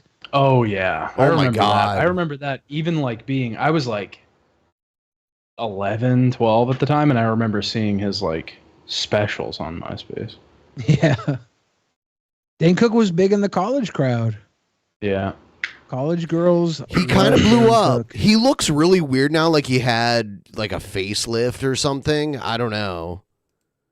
Yeah, he doesn't have the young boyish looks. Yeah. It looked like he had stretched his skin faux out. hawk thing going on. He had the faux hawk. I know he got a lot of money stolen from him by his damn. A close friend or relative. Somebody he was talking about it on a podcast. They took millions, I'm pretty sure. Fucking yeah, it was sucks. pretty bad. Yeah. Brother, Dane Cook's brother. Yeah. Mitch McConnell. Sorry. Dan Cook's brother is Mitch McConnell? No, here's this news story where Mitch McConnell says he will finish his term, like, because he had a weird freeze up. I actually do have the couple of them, didn't he? Yeah, he had another one. I need to find it here. Here it is. I'll switch to the video screen. Okay. Senator, you're up for election in 3 short years. What are your thoughts on it? I'm sorry. Turtle? That's okay. What are your thoughts on running for re-election in 2026? What are my thoughts about what? Running for re-election in 2026. Yeah, he doesn't even, like, he's a politician. This is a normal question politicians get. What are your thoughts for running for re-election? Well, it's hard to answer when you're having an aneurysm. Difficulty times. Yeah, 20. our top level politicians are getting older and older and older and older and older. It's ridiculous. Call that a classic. I don't think Biden should run again. Oh, gee. I don't think Biden should run again. I'm glad Nancy Pelosi isn't Speaker of the House anymore. I honestly don't think Trump should run again. Said she would. Pelosi said she might run again. She'll run again, but she won't be Speaker again. I thought she said she was running to get the House back. She can get the House back, but she has to be elected to be Speaker. And at this point, I don't think the Democratic Party is going to elect her as Speaker again. I should hope not. Yeah. Like the major. So like they would have to get the majority of the House back, and then they would have to decide that she's okay to be Speaker again. And she's older than Biden. So yeah, there's a picture of her standing next to John F. Kennedy. Yeah.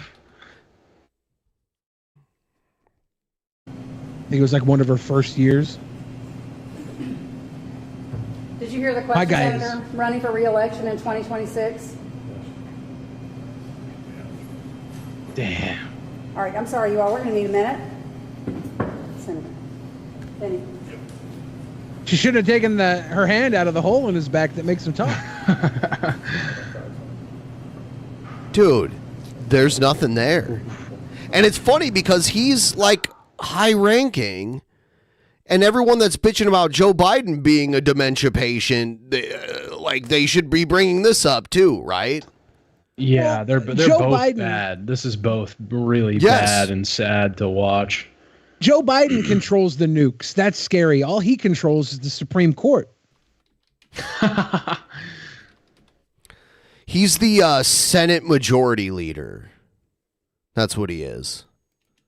Yeah, I think it's both bad to have guys like this anywhere near some sort of influence. This guy took your rights to choose away, women. How pathetic are you? He was You let instrumental. this brain-dead turtle take away your right to choose. Somebody else have a question? This is why Please men are speak better up. than women. What efforts is Daniel Cameron going to have to make on the campaign trail to win Kentuckians over in November? Senator Daniel Cameron, do you have a comment on Daniel Cameron? Well, I think the government race is going to be very close. Far and away the best candidate we could have nominated. And at stages become increasingly Republican, back to government, down to Democrat left. Frankly. So I'm I think it's optimistic time that for my pudding now. I'm going to go lay down. Damn, that sucks, dude. That's fucking Yeah. that's like my- hard to watch. My grandmother has been slowly decaying into dementia, living in a memory care facility, Yeah, and she's usually better than this. yeah. Holy shit. Not always.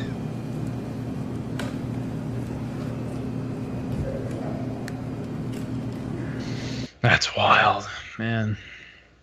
That's who's running our country, right? Well, He's part one of the top problem. ones. He's one of the top ones. Like, well, he's one of the top figureheads. The real people that are running our country are. The Illuminati probably or not. something. The hidden elite? Is that what you're talking about? All the major billionaires, the Black Rock. It's true. Black Rock. Don't say that on YouTube. What are you doing? Chris Rock, not running our country. Here's Ted Nugent talking about something. I guess we'll see what he says. And Joe Biden's Oh, God, it's Newsmax interview. America, not only is there rampant crime, but the Democrats are weaponizing Ted tragedy Nugent to put joins the balance. What is gun the control. balance? Is that the Also, plank on the in end of a boat that you jump off of when you're committed mutiny? Yeah, I think that's a good idea. Balance on that plank. A young boy in Colorado Springs is removed from the classroom for a Gadsden flag patch. And also in Biden's America, pornographic books can be found in children's libraries. This is the true state of Biden's America, and this is why Can the I get battle into for the this White children's House is library the and get most some important porn, one we've please? seen in at least a generation. Join me now to break it all down. Musician, outdoorsman, my friend, Motor City Madman, friend of the show, My Ted friend. Nugent. Ted, King love Cobra's having you. I house. appreciate your time. You're a very busy man. Cleaner or messier than this? He has Then Ted Nugent's house? vibe. Yeah. It's cluttered, but it seems better. Or it's weird because he has like a patch from every police department in the country there. There's a Seattle one up there too that I've seen before. I don't see it right now, but he had it up there at one point. Last night we had a young man on. His name was Jaden. He didn't want us to use his last name. He got thrown out of a classroom because he was wearing the Gadsden patch. Listen how he described his Gadsden patch, and he was wearing a patch defending the Second Amendment. Listen. Originally, I had Pac-Man ghosts and other patches that had guns, firearms, which shouldn't be offensive. God damn it. I mean, Why is he wearing it's King the First Cobra's hat? Amendment, freedom of speech and whatnot. Well, you know, let me. It is. That's the hat. That's the type of hat Cobra tried to turn his cowboy hat into. Yes, it started out as a piggy-boggling. different hat, but he made it into that hat. He's one misplaced dodgeball to the face from having a wonk eye, too. Work with you, my friend. I love you. I love what you're doing here. You're right. It's the First Amendment and the Second Amendment. You are simply promoting your own beliefs. Your right to free speech. Your right to keep and bear arms. It's in our Constitution. I don't think my you friend, have are rights 100% to free correct. speech in school, though. Ted, I they think want to public groom our schools kids in school. They don't have don't parents. have the same rights. I mean, yeah, there's rules. You're not going to go to jail. It's just like your job. Like, you have the right to free speech at your job, but you can still say things to get you fired. You can say it. You're not. Free speech just means you're not going to go to jail for saying things. It doesn't mean you can't get in trouble at your job or like be held responsible for what you say. I'm just glad this kid started early as a patriot, so he ain't got to kill nobody like that little Kyle Rittenhouse boy did. True patriots. You know, and now they want to take our God-given constitutional rights away at the same God-given. time. Sir. I like how he cried while he said God-given. It was in his voice. God-given. God-given. So to you, Eric, and to that young man, you know, self-evident truth. It isn't just his belief system. It is the self-evident truth. You know, it's written in stone. It's written in our instincts. What a glorious celebration that young man represents. It's written in stone. It's that written in our spite of the instincts. American anti-education Musician system, and his outdoors. instincts glow wildly with self-evident truth. Yeah, the First Amendment, the king wouldn't let us do certain things, so we wrote down what we knew instinctively that You know God you're an gave us the right to outdoorsman when do. your clothing brand of choice is Snap-on. Called the First Amendment, all four of them. And then the Second Amendment is also something the king wouldn't let us do, so we wrote it down so in case somebody wanted to play king or tyrant or dictator or slave driver again in the future, Joe Biden. So this kid must listen to Ted Nugent music, and if not, I'm going to... Probably not. Dude.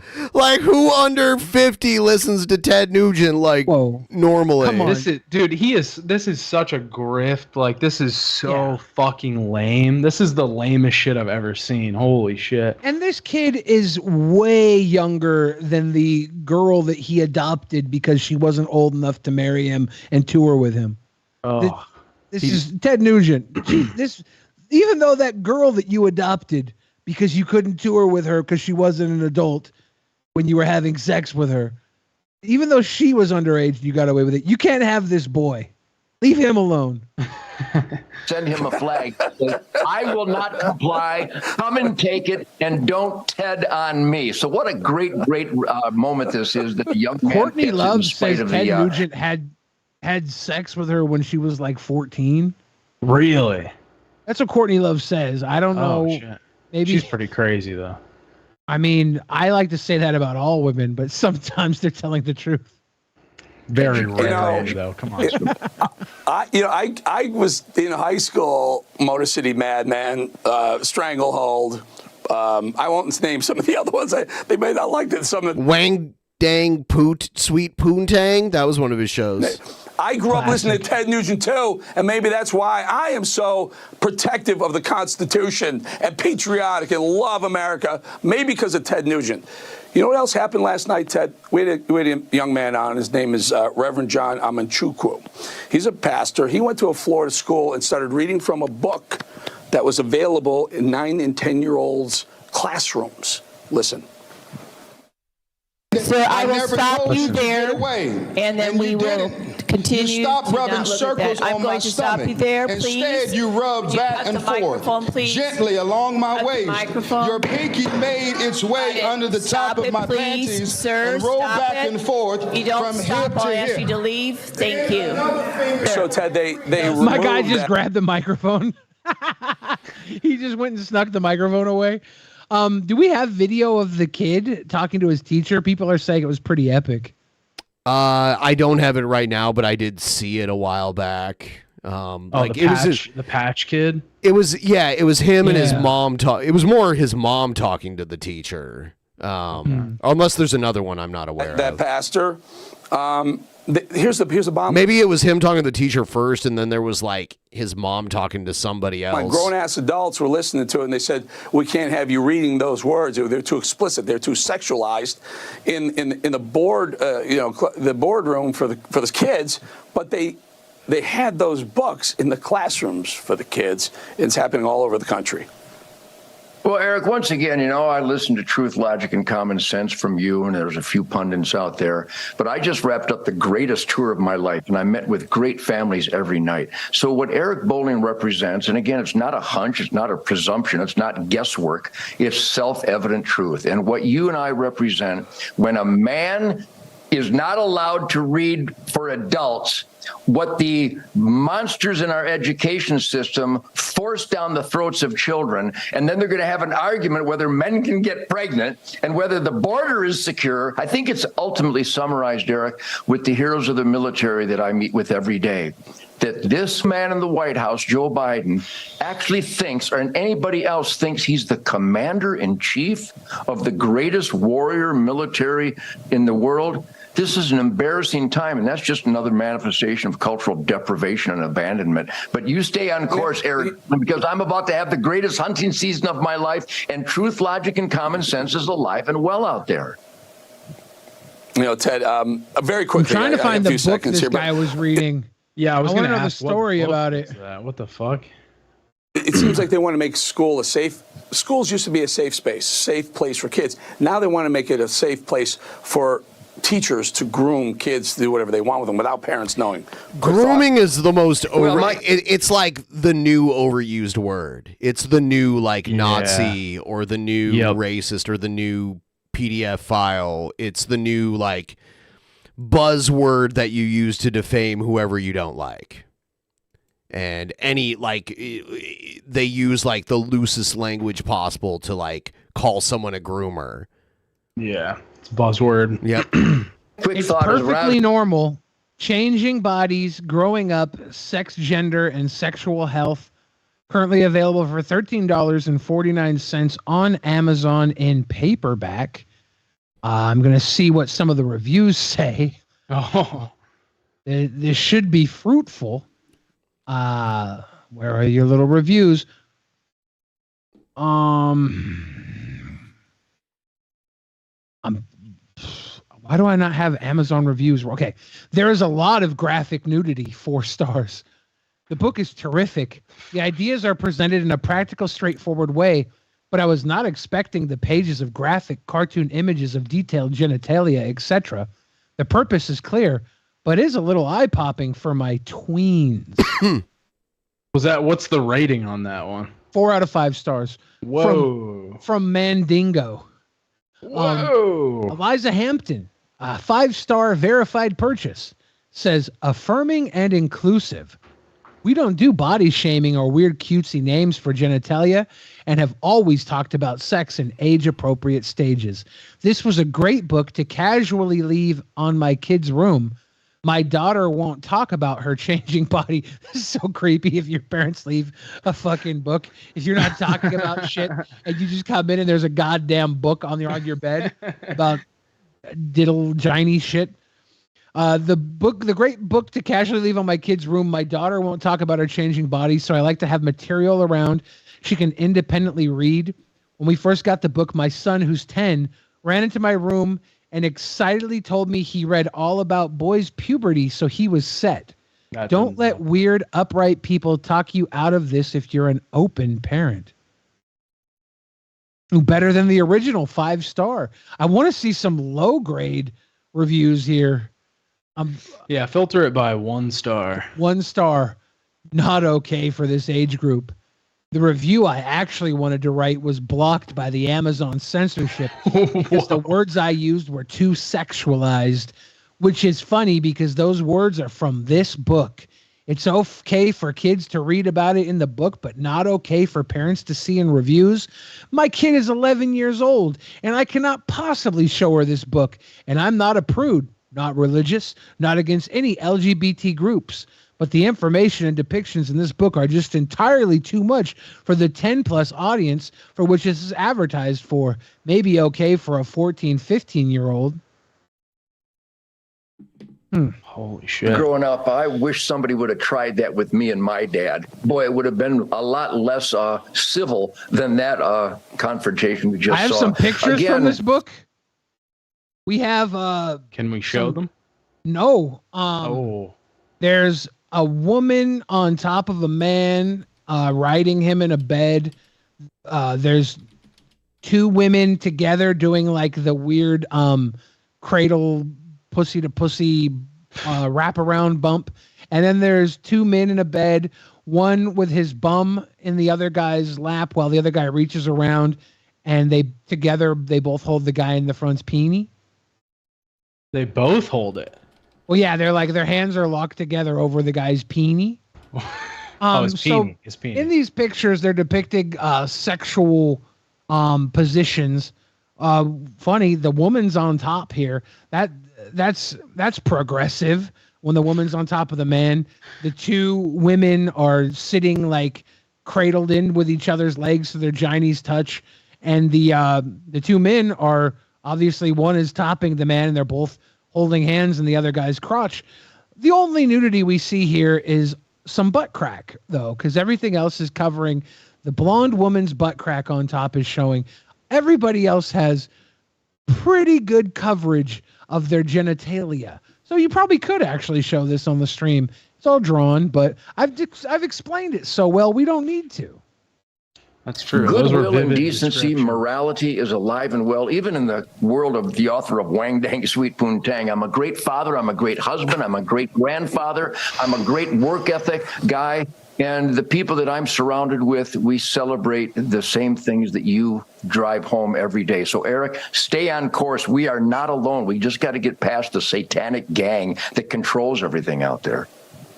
Got to stay with our Ted Nugent philosophy. Got it. Best satanic thoughts gang. and prayers go out to the dog, Happy, who is going through some surgery. Hope Happy's okay, Ted. I really appreciate your time, my friend. Thank you for joining me. Back at you, Eric. God bless, Godspeed, man. God bless real America.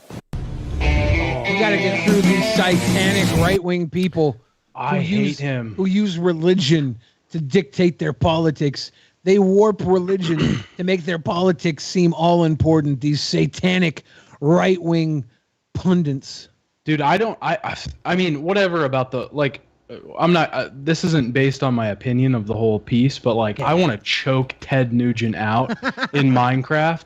I want to like choke him out until he can't breathe, like in Minecraft. I want to challenge him shit. to a nice game of Minecraft. Yeah, like a real vicious game of Minecraft. He is cringe as hell. Like, cause you can tell that he's just. It's not even.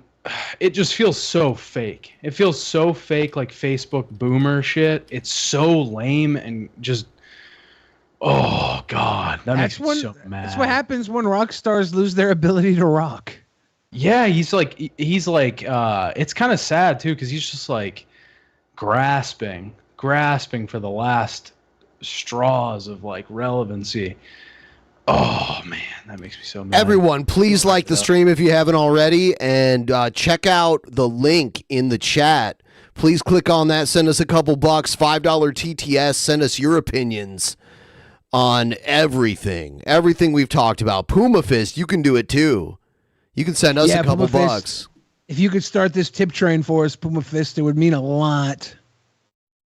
Yeah, let's get this next shot going. I mean, I'm begging. Yeah, you're dead sober now. Begging for a shot. Last time you were on, you got blackout drunk. I was blackout drunk. I don't remember what happened. I'm fully cognizant. I'm going to remember this in the morning. I'm going to wake up tomorrow. I'm going to run a mile. What in the holy hell heck? What the frick? Puma Fist left because he lost an argument? Doesn't he know how DP works? You continue to argue when you lose an argument. Literally. I looked it up. The whole term British literally started with the Welsh. The Welsh and the Cornish were like the first Britons to ever exist before the English were even a thing. Before the English language was even a thing. And then the Romans. Classic Britannia. Yeah, and then the Romans came, and then like a lot of like the Romans came and the Normans came, and then the Saxons came. And the English language is a German derivative that came from Saxony in Germany. So like a lot of English people have like German and French ancestry, and maybe a little bit of Celtic just because they lived on the same island. But the original British people were the Welsh and the Cornwalls and the Scots and the Irish. By proximity. You're going to learn something. Yeah. History class. Ladies and gentlemen, please slow the tip train down. Don't all come in at once. They're not registering because you're all tipping at once. You broke the system. What have you done? What have you done? Oh, I have what I believe is some burrata in my fridge. Have you ever had burrata cheese? It's cheese? It's like a mozzarella on the outside and like a creme. Per event. Deal with it, Billy.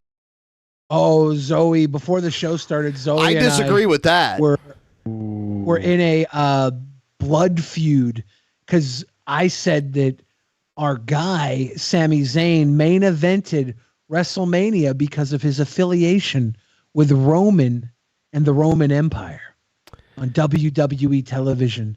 And Zoe said, I said, didn't Sami Zayn main event WrestleMania because of his rise with Roman Reigns? And Zoe said, no, he did not main event WrestleMania. But when we checked it, yes, Sami Zayn main evented day one of WrestleMania 39, along with Kevin Owens versus the Usos.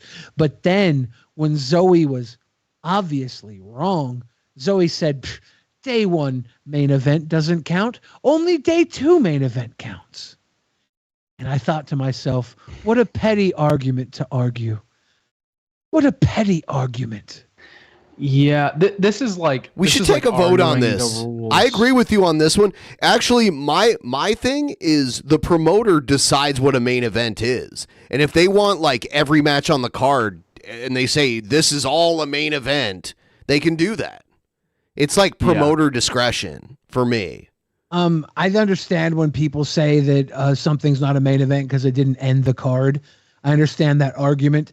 But I also, like, there's been so many matches that stole the show. They've also put main events on What early. Ben said about the Britons was not incorrect. But it should be noted that Ireland, Scotland and Northern England also have a lot of ancestry from the Vikings. Sure. Yeah. Yeah, yeah. Vikings. Yeah, I mean, like, they came, a lot of them came from up there, and then they settled there, and it became the region of Britain. But then Zoe tried to make the argument. Zoe tried to make the argument that concerts might be multi-day, and that multi-day concerts exist. And I said, yeah, they have a day 1 headliner, day 2 headliner, day 3 headliner. That's a good point. Muting the point that Zoe tried to bring up. Headliner, yeah. And I said to myself, I said, Zoe, if you can't be trusted when it comes to accepting WrestleMania main events for what they are, I missed that. How should I trust you ever, anywhere, Zoe? That's what I said, but I didn't say it out loud. You know why? Because I don't need you. I don't need you to be trustworthy. I just need you to not take away little Sami Zayn's WrestleMania main event just because you and I got in a small tiff on a Discord. Don't take that from Sami Zayn, Kevin Owens, and the Usos. Well, like, they earned that. Yeah. I'll be the devil's advocate here. Yeah. The word itself, main. Yeah. Yeah. Main is the point here. Yes. Main is the point. Main. Main insinuates one focal point, right? Yeah. One thing. Yeah.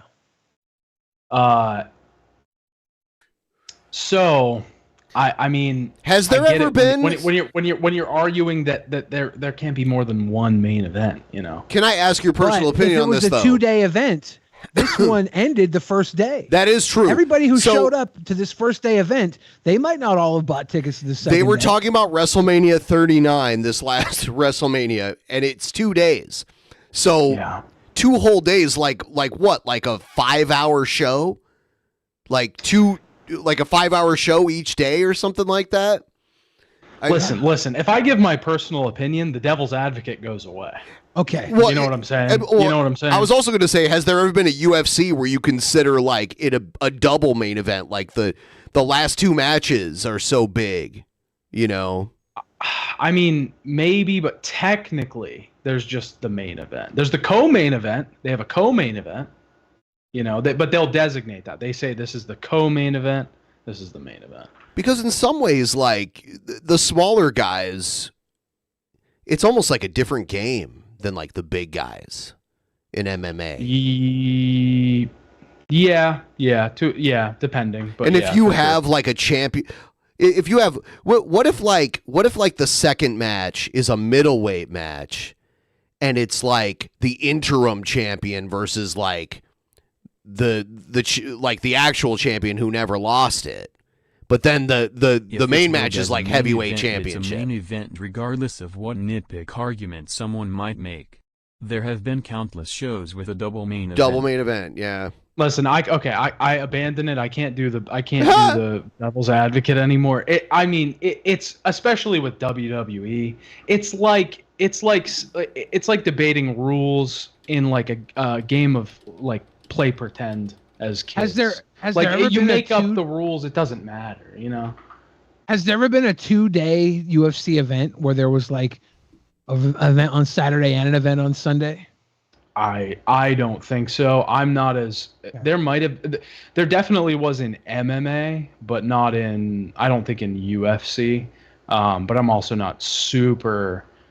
I'm definitely not as educated on the history as some people are, but I don't think so.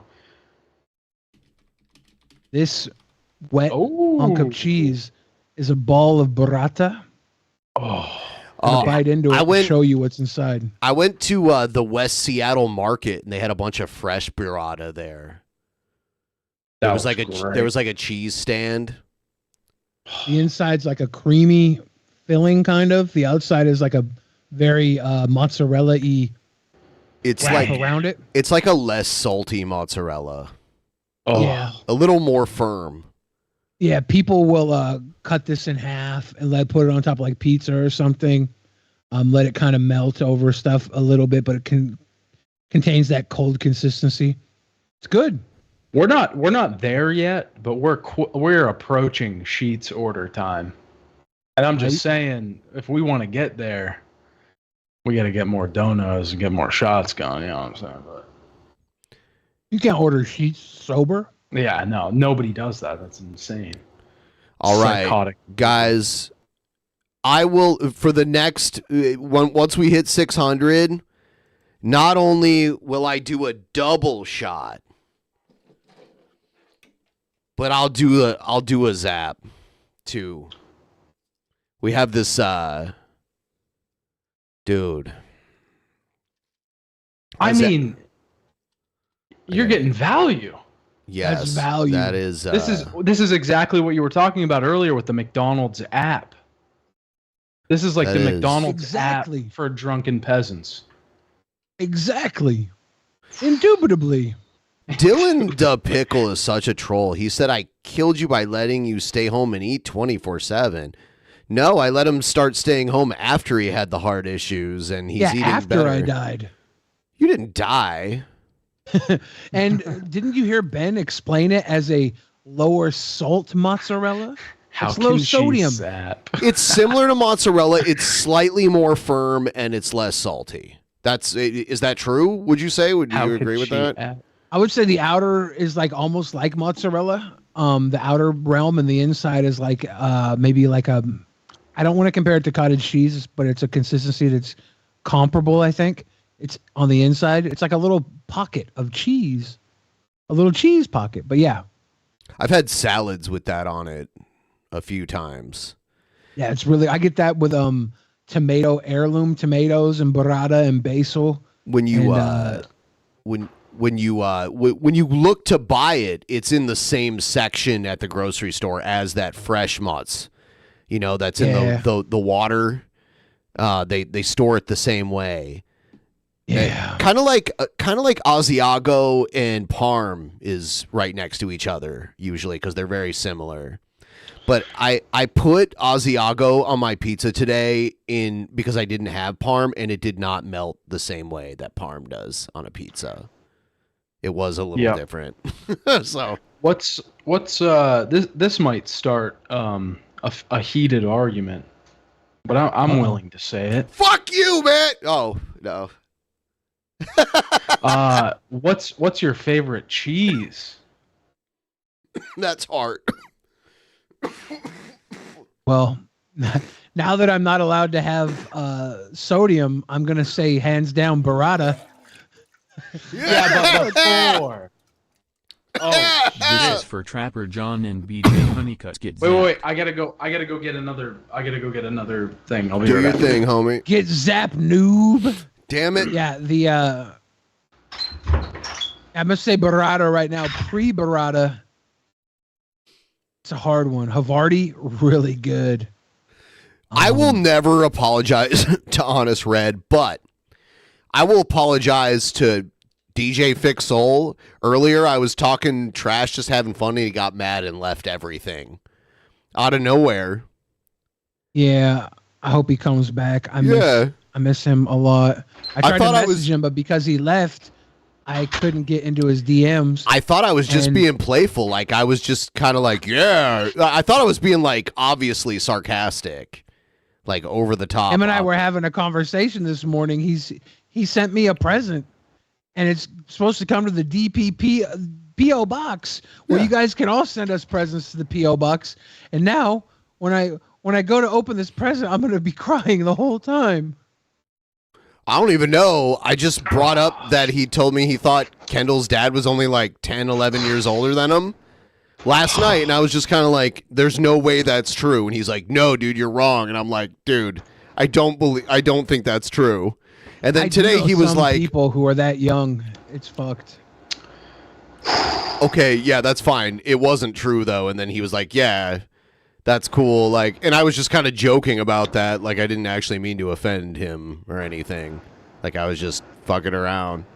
So I don't, that is fucked up if your parents are only 10 years older than you, because that means some fucked up stuff happened. Like, and yeah, you know some people, but I would say that's probably fairly rare to have your parents only be 10 years older than you. That means 10-year-olds were like having sex and having kids. I don't know. Yeah. Yeah. Yeah, and it sucks when like your dad was 10 and you're turning 10 because you're like, one, I have a 20-year-old dad, but two, am I supposed to have kids now too? It's very confusing. Yeah. I would hope you don't know that many people whose parents are only 10 years older, because you do the anecdotal, like, I know someone who does that, and it's almost like you imply like that's like a common thing because you know someone who does that, and I would hope you're like not serious about that. Like it's common enough. No, know. It's not. To know. Just because you always fall back on the anecdotes. Like yes, it is not indicative. Even if you knew two of them, that doesn't invalidate my anecdotes, though. It does. No, they're still anecdotes. They exist on a podcast where you talk about anecdotes. No. Yes. No. They are Before you just as people valid gave a as shit about what hardcore they facts. said actually mattering on here, and you don't. That's fine. My anecdotes are fine to exist in this world. My anecdotes sometimes are more interesting than your facts, Ben. Okay, well, I'm not surprised you think that. I mean, based on everyone, results please, and me and my 10-year-old dad friends. Fuck you, dude. Everyone, please like the stream. Hey, Honest Red, I'm glad that you're so enthusiastic about 10-year-olds procreating. I'm not. I mean, like, do your thing, buddy. Ted Nugent can't have that boy. Yeah, his antidotes. I'm gonna You've been beat him. poisoned. I'm gonna beat that man. I'm gonna beat that man. Oh, I'm hold gonna on. beat that man. Well, I didn't Get your take the hands shot off that yet, boy, right? Ted Nugent. He's Someday. not old enough. I know something's up with that guy. I know something's up with that man. I'm gonna you beat know it. I know. You know what I'm saying. You gotta get a celebrity fight club going. You versus Ted Nuge. I mean, the rear naked on that one, Right? So tight, right under the chin. You know how this sounds to people who don't do MMA, who aren't into MMA. The rear naked will be tight. so tight on this dude. I remember the first time I heard the word antidote. It was when someone poisoned Indiana Jones in one of the Indiana Jones movies, and he's like beating people up trying to get the antidote. I don't remember which one that is. Is that Raiders or is that Temple of Doom? We need Mundane Matt here. I'm convinced he's the only person I know who could answer that. Because he's Hank like, Chill give me with the Temple of antidote. Doom. Ominous Temple Kelp of with the Doom, Temple of Doom. Yeah, double. So there's Temple more of Doom. than Honest Red, Hey, the I brought ironic the book humor up. is so lazy. Be more creative, please. Oh, it's the temple opening. Okay. That's honest. That's Mundane Matt's favorite movie, right? Or is it his favorite Indiana Jones movie? I always mix that up. I don't know. But I I'm glad haven't that he liked the seen- new Indiana Jones. I You haven't seen Indiana any. Jones? No, actually, this is embarrassing to admit, but I've seen the only Indiana Jones I've seen is the Kingdom of the Crystal Skull. But that would have been one that was in theaters when you were around, right? Yeah, I saw it in theaters with my dad. one you've ever seen. With your dad. Yeah.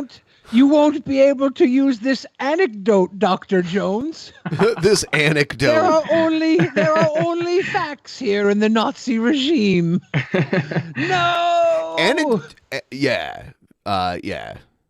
It's true. They only worked with facts. All those scientific experiments they ran. You know. That new one. Did either of you guys see that new one though? No, I haven't seen it. I did. It looked rough. Like watching it, I was like, I don't know why I care about this. I never saw Crystal Skull. I saw and Crystal I haven't Skull. watched Indiana Jones since I was a kid.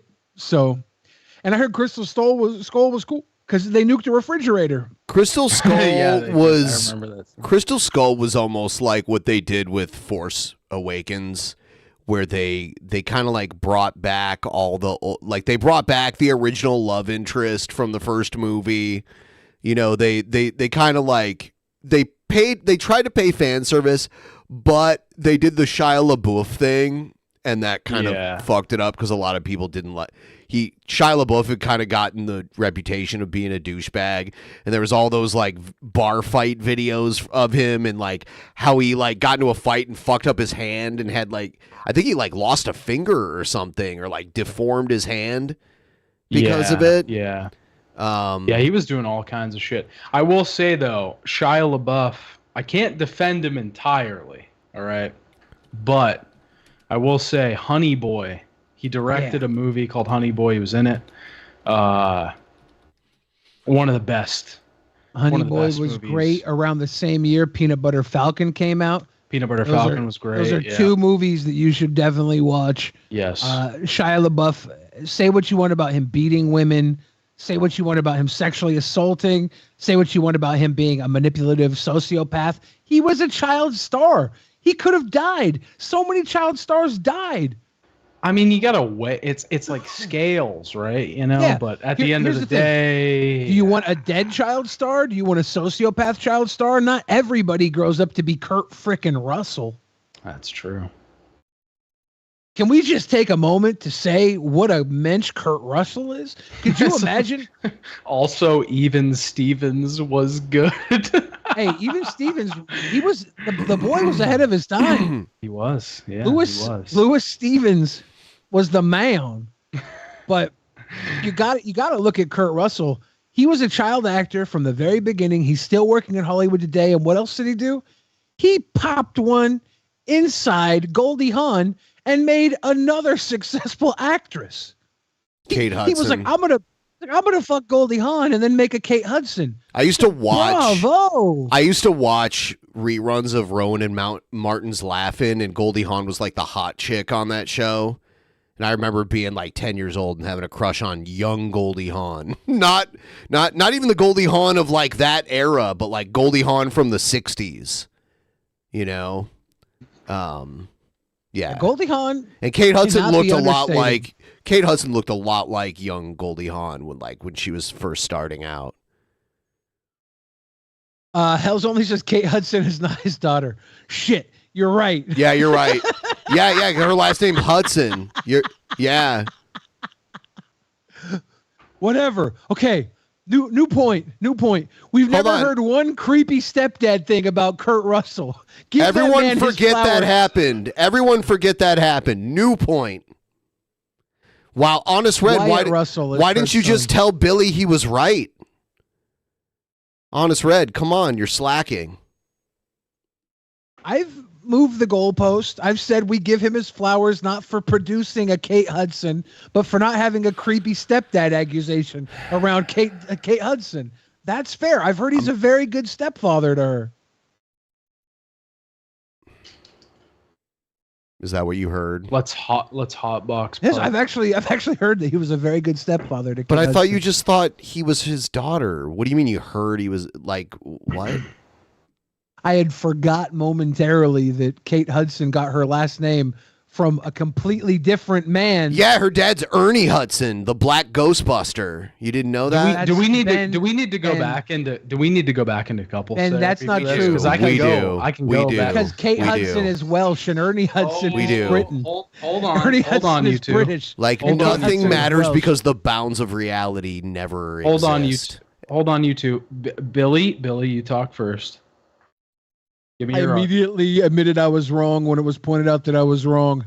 Immediately. I don't know why this is a thing right now. This is Ben trying to stir up nothing. I'm abused. I'm abused by this man. Not only is he bigger than me, but he abuses me verbally too. It's gross. Ben. Can't stand This is it. all Billy a wasn't voice done of talking. weakness. If Ben was half the man I used to be, you'd know that we're partners, Ben. It's not about a me versus you scenario, but it's very hard. It's very hard. I am half of you. It's very hard for me to accept you talking down to my lovely anecdotes. It's very hard. Anecdotes. Hilarious jokes. The amount of hilarious jokes that I have that you never laugh to. I have to get funnier and funnier and funnier just to get laughs from you. It's great for our audience, but it hurts me. Ben, it seems that Billy feels in love with that himself? He needs, No, whoa. He feels that he needs to improve himself to live up to your expectations. How do you feel about that? No, he doesn't have to. You love him anyway? Is that what you're trying to say? You accept me for me, Ben?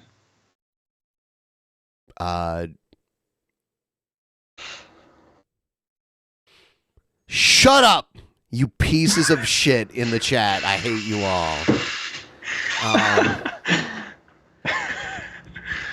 I accept you for you, Ben. No, you don't. You don't. I accept you despite all of your troubles. I love you, Ben. And I can say that with an open and honest What do you mean heart. my troubles? All your troubles. What do you mean troubles? Well, obviously you have trouble admitting that you love me. Obviously. I feel like I struck a nerve. No. I just can't compare to how much you love yourself. And I feel inadequate in the relationship you have with yourself. I don't even love me half as much as I deserve. Wait. There we Bill, go. This is That statement a good alone. point. This is a good point. Billy, do you love Ben more than you love yourself? I have more active love for Ben than I have actively for myself. What is active? What do you mean active? I've accepted myself a long time ago. I don't have to choose love when it comes to me. Some hear days, this Ben, bullshit answer? I have to choose love when it comes to you. It's always mental gymnastics. It's always I have semantics. to choose love a lot. He couldn't just answer it up or down. That was a really good question, though. I appreciate it. I choose love a Sorry you lot didn't get an more honest answer. for you than for me.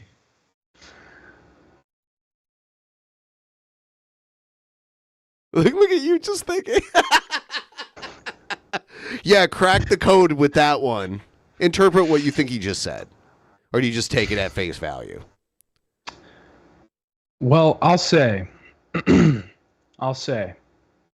it seems like you both love each other a lot. Would that be correct to say? Yes. Yes. If I can bring the Genghis Khan discussion But does he back, love me more than he thanks to loves the pillaging himself of was the Mongol good Empire, question. the And he rebirth can't of answer forests that absorbed straight. He can't 700 give a straight million answer. I gave a good thus answer. cooling the Not a earth. straight one, though. It was a good answer because it obfuscated and made it sound like you actually answered. Wait. Wait. It was a good answer for sure. I feel like the separation here is because you said active. Yes. Could you say it without saying active? Is that does it still hold the same meaning for you? I obviously love myself more than I love Ben, but There I you go. actively have to choose love with Ben There you go. more because Ben is a hard person to love. I'm easy to love. There you go. Ben, how does that make you feel? It's the words of a true narcissist. That's another gross accusation. You've literally that makes it said very you're a hard. narcissist before. It makes it, You've literally obviously, but admitted. I play a character. I've also said I was a Oh, rapist, okay. I wish woman abuser. Jeff were here. Like obviously, the Oh, levels you know what? of I did miss the narcissism- zap.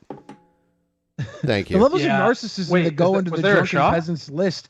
I'm not even the top 10 most narcissistic drunken peasant. It's not what we're Bryant discussing said, if I here. can bring the Genghis Khan discussion back, thanks to the pillaging of the Mongol Empire, the regrowth of forest absorbs 700 million of carbon, thus cooling the earth. Thank Wow. you, Genghis Khan. Interesting. Thank you. Now back to you're right. but Billy, you said basically you love what he you said. love No, I can yourself. pick this apart, and I don't even have a PhD like you, your favorite son. That's true. He said obviously he loves himself more than me, and then he blamed it on me. Typical narcissistic behavior. Well, that's all I have to say. I don't think. I'm sorry I don't anyone worship you as is much as everyone expected- has to. I don't think anyone is expected to love other people as much as they love me. That's a high ask. Okay. Ben, do you think? Oh, do you think that?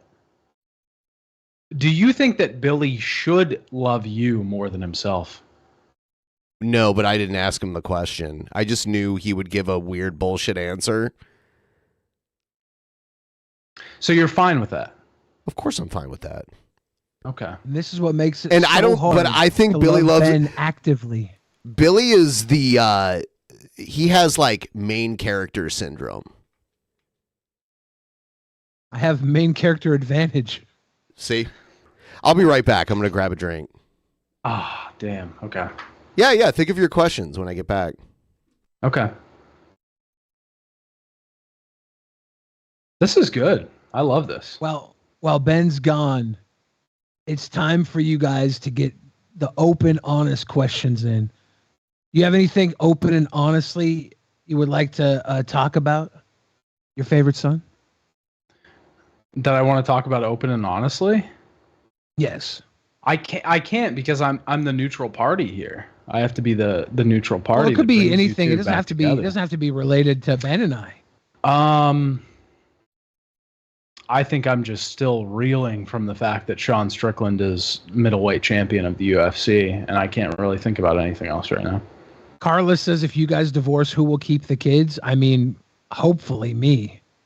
That's what I've been thinking this whole time. I mean, I can try to be middle party and I can try to help this whole thing out and this whole situation, but at the same time, I'm also thinking about who am I going to live with? You know, who am I going to live with for the rest of my life? And that's a hard decision for me. My life. My favorite character, my favorite doctor character on MASH, I liked Alan Alda a lot.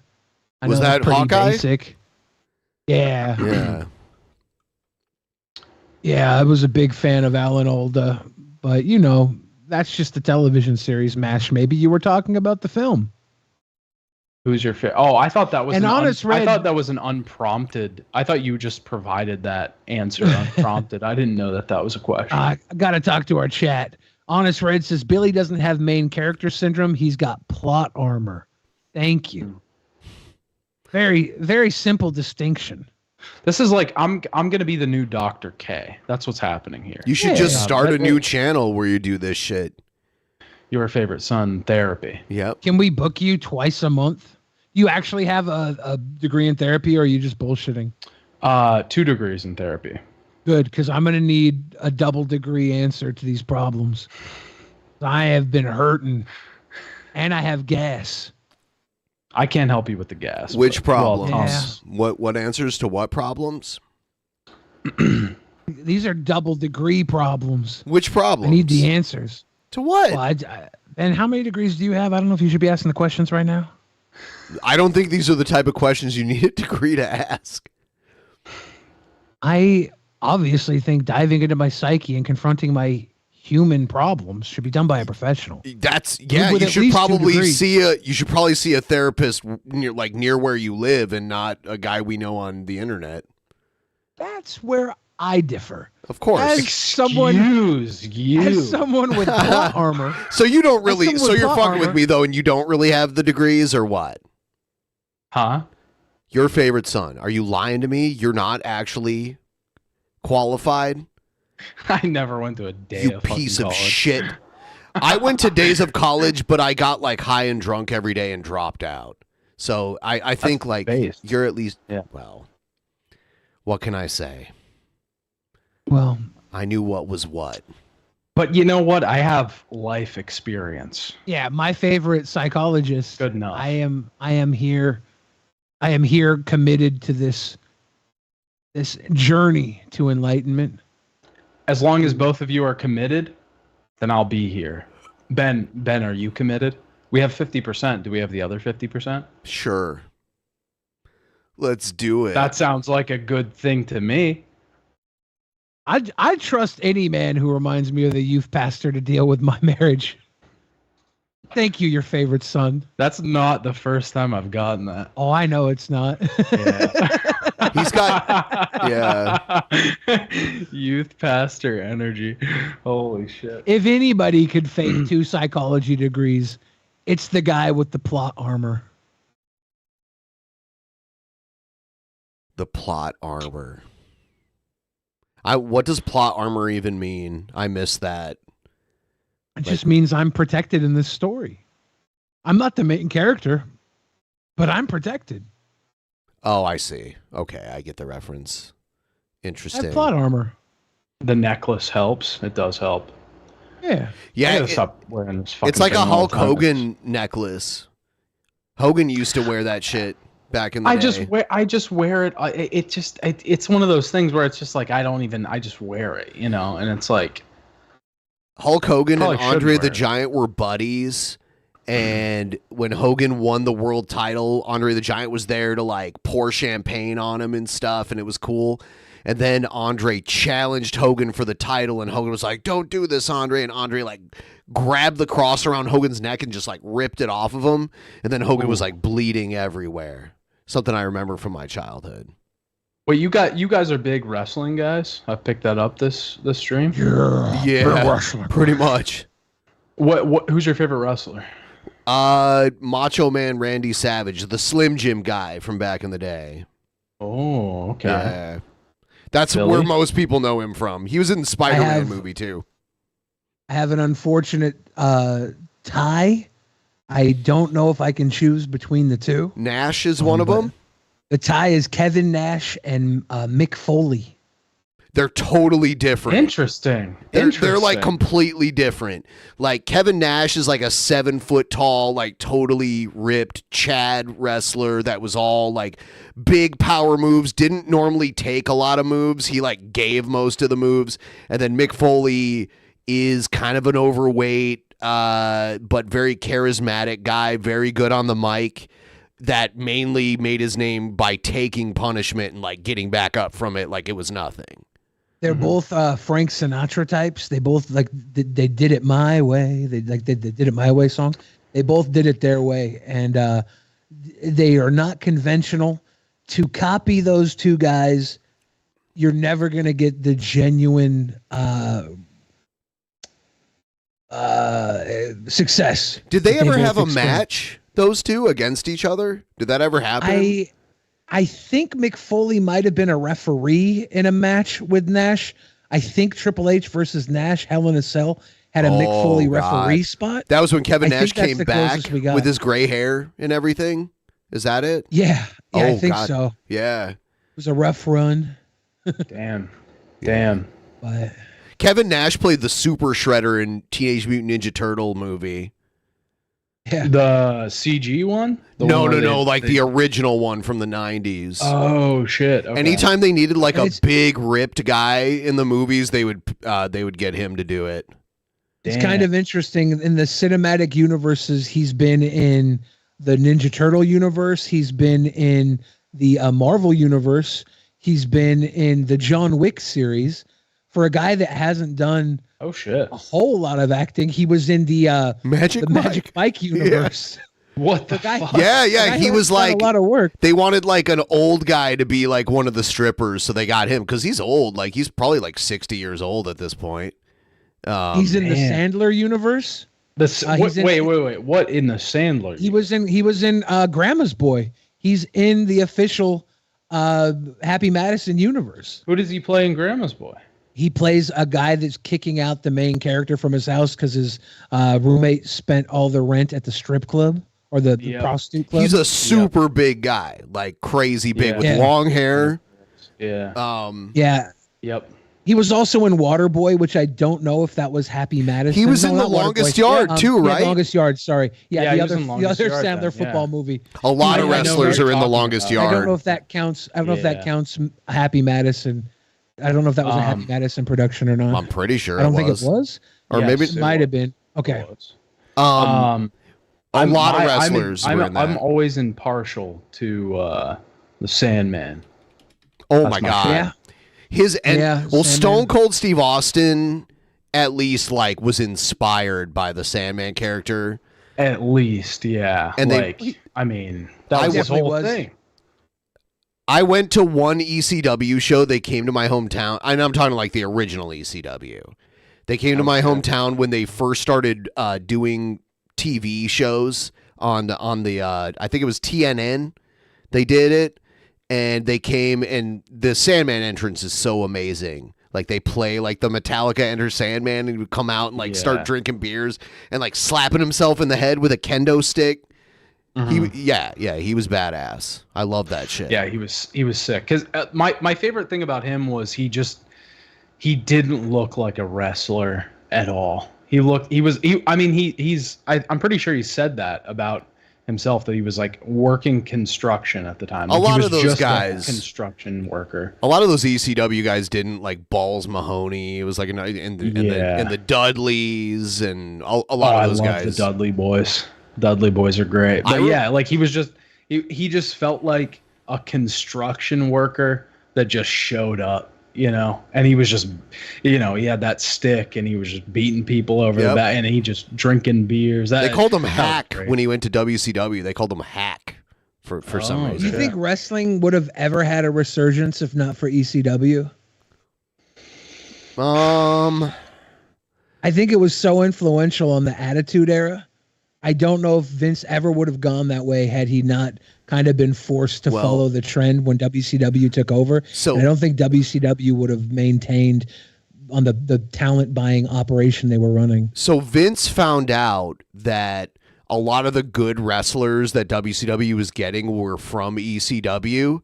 So Vince started paying ECW to pay their wrestlers more to keep Eric Bischoff from stealing them. Like, he didn't necessarily want them on his TV yet because they were a little too extreme at that point, but he was funding them to keep their main talent there. And he knew Austin came from there before and like that kind of thing.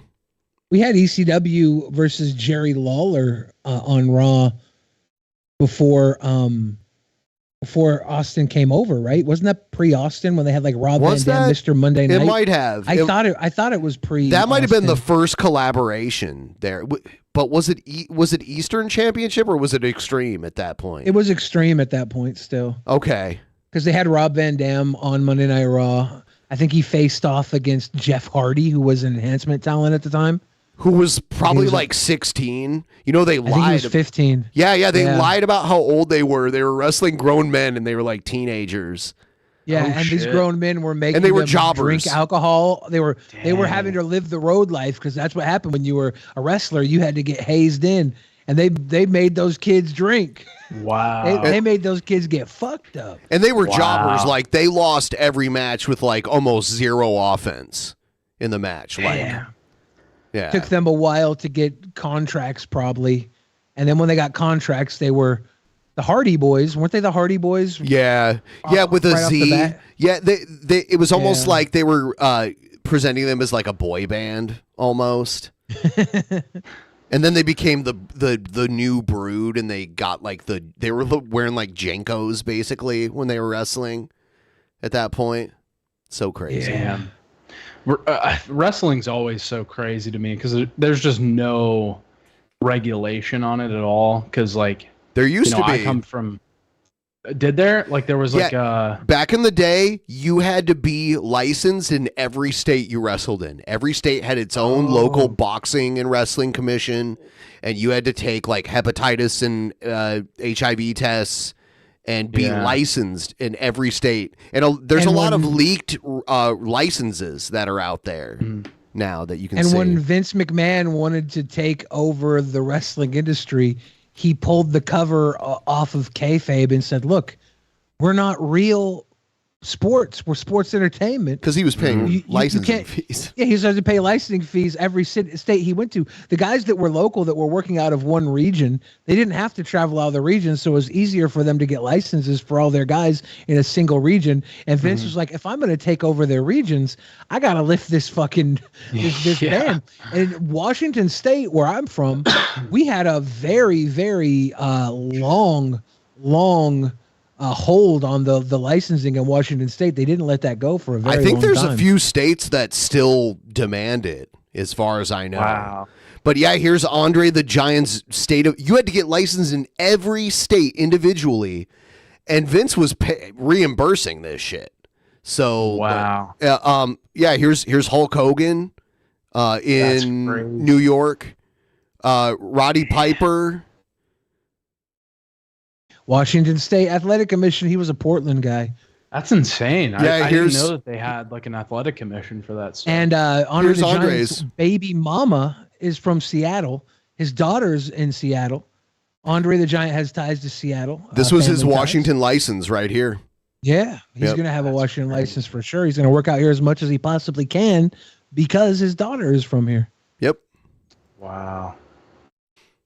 Piper being from Portland, he's obviously going to have a Washington license. Portland's far more lenient. Yeah, he lived in shout out Portland to for Wits his. in the chat. Got to bring Wits up. Here's Bruno Sammartino's wrestling license for New For the York. state of New York. Yeah, it's crazy.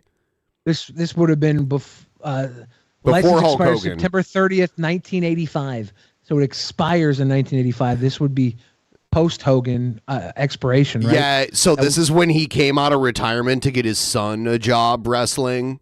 He came out of retire, and this picture, he was way older in 1985 than he is in this picture here. This is like an old picture they reused because Hank Bruno Chill in was the chat. old. Hank Chill in the chat says Andre was like a short Billy. I know you're joking, Hank Chill. Andre and I are both tall. Andre was like a foot taller than Billy. Andre and I are both tall. It's you don't have to joke. It's funny. Andre it's funny, was like but literally more than we're a foot both taller tall. than Billy. We're both tall. It's okay to point that out. Wait, how tall are you?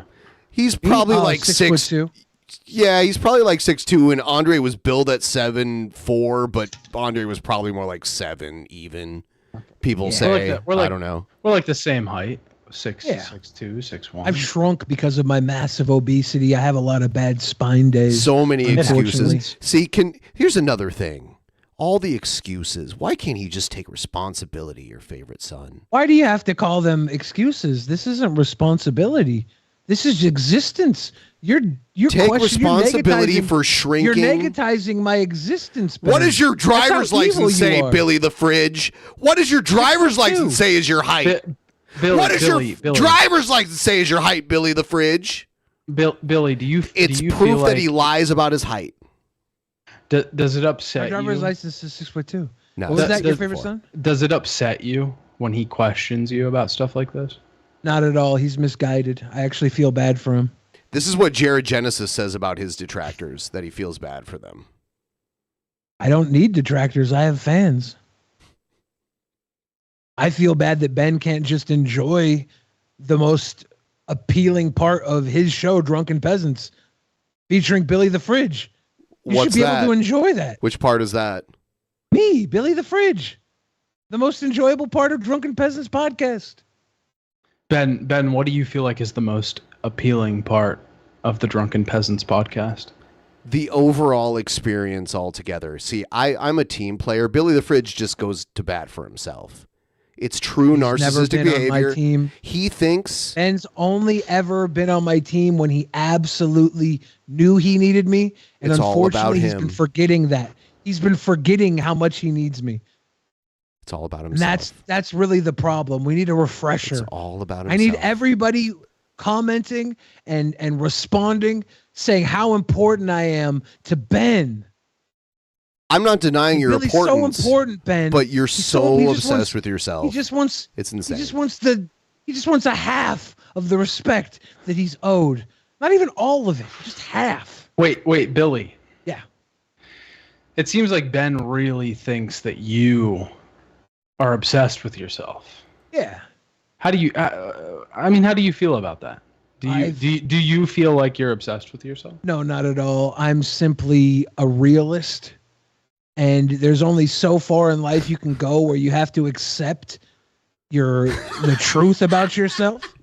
You have to accept the words, the experiences that you see in others, or else you are it would be insane for me not to recognize my position in this world. It has nothing to do about how I feel about myself. It's how how I see those around me and the effect I have on them. Do you feel like Ben undervalues you? Yeah, unfortunately. How does that make you feel, Ben? That's just your opinion, bud.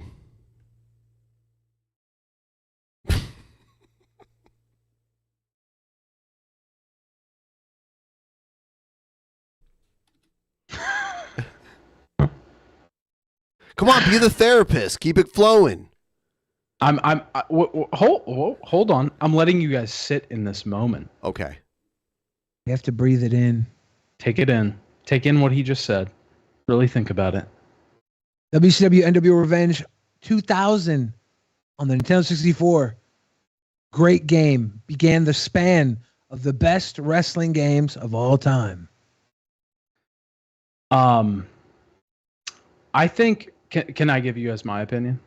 Yes. Yes. I think this is a power struggle. Okay. I think that you two are vying for the same spot, but what you don't realize is that you have the same spot and that you have each other. And that you should find solace in the fact that you have an equal spot and with each other.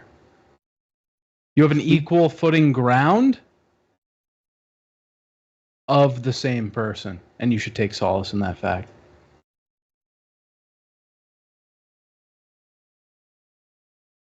How do you feel about that? I'm pro equality.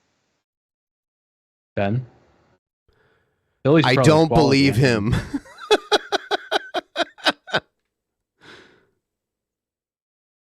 Billy, how do you feel not being believed? It's just another day at work. Billy is my favorite part. Thank you. I wish I could see your name right now so I could thank you in your beautiful name. I mean, his name's there. It's SIIDE71860712433. Thank you.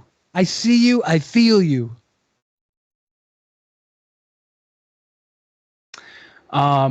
Youth pastor. Do you youth? It's don't worry about that. Yeah. This is about as valid as a youth pastor being a counselor would be. So it's fine. Wow, he's insulting you now too. Do most youth pastors have 2 degrees? I mean, come on. I thought you said you didn't have 2 degrees. You're misremembering. Well, then never mind. I take it back. I rescind my comment. Thank you, and that shows great you're far emotional. overqualified. That shows great emotional maturity from you. So I'll give you points for that. Hoover says I never really liked Billy. That's because love and why like are even 2 different respond emotions. to that? Like I don't. Because I had a comment to make. When I respond to the chat, I make funny comments about it. It's the thing I do. Okay. Does that upset you, Ben? No. I'm just like, why respond to? I don't know. I guess he can choose. I like how you. Does that upset you, Ben? Does it? No.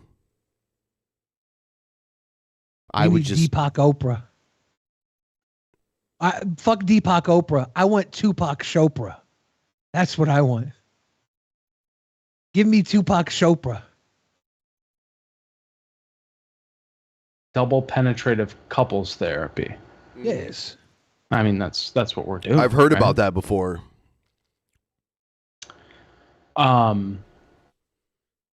Billy, do you feel slighted? Yeah. Because at the end of the day, I know we're not equal. And I think that's probably where the riff comes. And I have to fight every day to be seen and heard. And I have to fight for the audience to let them know that they're seen and heard.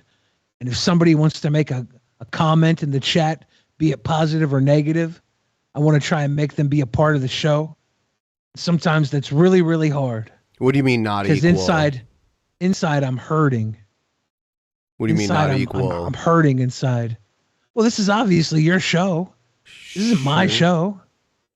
We're not equal. You can mute me all the time. But I don't mute you. You can sometimes, but there's many times. So so times. rarely. Not. I mean, like there's many times. What do you mean many? How many? How many? Count. Once is too much if we were supposedly please. equal. Please. Once is too much. If it was about equality. But it's not. This is so disingenuous. It's about me being a survivor. And I survive whether it be heart failure or heart malfunction. Oh my God. And I'll tell you right now, when my heart malfunctions, it's not because I lacked love. It's because I love too much.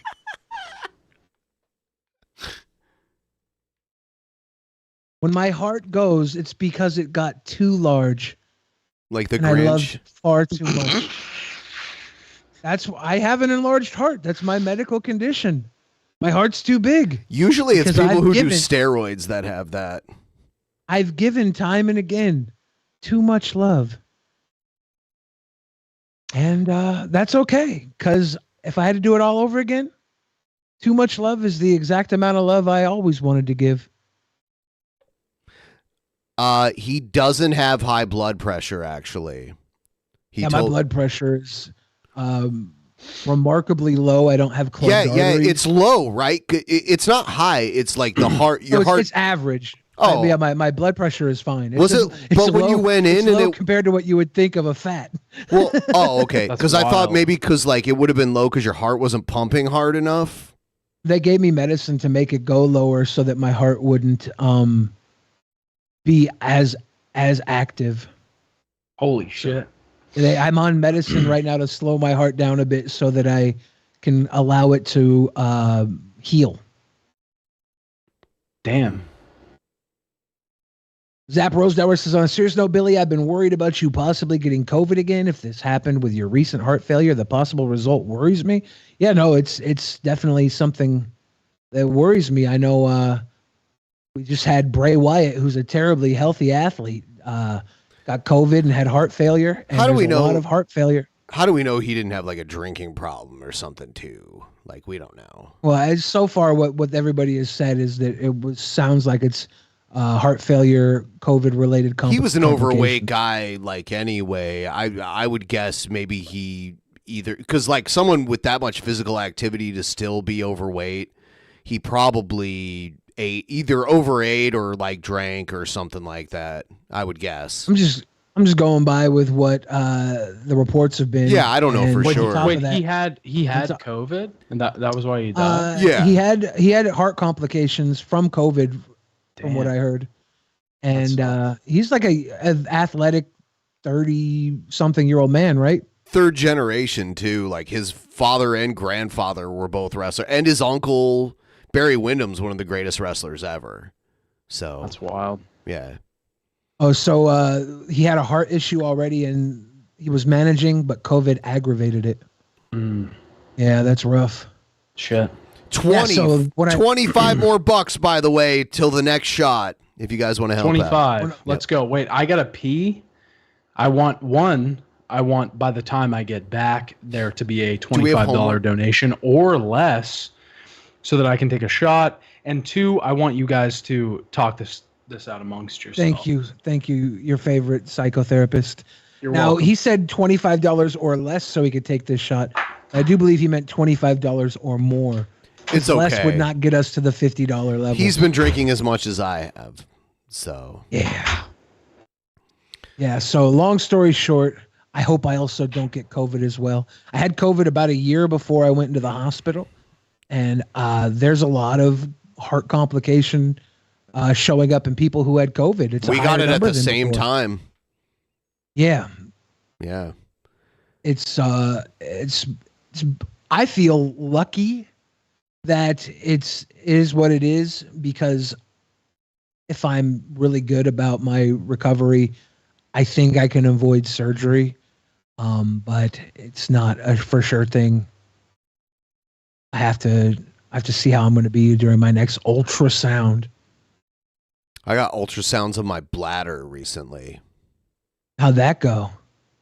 Everything look good? They could see that there's a little pee that gets stuck in there, but most of it's okay. It empties out. But there's I feel weird talking about this, but I'm drunk as fuck right now, so I'm just going to talk about it.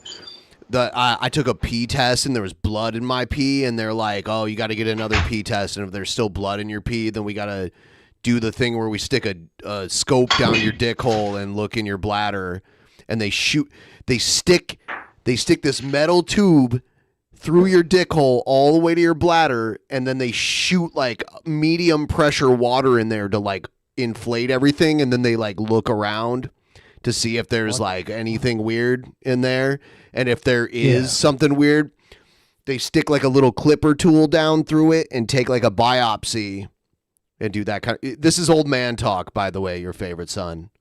Okay, I wondered what I came back to. And there was no blood the second time in the test? I haven't had it yet. I'll have it soon. Fuck. Yeah. But yeah, I have had the dick scope back when I was like in my early 30s. It was the worst thing ever. Like, I've had all kinds of surgery where I've actually been cut open and all kinds of shit. The dick scope was the worst fucking thing I've ever had in my life. Have you ever had passing a kidney stone? No. I've heard bad stuff about that. I had my leg. Neither of you have had one? No. I had my foot almost ripped off my leg by a car, though. And I guess that hurt more, but I still, like, they drugged me up really bad, so, like, I barely felt anything once I got to the hospital. Yeah. This dick scope thing, all they do is, like, give you a Valium so you calm down and then shove a thing down your dick hole, and it is terrible. A car hitting your leg. Running it over with its full weight. Yeah, that's terrible. But you're probably going to have some adrenaline release upon impact. Yes. Calming you a little bit. And then the drugs they give you is going to help. You're not going to get adrenaline from something crawling down your pee hole. No. That's a direct pain. It's not going to trigger that dopamine release. Dopium. That dopium release. Dopium release. Yeah, that's fucking rough. I've never had kidney stones. I it's like my worst fear. It's my worst fear in life. It sounds pretty terrible. I was at PAX this weekend, Penny Arcade Expo, and I was playing Magic the Gathering cards with a buddy of mine, and he was supposed to have a friend come down, and his friend got off the ferry. He took a boat ride over to Seattle to go to PAX, and the second he stepped off the boat, he just tumbled over, fell to the ground in extreme pain. It was kidney stones. Oh, so he was all the way over here, so he was able to get to a better hospital because he was this side of the water, but it was like, holy shit, man couldn't walk. He was crippled from a little dick stone. Oh, it's so bad. I knew a buddy that I used to work with, and he had him, and it was like, he had him at work, so he would go into the bathroom and like come out and tell us about him and like oh dude, it was fucking grotesque. Revolting Machine says, can we watch more videos? Billy is carrying Ben just like on the podcast. No. This is therapy. Whoever this SIID user is, you gotta time these when Ben's in the room. Your money means nothing if he's not here to hear your messages. That's true. They're not getting through. Because I know it already. I'm a neutral party. I'm not taking any stances. Yeah. It's all good. I don't need backup.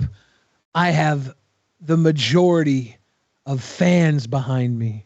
The beautiful, happy, Drunken Peasants podcast fan base. I walk in the room and they're like, hip, hip, hooray. And they 3 cheers for Billy. 3 cheers for Billy. Every time I walk in the room, it's beautiful. I love you guys so much. Oh. When I say that, is that manipulative? When I tell them I love them so much? Do you actually love them that much? Yeah. Yeah, they're the only reason I'm still here. I think if it's honest, then it's not manipulative. Good. Unless you mean to do other things with it. No, not at all. The Jolly Good Fellow chants can stop now. Back to the show, guys. No more hip it's hip hurting hoorays. my ears. I can't hear what Billy's saying. No more hip hip hoorays. We got show to do. Hip hip hooray. Yeah, we've been getting a lot of cheering for me. A lot of please clap. A lot of claps. Please and clap. Yeah, Please dude, clap. that was Rick Perry that did that back in the day.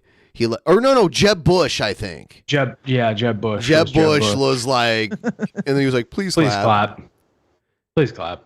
It's like, it's the saddest. It's like if you're worried about giving a speech and no one claps, no one clapping is way better than you asking everyone to clap for you. Like that's just something, you know. He should have been like, come on, make some noise like that. Please clap. Yeah. Please clap sucks. But he would have been like, what's up, y'all? Like that. Would this be a good year for Jeb Bush to run? No. Yeah. Come back. I don't think so. I mean, there's not a lot of competition right now. Yeah, he still has the Bush name. Yeah. That the name one thing that is toxic. But I bet you he could probably get a Michelle Obama to campaign George for Bush Sr. was liked enough, even though he lost re-election, his name was good enough to get Junior in there. But then Junior just fucked up the Bush name, and it was an embarrassment and illegal wars and that kind of shit. Getting into 2 wars and one of them being the longest war in American history and all that shit, it just did not go well. Like how many 20-year-old kids died or came back with brain injuries because of the stupid shit Bush did. So, and you know what? They didn't even invite, George Bush was the sitting Republican president, and they didn't even invite him to their convention that year when McCain ran against Obama. They didn't even have him show up because his name was so toxic to like anything political at that time. So, damn. Yeah. And it was crazy because after 9/11, he had like one of the highest presidential approval ratings of all time. That's because that was like the last time where it didn't even matter politically who you were. Like everyone for like a couple weeks was like on board with each other. Like we were all. I thought COVID might have been like that at first. It made it even worse. That not work out. That did not work out. No. I don't know if we're all in this together, guys. This will be about 2 weeks, probably. Let's sit in our house for 2 weeks, guys. I don't know if we're capable of facing an adversary again. Like I feel like it'll probably be the introduction of aliens. Oh my God. If we had like, I feel like if we went to like war with Russia, half of the country would be like, no, Putin's right. We should support They're him. already supporting Putin. But I'm saying we're going to war. I'm saying Nazis. like, but no, I'm saying it escalates to war. And we're like, our kids are going there to fight or whatever, or they're fighting somewhere against them. It would like literally, I feel like half of our country wouldn't like because like war is horrible and I don't think we should go. But that really united Americans as a people a lot. Like most Americans were behind Roosevelt after World War II. And that lasted for like a really long time against like united for under one president for like 3.5 terms or something like that. I don't think that could ever happen again. I feel like if we went to war, especially with like a superpower, this could be all speculation, but it just seems like even like 40% of our country would want to take the side of the other country, especially if they're like a more authoritarian, totalitarian kind of regime. As long as they're a white country, we could lose half of our population. I mean, there's a lot of room in Russia. Like, definitely a lot of room there. Biggest country on earth. But I don't think our country would split over a non-white country. The one thing we have in this country with solidarity is our Here, white take some privilege. money so our guests don't think we are wokies. Thank you, Stan. Wokies. It's always nice to see you. We're at 80%. I was starting to think you guys were wokies, and We are. I was getting upset. I was getting. Did you know pissed, Sturgis so- did a whole stream on us today where he actually watched our videos and reacted to them? How I long? heard that must have been great. It's terrible. He doesn't make any good points, and all of his buddies on there are just like jerking him off. Even when they know he says something stupid, they're like, yeah, you're right, buddy. And you know what's funny? I noticed that 7 hours. one of his guys that he has on his streams a lot and has attacked both of us is a big time Luna Levinci simp and is always like liking all of her shit on Twitter and everything. Who is it? He's a black guy that hangs out. That's like a big Eric July fan. Yeah, it's hilarious because I'm like, that girl's been to my house before, and you're like, thirsting over her ass like ridiculously. Not that she's not an attractive lady or anything, but just like it's funny because these are the guys that claim like girls don't hang out with us or like any of that shit. It's weird. Well, if they knew the type of girls that hung out with us, they would probably call us that Greek yogurt I can't pronounce right now. Fagay? What was it again? I think it's pronounced Fahe or Fahi. It's Fahe, I believe. Yeah. I can't remember exactly.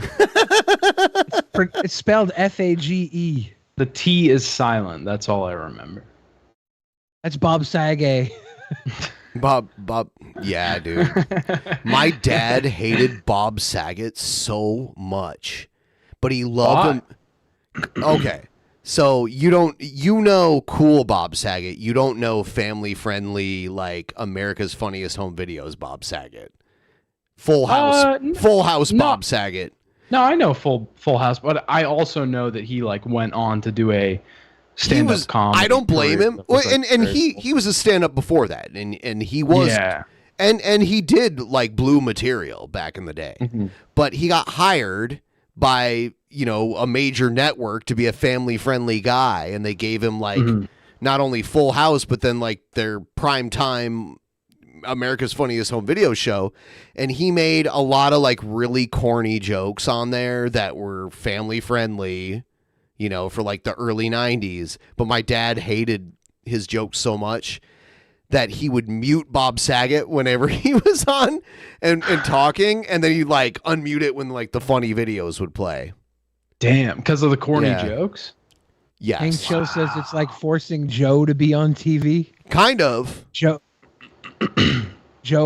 when Joe hosted the show in Beverly Hills, it was great when he was working for the Billionaire because it was a lot shorter of a leash than Bob Saget obviously had being on ABC television. It was a lot shorter of a leash, but any leash on Joe is comparable to Bob Saget on ABC television. You know what the funniest joke I've ever heard Bob Saget tell ever? When life gives you dilemmas, make dilemonade? No. It was that does sound like a mid 90s. I'm sorry if I interrupted your story. I just wanted to say the funniest joke ever that I've ever heard Bob Saget tell was that he was like, the most common question I ever get is, how do you tell Mary-Kate and Ashley Olsen apart? And then he's like, Mary-Kate swallows.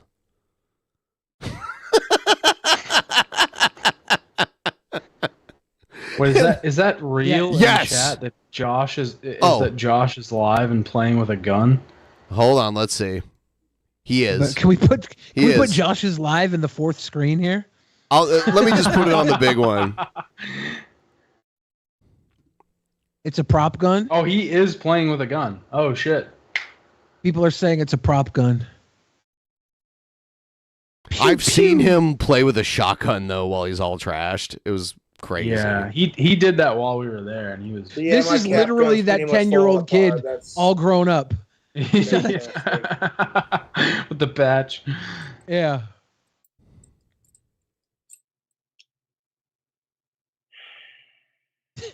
What are the chances that a prop gun goes off in Cobra's house? Yeah, why does he have a prop gun to begin with? He's filming a movie. He's taking it apart? Is it a BB gun or is it a... I do not know. This is not good, I'll say that. I don't even use it that much. So I thought that was kind of weird. That much? When does he ever use it? Man. I like this cap gun. This thing is cool. Cap gun. Oh, cap gun. Okay. Please don't point it directly at the camera. Well, what do you do? That's life. Is it broken? He looks like a sheriff. Total Yeah. sheriff right now. This is Cobb's holiday. Why is he so disappointed about the gun? Yeah, it's definitely the Boglin Blaster 9000 now. Oh, he just keeps looking into the Like a barrel. broken I think it's record. Oh, broken. shit. He loved it, but it's no longer working. Oh, it was his Halloween costume last year. It was part of it. Yeah. Okay. It looked real, though. It looked like a real gun. Yeah. He is goth like the Crow. He's like if Merlin got pushed into the Wild West. Damn. He He's pulled tinkering. He pulled that revolver out of a stone. Wow. Rick Hope, he says, I don't think it's broken. I want to screw that goddamn screw back into place as tightly as I can. That's all I can do to repair it because my knowledge about repairing these cap guns is I don't know what to do. So brutal honesty. I mean, that's not great if you're pointing it directly at your face. Oh, no. Pull the hammer back, cock it, and shoot. So I think, yeah, this cheap ass cap gun is. Oh! I like when people like have bad trigger discipline and gun handling. Yeah. I do it often when I'm playing around on stream just to trigger people and troll people. But even while I'm watching him do it here, I'm getting a little like uncomfortable with it. I'll do it all the time. It makes you jump a little bit. Like it makes your muscles tense. He's gone. Is he going to his bedroom? Pasta Jeremy. I'm pretty sure when you were in his bedroom filming, he was like, "That's a cap gun. That's the real deal." Do you remember that part? He was giving you a tour of his bedroom, or maybe that was the other tour video. I think that might have been the other tour video. Yeah, the one that Jeff's cousin got. Because we talked to him and he showed us his shotgun, but I don't think we put that in the doc. Well, that is what it is. He pointed it straight at my face, and that was not in the doc. The Asperger's is strong in this one. Yeah, I'm incredibly autistic, so sue me. The incredibly part. Poignant. I'm banned from I was banned from the chat even when he was subscribed to us because I think one of his other mods was like gatekeeping him and like saw that he was talking to us. There's a few like that where they will like ban you without him even knowing. Why are you trying to keep that Cobra away from us? Beer at door. I highly doubt that. He could be on the podcast right now. He could. I would love it. If there was beer at the door right now, how great would that be? Go check the door. Let them troll you. Go get it. Fucking do it. I'm glad it took about 2 seconds. I'm glad that that's all it took. He's actually going to check. Yeah. Because I want to know if it's there. I'm so happy. Win-win situation. Please be beer. Please be beer. Oh, is he picking? Oh, he's picking something up. Down. Yes. Sending down. Fuck yes. Something's there. Something's there. Please tell me it's beer. Beer at my door. Y'all are stupid. Oh. What was it? Damn it. I don't know. He brought in some bottles. Was it? Did you get a bottle of something? God damn it. It just wasn't beer. It was liquor. It's a glitter trap. $9 until the next shot. Someone hit us with a niner. I mean, what are we doing at this point? Yes. I got What are another we even bottle. doing? I got this whole bottle. Yeah, there's 0 sheets being ordered tonight, by the way. I haven't ordered sheets yet because the donos aren't coming in fast. I know. King Cobra kicking our ass on stream. Roger Wilco says never tip the driver. Yes, everybody order DoorDash right now. And when it comes, don't tip the driver. Send your tip to Drunken Peasants Streamlabs right now. This is my mayoral candidate promise to you. If I order sheets tonight, I will not tip the driver, and I will send it in to It is what it is. What's he got? Is this leftovers? What is this? He's got Mountain Dew? Is that I'm not worried about my gunslinger's cap gun breaking. I can always replace it if worse comes to worse, and I really, it's not an immediate need to replace. So he's got two. I bought it for sauces. nostalgic reasons. Was this what he got at the door? Was there food there? Is that what we saw? For a Halloween Something. He picked up something, but I don't think it was beer. costume. I so thought really it was a bottle. I could have sworn I saw a bottle. I thought I saw a bottle, but maybe that was what was holding the Mountain Dew? Maybe, yeah. Never tip your driver tubes. Thank you, Roger Wilco. Base. $3 away from a sippy sip. Let's go. $3. One of my We're gonna let it fans sit at sent me a burger earlier, Oh, this is from earlier. and I have no idea who they're from. This is bacon cheeseburger with jalapenos. Why is it half eaten? There's He no had it half- earlier. He ate half of it earlier. This is Oh. leftovers. There's bites taken out of it. Yeah, this is leftovers. He didn't get this at the door. This is from earlier today. Oh. Is it missing a top bun? That was part of it was missing. That's what The top happens bun when was he on eats half. burgers. Like the bottom bun disappears, right? And then he holds it like an apple. Yep. Yeah. Sure who the burger came from.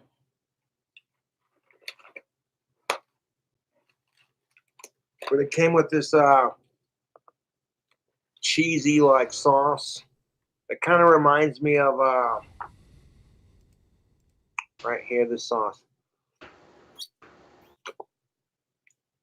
The middle finger sauce suck. It tastes like the cheesy sauce that I got that one time at that one Is this little shop of burgers cheesy sauce? Because that's what it tastes like.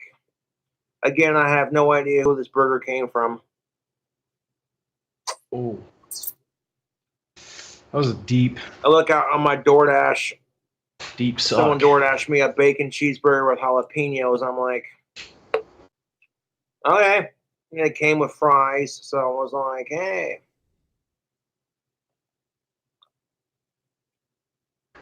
Very kind. We got to feed the Cobes. Feed them beer, though, too. My mom says Dusty Rhodes The fact that versus Ric someone Flair, DoorDashed the me another best. can of the same. I agree. I agree. Two of the greatest ever. Ric Flair won his first world title from Dusty in 1981. Like, ha ha ha, we got Cobra to eat cat food. Maybe he'll do it again. And it's like, dude, Cobra controls your life. 100%. He does. Otherwise, you wouldn't give a damn if he goes live. Your sorry You wouldn't order bullshit lives. Food Controls my and life, stuff man. like that. You wouldn't be jealous if when. But check this out. You wouldn't be jealous of Cobra's bacon cheeseburger DoorDash orders. Seth Looks getting you fans guys your actually say- drinks in. Let's go. for the Seth night Looks going bringing it We're to actually jealous of that. Damn. 650 drinks and is it shocks too? Seth Looks have a good night. Yeah, I'll do it. Our house in the middle of our street. Our house. Mother wears her Sunday best. That was that Talking Heads? No, it was Madness. They were Why did I think that was Talking Heads? Talking Heads was like an American new wave group. Madness was like a British ska group. Second wave ska.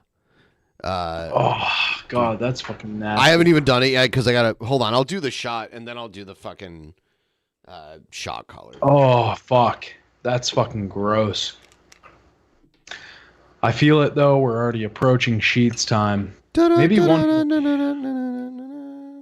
There's a convenience store in Seattle that Billy showed me, and they deep fry a bunch of shit. And there's like deep fried catfish and croquettes and spring rolls and every type of deep fried food, basically. Is it like the Aki way? Like you bring it up, do this No. the Aki way. No, they just have like a little heat lamp in the middle of their gas station that's in the middle of like a kind of like the hood. And they serve this delicious catfish and other bullshit. And there's a huge wall of pictures of people who steal from the store. Yeah. It's just based. It's good catfish though. It's nice big pieces. Wait, is that an Eastern, like an East Coast thing? The Aki thing? The like make a sandwich for me shit? It might be deli stuff. Do you guys like have that out there? I don't know what to compare it to, so I don't know. I think it's an East Coast thing. You guys don't have like delis and like. In Seattle, we don't really. I think. I know in LA they have some Jewish delis and stuff down there, like Cantor's, Mackinac, I think, is down in LA. And I know that there's like Cat's Delicatessen in New York. Those when I think of delis, I think of those. I think of the little tiny corner stores with like the bodegas. That kind of reminds me. It kind of reminds me of how this Shell station is, but it's not exactly like that. Yeah. Yeah. Cat's is amazing. I love Cat's Delicatessen. I don't think I'll ever eat it again, but I am glad that I had delicious sandwiches at Cat's Delicatessen. All right, we might need to put a sheets order in. Right? It's time to sheets this bitch up. What do you think you're gonna do? You gonna do a nice one? No, I mean you're gonna tell me what I do. It's gonna be like that again? I mean, what are we doing if you're not telling me? You know. That's true. Son, bring up that sheets order. We have to put in a sheets order. It's time for you to have a nice late night snack here at the Drunken Peasants podcast. There's a place in Amsterdam called Fibo, and it's all like there's a kitchen behind this wall, but you buy your food through the window. You just like put money in. It's like a vending machine restaurant, basically. How often do they have an empty spot in these things? Do they? Once you buy something, well, there's probably an expiration time too if no one buys it. But once you buy something, they cook something new and put it there. There's like a croquette. It's all kind. It's sandwiches and fried foods, basically. I wonder how long they sit there for. Oh, Cobra's getting mad. What's Sorry. He's getting riled up. Oh, he's going back to the door. Oh, is someone delivering? Yeah. He's like, what? I could order him some stuff. Oh my fucking God, I was not waving a gun around. Can you people leave me the fuck Oh alone? no. No. The cops? It's fine. Jesus fucking Christ. I was not waving a fucking gun around. Okay, I have a prop pistol I bought for Halloween. Oh wow. Last year and it was falling Someone apart. called someone's called someone about him. Yeah, is that the cops or is it just neighbors? It's probably the They're not cops my because the viewers, they're my neighbors. fucking cocksucking YouTube trolls. I'm tired of wasting you fine people's times. Maybe it's not. Maybe it's a. It's somebody. I feel like he wouldn't be talking like that to the cop. Probably not. And he wouldn't be slamming the door. Maybe it was. I'm tired of the fucking cops being called on me. Oh, it was the cops. Bullshit. Cops. Okay. I'm sorry, but this is bullshit, YouTube. Watch the cops. Fuck my YouTube trolls. The door down. They couldn't get me with the fucking cat food, so they're like, I know, Cobra's waving around his fucking toy gun, trying to fucking fix it on YouTube, so let's fucking waste the cops' time. Fuck off! Oh, I like. You happy? You got what you wanted! Oh God. I like that he was talking that way to the cops. Yeah. You know what pisses me off, YouTube? Wasting the cops' time. Hey. You want to amen. bully Cobra? I'm used to it. I am fucking used to it. You sit there and fucking send me bullshit DoorDash orders, trying as hard as you can to get me to freak out on camera because you think it's funny to bully an autistic person. Viewers, my ass.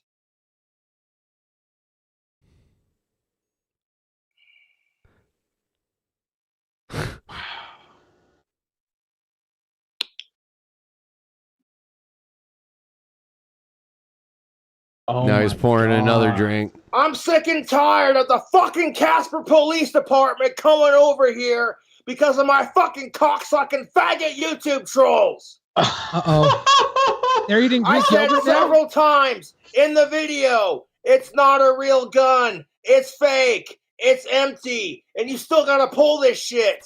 Pussy ass motherfuckers! Oh my god. Oh my god. Oh, you think it's my funny? God. You think it's funny watching an autistic freak out? You won't think it's funny when it happens to you, dude.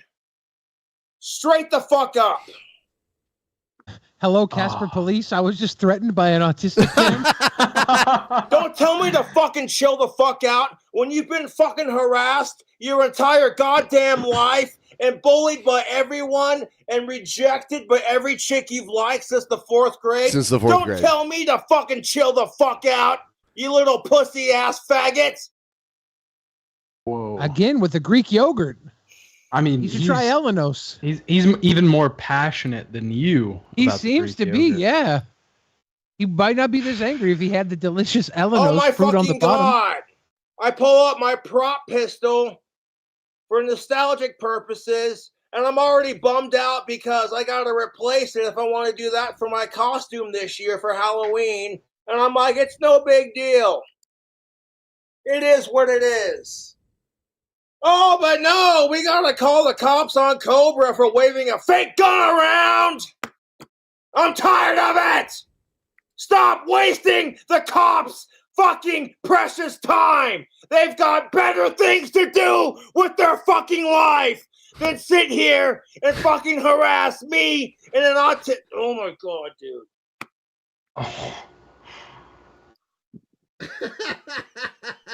Oh my god. Oh my god. Oh my god. Oh no. It's over. No. It's over. Dude, that was fucking. Oh my god, that was legendary.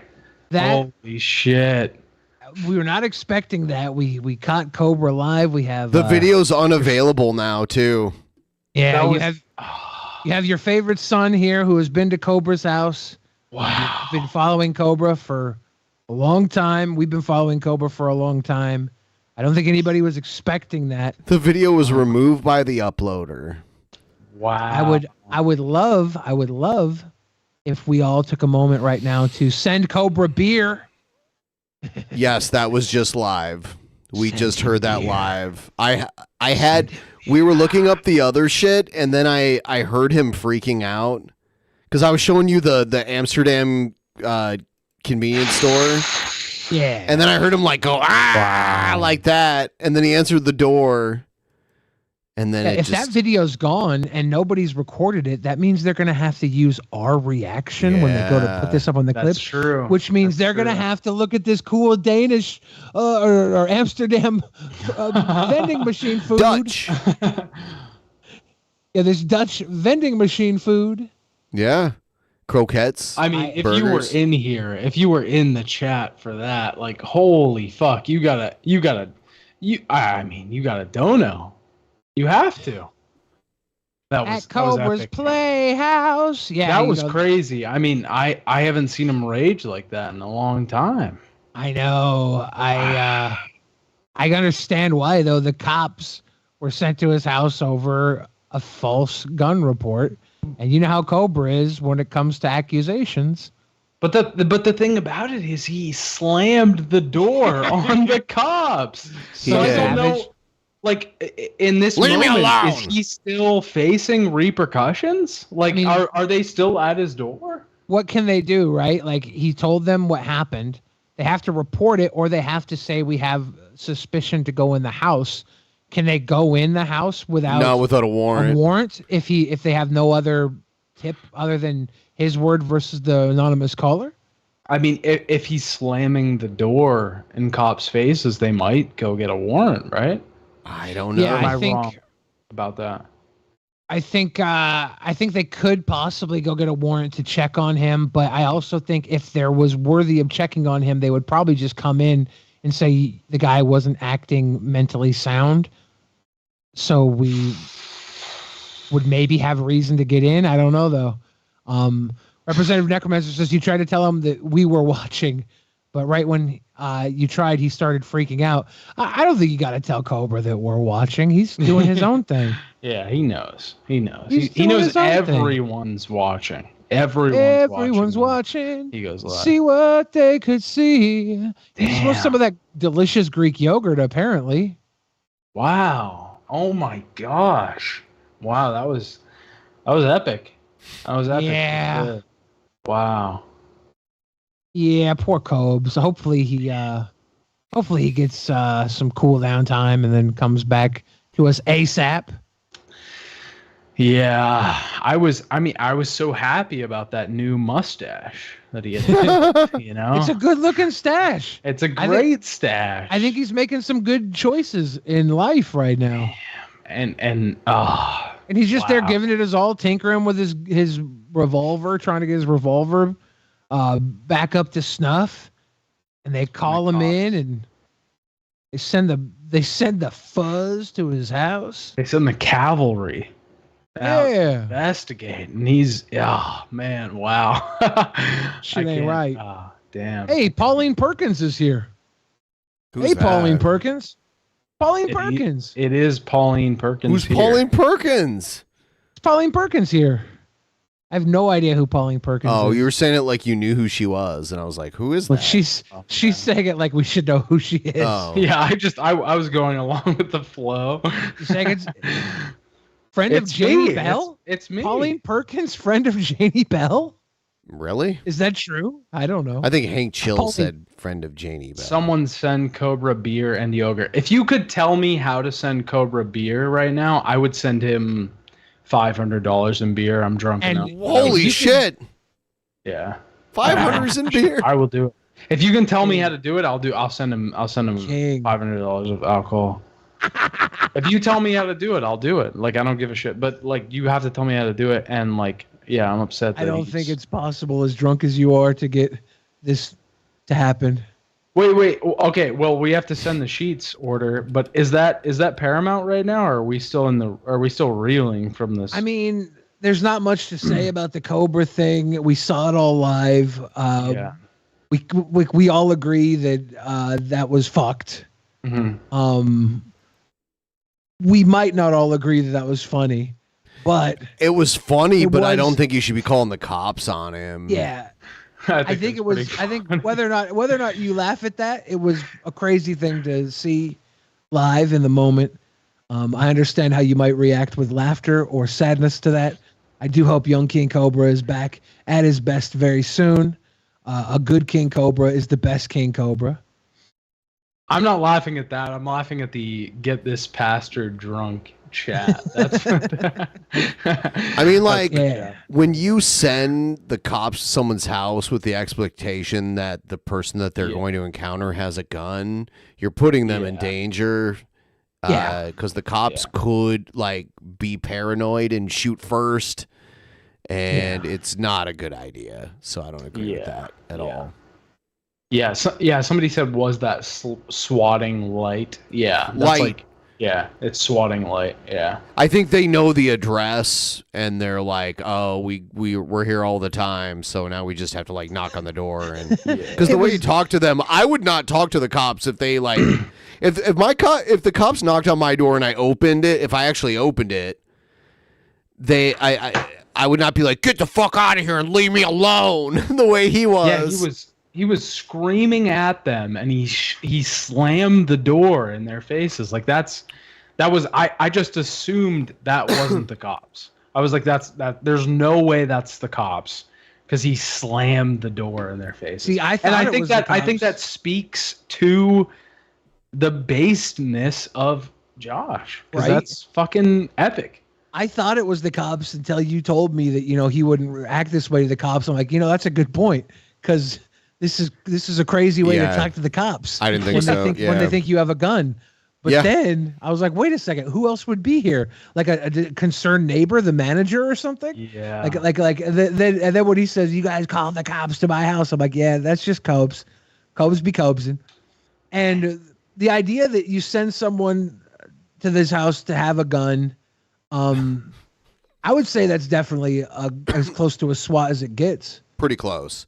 If you're waving a gun around, that the cops could have done something about that if they if they felt so needed to. Wow. SWAT light. We saw a SWAT light, Josh, live. That's crazy. People are saying SWAT light. People are saying vanilla SWAT. They're saying diet SWAT. I think it's more like SWAT Zero because we have zero stream to watch now. It did go away. I shut down the stream. I keep refreshing to see if he starts it up again. He probably won't tonight, Yeah. and I hope he's not doing something reactionary. He's probably having a breakdown or something. I hope he's not out there arguing with the cops. I'm actually surprised that he ended the stream that fast, but I hope he's not out there He yelling. probably wanted to delete it so his dad wouldn't see the cops at his house. Yeah. At Cobra's Playhouse. How do you guys feel about gender reveal parties? And isn't it weird that people get killed at like a disproportionate rate at gender reveal parties? I mean, to what, other parties? Yes. Comparatively to To like baby showers or even like bachelor parties or even like any type of like milestone life kind of party that you would probably throw, don't bar see- mitzvahs. We probably don't see all the prostitutes that die at bachelor parties. They usually That's true. It's They usually a cover them bonding up. experience with the guys. I just know like we several never talk about this again. There's been multiple news stories where people have died or like wildfires have been started from yeah, no, there's a lot of needless violence and we don't need gender reveal parties, right? Chaos. Like we don't need it. Like why are we Yeah. doing it? So here's an example of someone dying at a gender reveal party.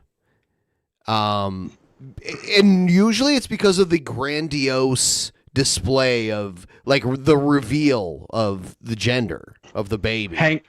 Hank Chill, without spoiling that movie, I'm not gonna say the chat. Promising Young Woman, I believe, is the movie you're talking about. Oh, that was a newer one. I think there might have been one before that though, but because that wasn't a hooker. There was another one where the hooker died, and I think that was was it a 90s film? And was I it watched like one called Stag. Very Bad Things or something? I watched one called Is he not Stag talking where about that? a hooker was killed at a bachelor party. Stag. Yeah. The Promising Young Woman, the girl was playing a hooker dancer, and Yeah. spoiler, I'm going to pull that one back. Everybody should watch Promising Young Woman with Bo Burnham. Fun film. Promising Young Woman. The one I for the saw, record, is it a was fucking amazing movie. The one I saw, Stag, it was Taylor Dane. Do you remember Taylor Dane? She was like a pop star in the 90s. Hank don't Chill, tell recall us her. what movie you're talking about. It's Very Bad Things with Christian Slater, as I said. I'm pretty sure that's what he's talking about. Oh, this is gonna be a trial of the right. You know, here. We're gonna tell it decide who's right. Tell It to My Heart. Wait, The can I 90s song? order? Can I order some sheets? Yeah, can we Somebody order you needs to some order food here? Order me some sheets. I'm starving. You have a child here. Yeah, son. You gotta have a feed our Okay, son. here's the gender reveal party. Showing the moment a gender reveal party went terribly wrong in Mexico. See that wing just fly off that fucking plane? Yeah, but didn't we talk about this on the show and Did we? come to the conclusion that this was? Oh, did we already watch obviously this? This is obviously a Mexican cartel hit. Oh, And maybe. they told the guy Okay, that we his- did already his- watch this. Yeah, I'm because this sorry. guy was the drug runner, and we said to ourselves, he obviously he had a kilo missing, and the cartel told him, "Look, you do this for my niece's wedding, and we'll reconsider the kilo being missing." But really, they knew it was more than a kilo gone, and they rigged the plane to die at his niece's wedding because he didn't really want his niece to marry this guy. Yeah, Very Bad Things is a darker version of The Hangover. No, but Hank Chill never came back and said what movie he was talking about. I hope That's he's really Googling fucked up. Very Bad Things to figure it out because I think he didn't know himself. I think he was asking. I think he was deciding to introduce discord into the dynamic. I swear, if he did this just to tear us apart with a Very Bad Thing, Stag, and A Promising Young Woman, I think he's an absolute madman. I think he is. He's a Joker. Want to watch Yeah. the burn kind of thing. Joker, Bane. Yeah. It's just so fucked right now. Okay, let's put the Sheets order in. Yeah, what are we gonna order from Sheets? I mean, it's all up to you, brother. Okay, what's the first screen come up when you got that Sheets? So I'm looking at top picks. We got burger, we got sampler, steak, Italian, turkey, or made to order hot dog. What is steak? Steak, Italian, turkey are all separate cold cuts. Oh, okay. I'll go to sampler. I think we're gonna get you into the sampler population here. Okay, my classic sampler. So the thing with the sampler is you got 3 choices for the appetizer that you're going to select, and then you also have sauces at the end. So the choices are mac and cheese bites, mozzarella sticks, jalapeno poppers, or boneless bites. So there's only 4 choices? Yeah, I feel like it used to be more, but I think you gotta do everything but the boneless bites. Okay, because that's 3 different cheesies, right? Mozza, poppers, and mac and cheese bites. Yeah. We're going for 3 fried cheese bites. But this is, I mean, like we already established before, I'm a fat, so and I'm a fat too. I was gonna say after we pick these, now you got to pick your protein. Yeah, this is a side. This is a side. This is a side. This is not a main addition. This is that's why we're not getting the boneless bites, because that sits in the protein. We don't need the protein. We're gonna get the protein as the main. Yeah. So now we got made to order burgers. Well, did you pick your sauces yet? I ordered Boom Boom sauce. But All we right. can also order another sauce. I respect that. I like Boom Boom. There's no other sauce is gonna have the name Boom Boom in it. So it was like a reflex. Yeah, I like that. I'm not gonna lie. It was like a reflex. I forgot where I was for a moment. And it was the right pick. It was just like that's what you do. I don't think there's any world where I would let you pick anything but Boom Boom. Yeah, Once I heard the name, like is there something on there that reminds me of a Greek yogurt? Is there like a Fage sauce? That's the only thing I think right now that beats Boom Boom. I'm not seeing any Fage sauce. Yeah. Any Fage sauce. So. And Boom Boom was the call, and now we go to the meats. Are you thinking a burg? We have the meats. Are you thinking a burg? I mean, a burger sounds great. Yeah. Yeah, go into the burgs. Last time we got really weird with the burgs. I want to do less weird. I want to do more galloping gourmet. I want something tantalizing. So we're gonna start with the burgs. Go to the first choices. Yeah. So they've actually streamlined it since the last time. Wow. So bread is the first category. Okay. We got traditional bun, tortilla wrap, sliced sourdough, croissant, plain bagel, everything bagel, waffle. We did waffle last time, right? Yes. Yeah. It was waffle last time. Would you be pissed if we went everything bagel? I don't mind an everything bagel now. All right, everything bagel. It's like either that or croissant. Yeah. I don't mind an everything bagel. Let's go everything bagel. The next section is topper. Fries, mozzarella sticks, mac and cheese bites, fried egg, jalapeno poppers, or pickle fries. We got to go fried egg. We've already committed to the bagel. This is going to be a bit of a breakfast burger. Okay. After topper is cheese, American, cheddar, pepper jack, nacho cheese, provolone, shredded cheese, Swiss. Can you pick 2? Yes. Do cheddar and I believe nacho. Cheddar and nacho. Okay. Yeah, it's gonna give you a little spice, but it's like gonna be a southwestern breakfast burger. Okay, now we got spreads. We got ketchup, yellow mustard, mayonnaise, marinara, barbecue sauce, Dr. Pepper barbecue sauce, Boom Boom sauce, buffalo sauce, fire roasted tomato sauce, habanero sauce, honey mustard, ranch, and jalapeno ranch. Okay, how would you feel if we put the fire roasted tomato sauce? I like that. And can you add in the jalapeno ranch? Yes. Because that's gonna give us the overall southwestern kick. Yes, yeah. I like the theme you're going for. Okay, Yeah, it's a little southwestern breakfast burger. Yeah. So toppings is probably the largest category. Yeah. One of the final ones. Shredded lettuce, sliced tomatoes, guacamole, pico, caramelized onions, pickles, mild pepper rings, red onions, cooked onions and peppers, cooked peppers, diced onions, jalapenos, steak, chili, relish, sour cream, black olives. I'm thinking guac pico steak. Guac pico steak. Okay. Do you need any other veggies in there? No, it's a bagel. That's fine. The pico's gonna hit the onion and tomato. Yeah. And the steak is just gonna give this the extra little kick, little carne asada southwestern breakfast burger. Yeah. And then the last thing is extras, which is bacon, pepperoni, and double meat. Now, bacon would satisfy the breakfast. That's true. But it's not exactly southwestern, but I think that's okay. Did we throw some bacon on there? Yeah, I think the bacon goes on there. Throw some bacon on that bitch. And this is the thing. Yeah. I just have to say before we go to checkout is this whole thing. I mean, just that sandwich that we made, that crafted sandwich. Yeah. $10.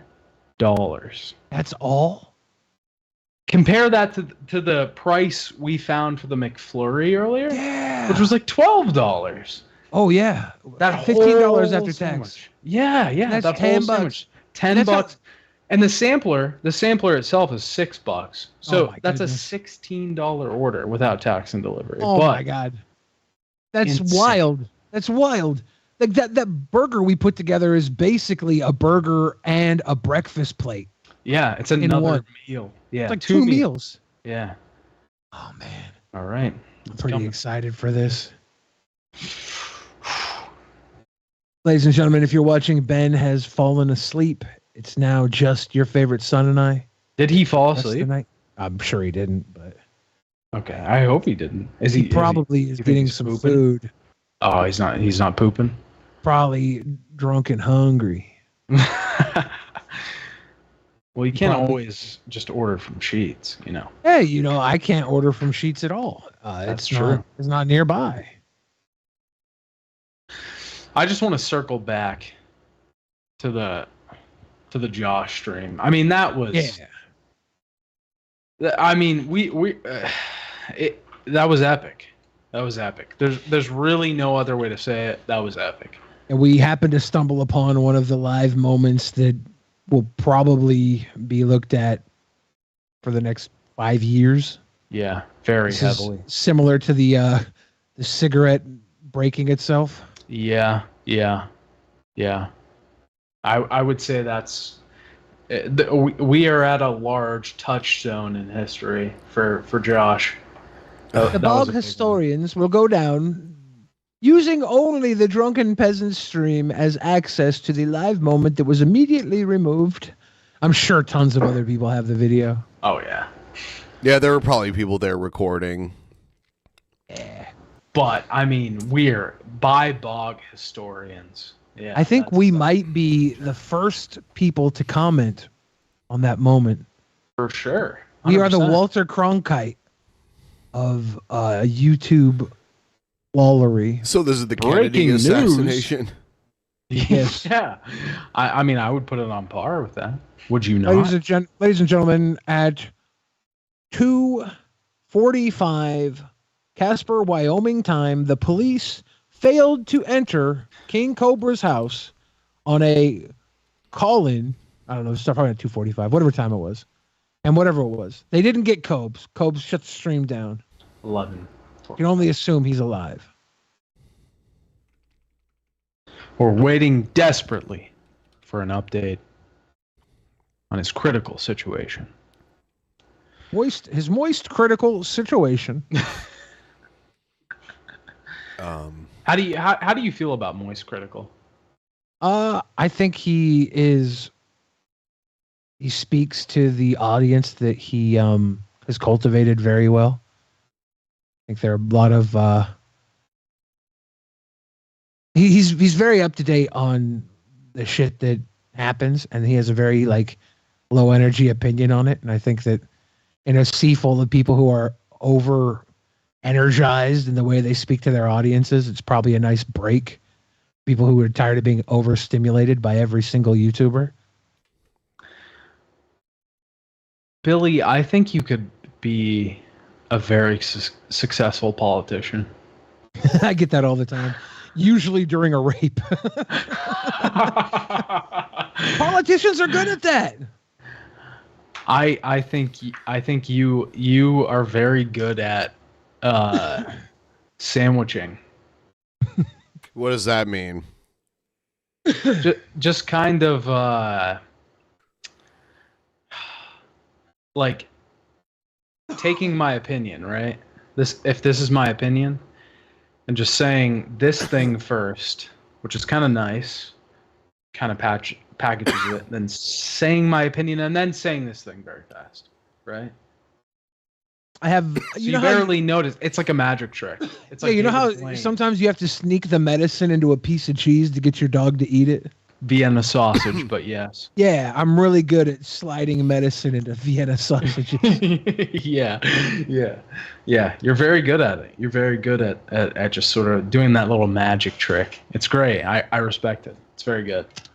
Thank you very much. As a master manipulator, I try to use it for good, like getting myself laid and lavish gifts. I don't want to do the evil thing and become a politician. Yeah. Moist Critical might give you lavish gifts.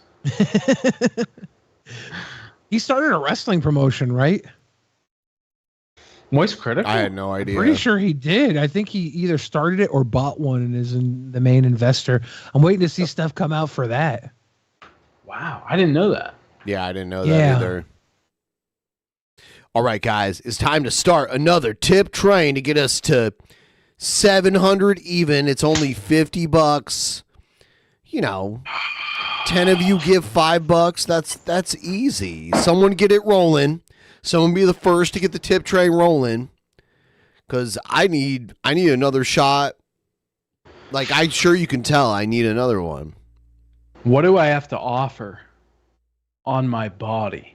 What part of my body do I have to offer? This is nothing you'd ever hear from a youth pastor. Whoa. Hail Satan. You've gotten to 666.66. Oh my God. Actually, for sure. There's actually a school that has a Satan club that's like people are protesting outside of the school. Here's a story about that. Yeah, and the group says that the goal here is not to introduce any type of religion or belief system, but to promote free, rational thinking. And the event was hosted here at this public library in Lancaster, open to all ages, free to the public. And take a look at the video here. You can see what it looked like inside, described as a family-friendly event with arts and crafts, science experiments, and live demos. Satan Meanwhile, from Big Mouth? Yeah. Outside, it was like a steampunk Satan. Started gathering to peacefully protest, holding prayer groups and camping out in front of the library with signs. The Satanic Temple's after-school Satan Club says it only plans events where other religious groups are operating to provide a safe alternative to students. Listen. I just want people to know that the Satanic Temple, we are about personal liberty and free rational inquiry. We're not about worshiping the devil or anything like that. And we're just trying to have fun and help the children have a good time. All right, Anton LaVey Light. Anton LaVey didn't have any hair. Why name it the Satan Club? If you're gonna go, then say that we're not worshiping Satan. It goes Like, back to like the 60s. There was a like modern Satanism was literally just a humanist pseudo religion. But at that point, it's semantics, right? Like it's like you're saying Satan the isn't same real. thing that other people are saying, but in a different. You have a different meaning of that word. In a way, it's like trolling because they don't believe in Satan, so they're just using a divisive term to trigger people. Is really what it is, and it's been going on for a long time now. Yeah. And that's basically what like modern Satanism. I don't know how many actual Satanists there are, like literally worshiping Satan. I guess maybe Josh is one of them. I don't know. True. We representing Jesus Christ, the Lord. Yeah, they do it because these fuckers come out and do this shit. In the UK, have a few quid sweet bois. A quid. Yeah, we I got love the it when UK it's called a quid. We got the UK morning crowd here to save us. Thank you, Tom. Thank you so much. Savior. We're not trying to have the enemy destroy this town. We got enough issues here in Jesus' name. Rebuke Satan in the name of Jesus Christ. All they got to do is use the word Satan. Those That's a cute protesters little argue the goat group over is there. trying to entice children with gifts and games to turn away from their beliefs. And as you heard from that event organizer, they say the satanic temple is all about personal liberty, not about worshiping the Those devil. guys all look like they would fucking get along with Josh. Reach out to the Lancaster They would all be School called District. buddies. The snake guys too. Yeah, dude. The event You wasn't tell held on who's one of its having fun in campuses. Casper and who isn't. We reached out for comment on the event here and the protesting, but have yet to hear back. Reporting live in Lancaster, I'm Mario They Ramirez. did used Back to to play you. Very Bad Things on HBO a lot, Hank Chill. You're definitely speaking of Very Bad Things. Confirming what I had thought all along. I love how this is like LA's. No, more- wait. Yeah. Did he ever comment on that officially? He's here right now in the chat saying they used to play Very Bad Things on HBO. But this a was lot, like right? 30 minutes later. Well, yeah. He's back now. Damn. We're live right now, Brooklyn. Live from New York. Or if you go back in the This chat, is he said, I actually think it's live very right now. Everybody, please like the stream. Damn, I thought it was Promising Young Woman. I do have to say though, like this is LA's morning show. Both of the anchors are like really good looking. It's like news people in bumfuck nowhere are not good looking. Like only like the best Sometimes looking. they aren't they? Some very maybe they got one at the whole station. In LA they all are, right? It's ridiculous. Yeah, LA used to have an anchor that had like lobster claw hands. And there's probably like tons of videos of her. People from LA may know who she is. I met this guy who swore that he was one of the people who started Burning Man. And he was inviting Joe and I to a orgy at Joshua Tree. He said that this woman who was hot but had lobster hands, he said she was the biggest like just slut behind the scenes, and they would have her at the orgies and she would do all sorts of crazy shit with her lobster hands to everybody. If a man invited me to an orgy, I would think he wanted to hook up with me. No, this guy was on the up and up. I think he liked our vibe and wanted a couple of bowls. Yeah, I think he wanted a couple of bowls, the new bowls to cock around at the fucking party. He had this like former porn star but turned dad vibe about He wanted him. to fuck you. I mean, I think he wanted to watch us fuck for sure. I don't know if he was trying to penny. He was trying. Bree Walker, thank you, M85. Bree Walker, that's her name. Bree Walker. It's you're splitting see if we can find any Bree Walker bloopers on YouTube. She, if the stories he told me are true, she is the best. Was it Andy Dick? It was not. Kind of like Andy going Dick. off that, Mario. If the club claims that they don't worship the devil, then why are they called the Satanic Temple? Is it for controversy? Yep. Is it for irony? Because it's like the branding is not matching up to the message here. Yeah, it really is all in the name, and the group basically says this is a symbol of an alternative to faith-based groups. So, not necessarily. It's all about. It's like secular humanism with a weird like mysticism, like a weird ironic mysticism to it. About satanic worship, but more symbolism, kind of going in opposition to those religious groups that are operating in the same area. I mean, we're talking about it, so maybe that's the reason too. Thank you, Mario. Appreciate it. Yeah. Thank you, Mario. Thank you, Mario. Who was it Xerxes? Who was the god enemy in 300? We had a 300 reference earlier. This male anchor here, Xerxes, reminds me of the god emperor from 300. I think it was Xerxes. The bad male guy. one? Yeah, the male bad guy emperor, the male guy on this. He had the panel. big nose. He had a big nose bar. Yeah, I think this guy would have had a nose bar. He was sitting on a throne. He would be bullcocking Bree Walker right now. Is that her name? Bullcocky. Bree Walker. Yeah, he'd be bullcocking. Bullcocky. Bree Walker. I think it's pronounced Bullcocky.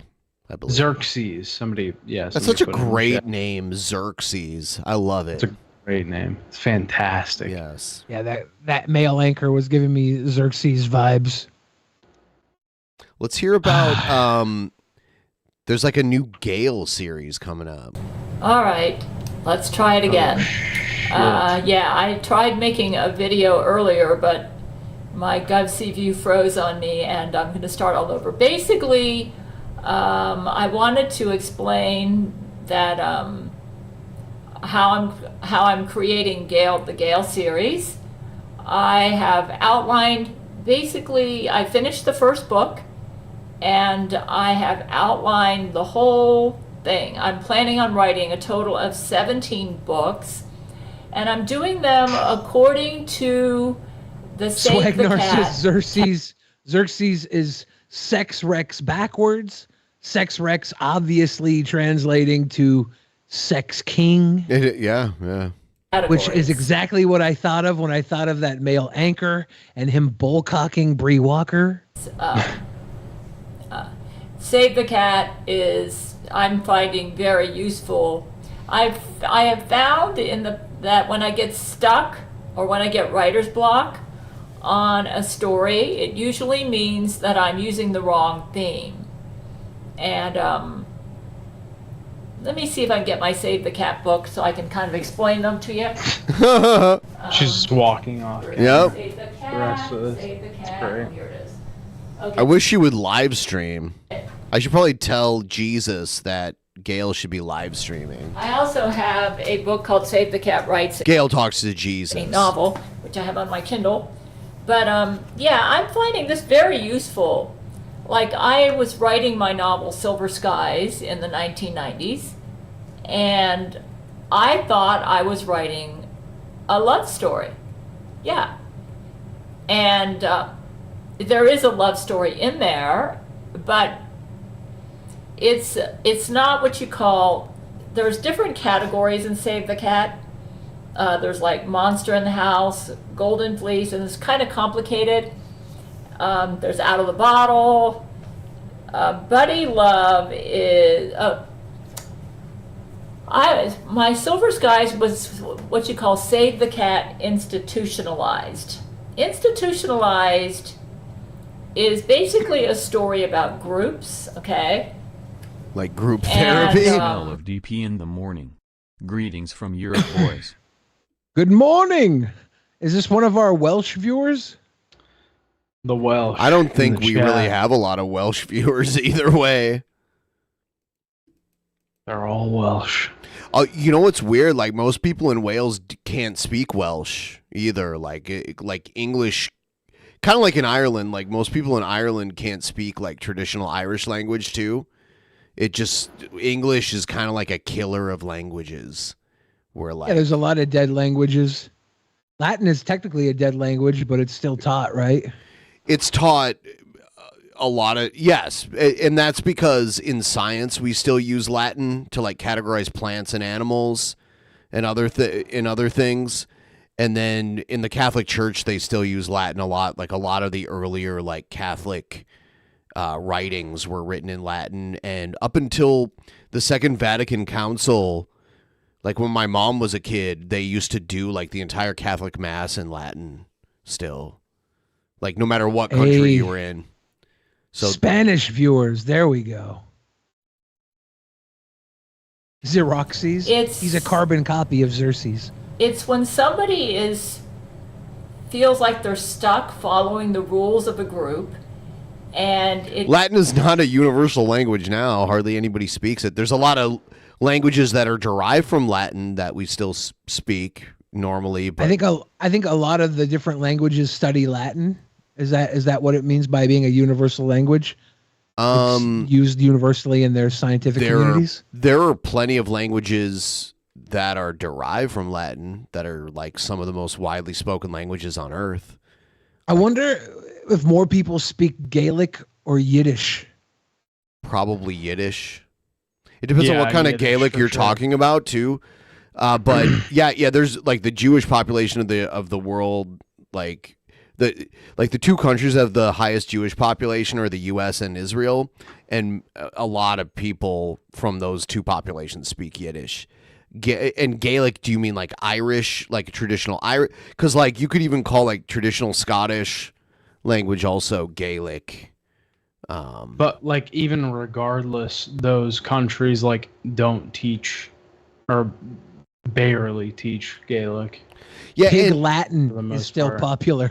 Pig Latin is a universal language. And like Yiddish is like mostly Germanic, and then it has like other influences, even like American English. We have like Spanish and French influence in our language, even though it's a Germanic language, but it's like mostly derived from German. But yeah, there's no like vulgar Latin. They used to call it like vulgar Latin. Like no one speaks that in common speak anymore.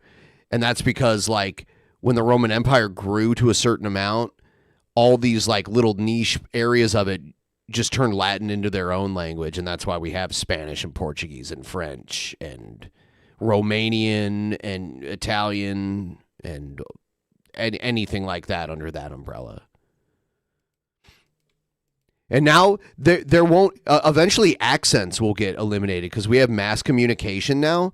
Like, could you imagine like there are people speaking English in America, but then there are people speaking English in Britain, and those people, the most they could communicate was writing letters and then putting them on boats, and it would take like months to like send a letter and to get one back. You didn't hear people speak in their accent, so it wasn't familiar to you. Now, even these like niche accents in New York, they're disappearing. Like the old school Brooklyn accent and all those old accents now are just like slowly disappearing. I wonder how long until they do disappear. If they do, I wonder if something new will happen that will re-accentuate accents. Like what if people take on an accent adoption stance because they see it leaving and they want to like, I don't know, the same way they want to keep the bloodlines pure. They want to keep the accents pure, and they force themselves to speak in accents.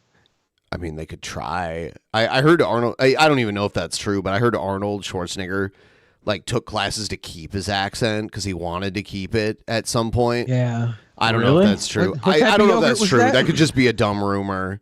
By the way, someone said 5 Latin languages: Italian, Spanish, French, Portuguese, Romanian. There's also like Catalonian. There's like more, there's a few like obscure Latin languages too. But those are like the main ones that like are the most widely spoken. Romanian is the weird one because it's like off on its own, surrounded by Slavic countries. Damn. Yeah. Do you think that Gail is going to make a Cool Cat series? Is that why she has Saved the Cat? I don't know. I was hoping this would be another. What I was thinking. Sometimes the weird thing about Gail is like when she's on, it's like gold, but then there's like a lot of like she's kind of long-winded and she'll just, and she's getting older, so like she doesn't have. I don't know. I don't.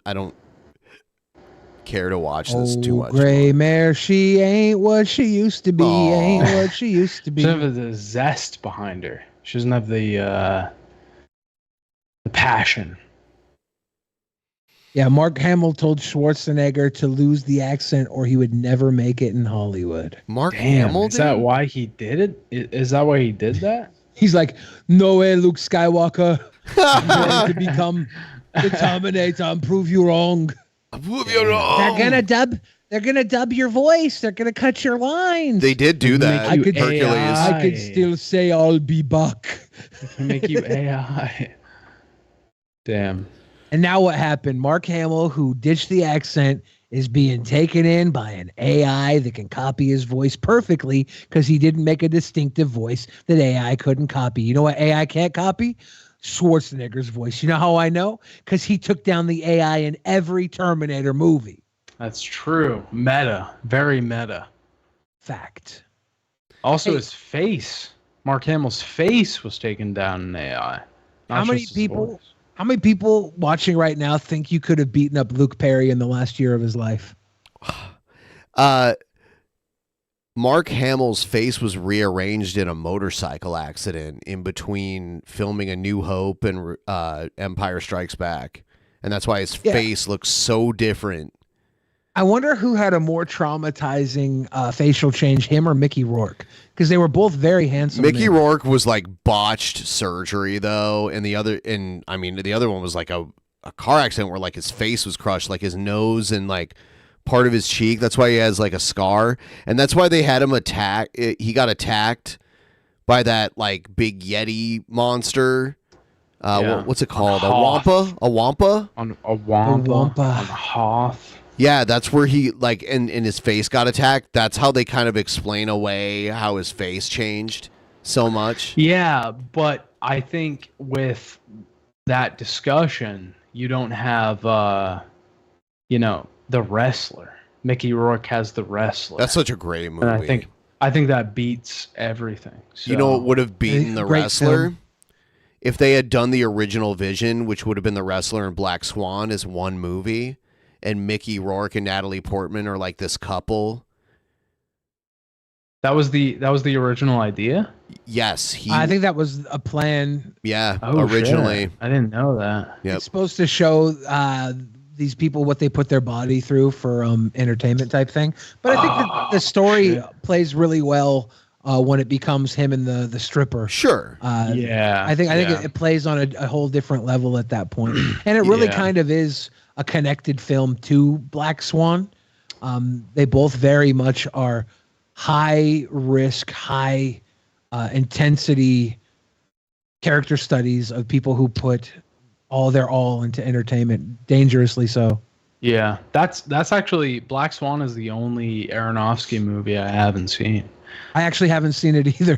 I think it might be the only one I haven't seen. He has actually said he meant it to be one movie originally. Okay. Yeah. Yeah. Yeah. Marissa Tomei made. I think it was probably better. They were separate movies. I think that we got two fantastic movies that kind of mirrored tones. Then The Whale jumps in. Yeah, The Whale was great. I loved The Whale. It was fucking fantastic. Yeah, The Whale was a hard one for me to watch because at the time I was definitely thinking I was gonna die. Yeah. I was having some issues with my body at the time, not the ones that ultimately came with the heart failure, but I was feeling things coming on, and I was like, I think it was probably early on heart failure complications. It wasn't the big one that made me finally go in, but I was watching it. I was like, fuck. This could be me. Like I've been 600 pounds before. You know, I've luckily never been that like house ridden, but I was like one bone break or something, one small little accident away from maybe never getting up again type of thing. Yeah. I've actually talked to a lot of people about The Whale, and like most people that I've talked to have said like a similar thing about that, which is surprising. but yeah, everybody's most like, this people- is so comically stupid. He's looking in the drawer and he's looking at granola bars that he eats candy bars. And it's like, man, that's not as cartoonish as you think it is. Yeah, All you those don't get binge it. scenes, those binge scenes are not as crazy as you think they are. I've never been as bingy as he has been, but I know I went to a Overeaters Anonymous meeting like shortly after I got out of the hospital. I figured I'd check it out. And the Overeaters Anonymous meeting, these women are all talking about eating out of the garbage and shit. And I'm like, these are like respectable looking women.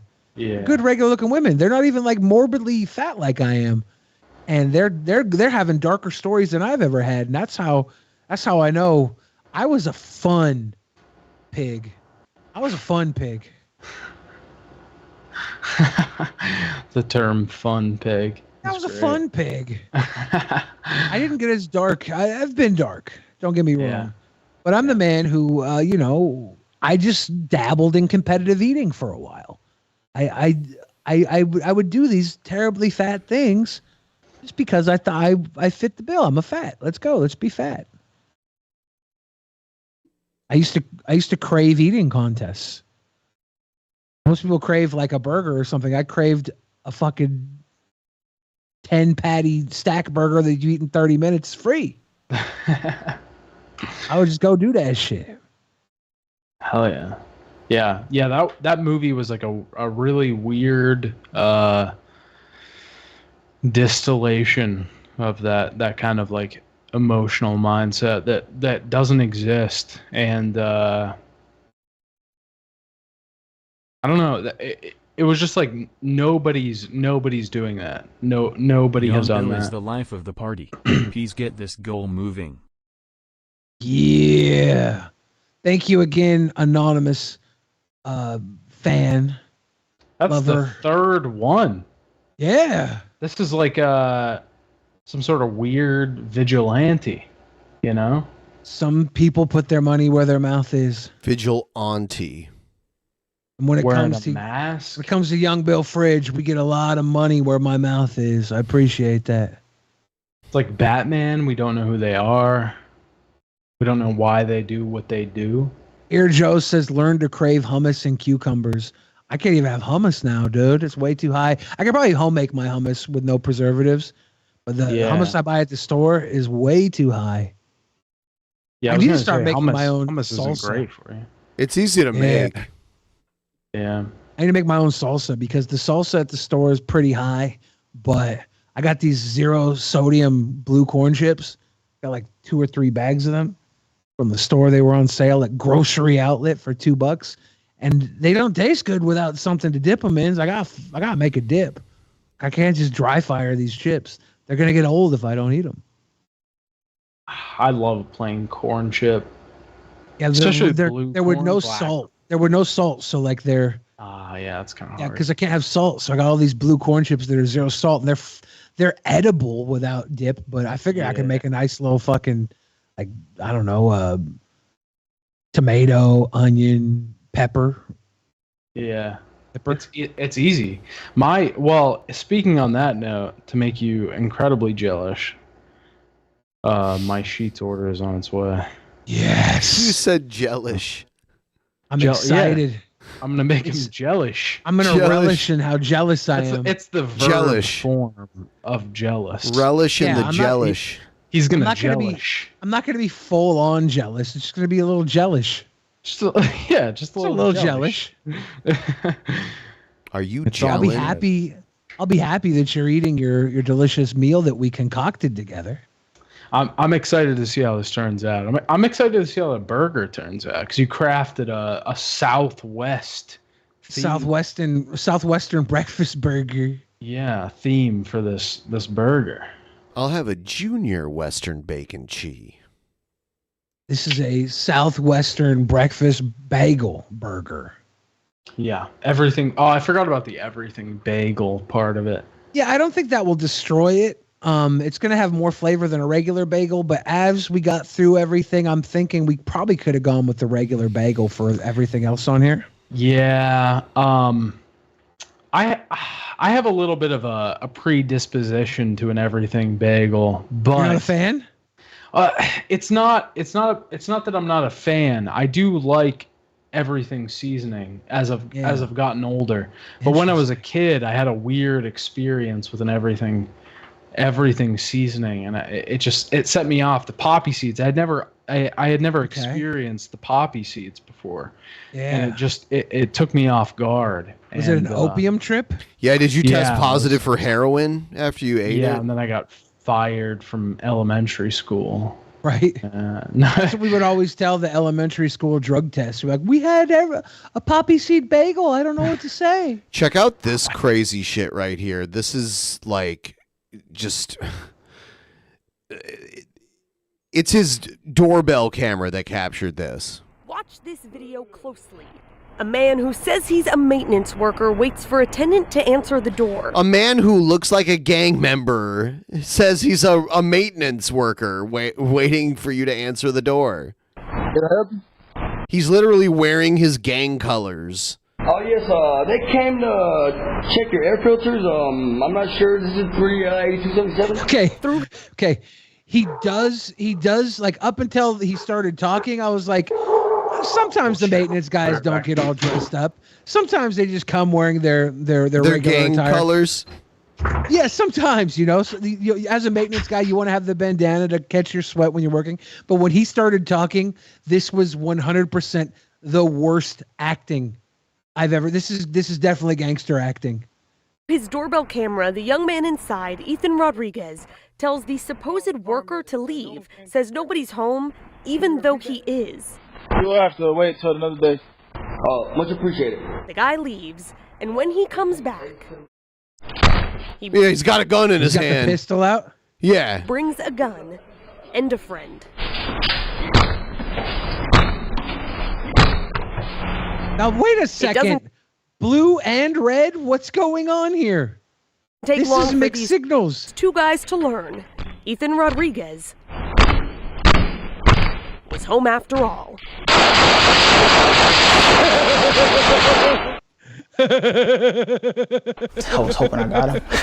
Yes, man. I feel bad for the neighbors across the hall right there. It is what it is. Yeah, I'm sure the neighbors feel more comfortable if those things didn't get killed.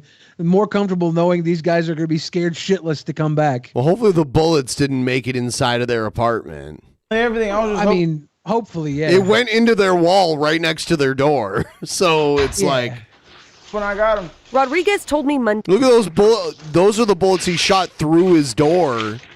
Yeah. He knew in his gut the guy at the door wasn't a legit maintenance man. But he was playing the part. He had the whole Look at all the police markings of all the bullet holes. Notepad and everything. Said he had no choice but to shoot at him once he saw the guy had a gun and was coming straight for him. They told me I let off 13 shots. I couldn't believe it. But then again, I did empty the clip. The suspects, according to police, shot back at Rodriguez before they ran. This video that captured all of it, it's now viral.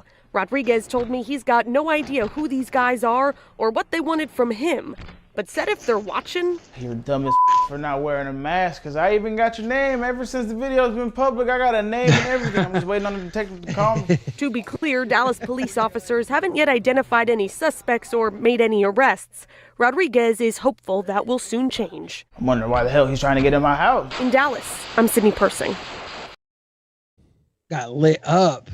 Yeah. So let's get a big screen on this. Are you eating the appies now? Where are we at? Yeah, I took a bunch. I took a bite of the apps, mac and cheese bites, jalapeno poppers, mozzarella sticks. You tried one of each with the boom boom?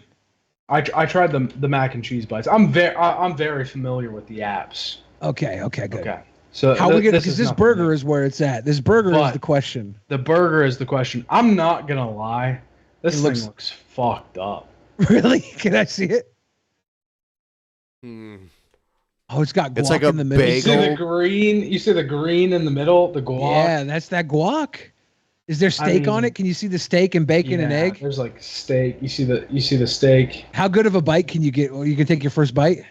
I can get a pretty good bite. So all right, be careful because the egg is gonna probably be runny, right? Yeah, that's true. You might want to catch a little thing. Yeah. All right, let's get that bite. Everything in a bagel. All right. So, what flavor is standing out when you get the time to speak? Because right now, you probably want to chew a little bit, get the aromatics in. The audience wants to know if these apps are slapping.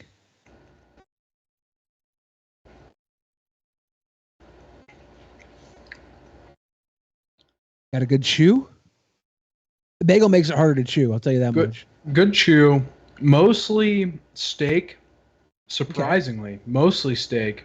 Wow. And burger flavor. A little bit of guac. Oh, wow. All that extra pizzazz, the zippity doo-dah we got on there. All that extra stuff. No, I didn't really taste cheese. No bacon. I wonder if you missed the cheese and bacon bites then. It might have been. As we get deeper into the burger. Are you good to go deeper? I'm going deeper. I'm for sure good, going good, deeper. Good. Oh, I think I saw some cheese there. Could you taste it? Yeah. There's a lot of guac. There's a lot of guac there, but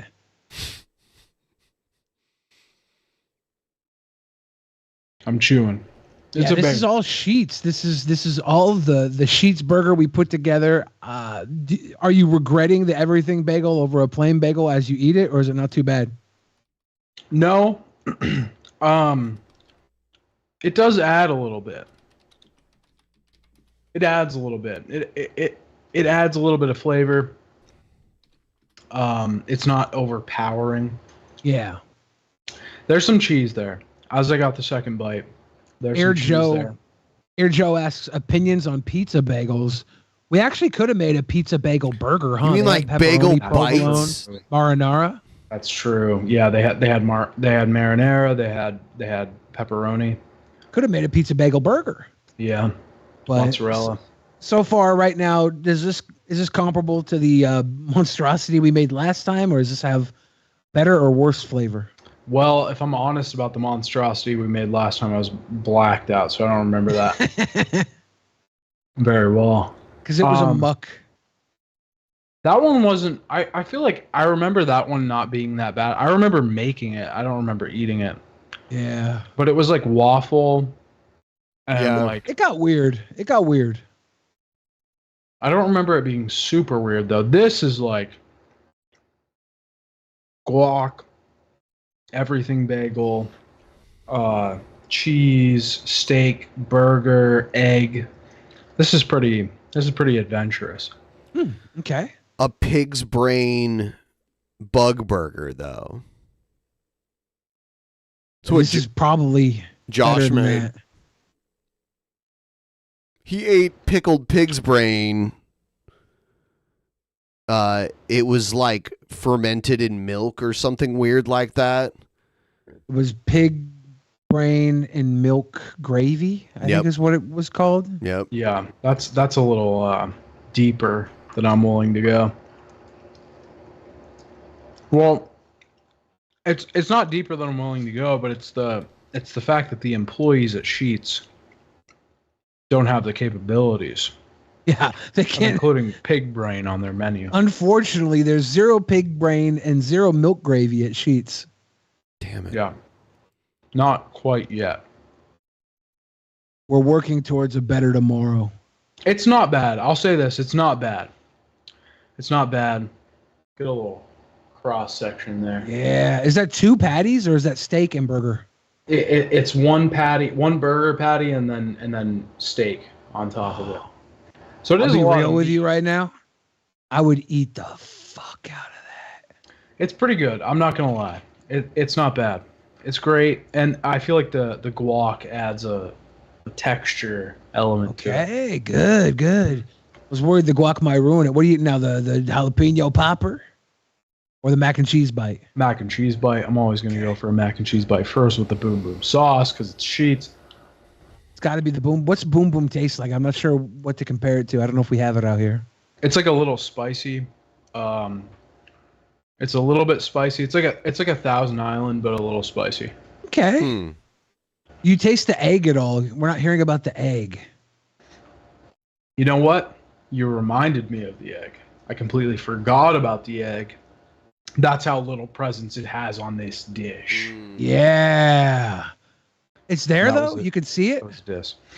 Yeah, it is on the burger. It's on the bottom part. This whole white. That's egg. I just can't taste it. We do have 2 actual Mania promos. I'm going to play them both now. Here's the first one from the Necromancer. Or no, from Magicus. This is from Magicus.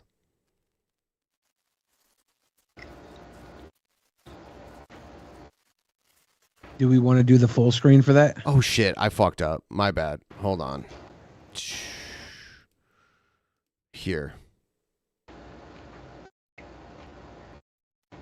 He has the belt now. Oh shit. And is that a Baconator? Whoa. Or is that a loaded nacho burger? That's a Baconator. Ladies and gentlemen, we got him. There's a Baconator on the King of Games belt. That juicy son of a bitch. Everybody's eating monstrous burgers, but me and Ben. I swear, if the whole audience is eating monstrous burgers right now, I'm so jealous. They are. I guarantee you they are. Silly sons of bitches. Son of a bitch. Is this his whole promo?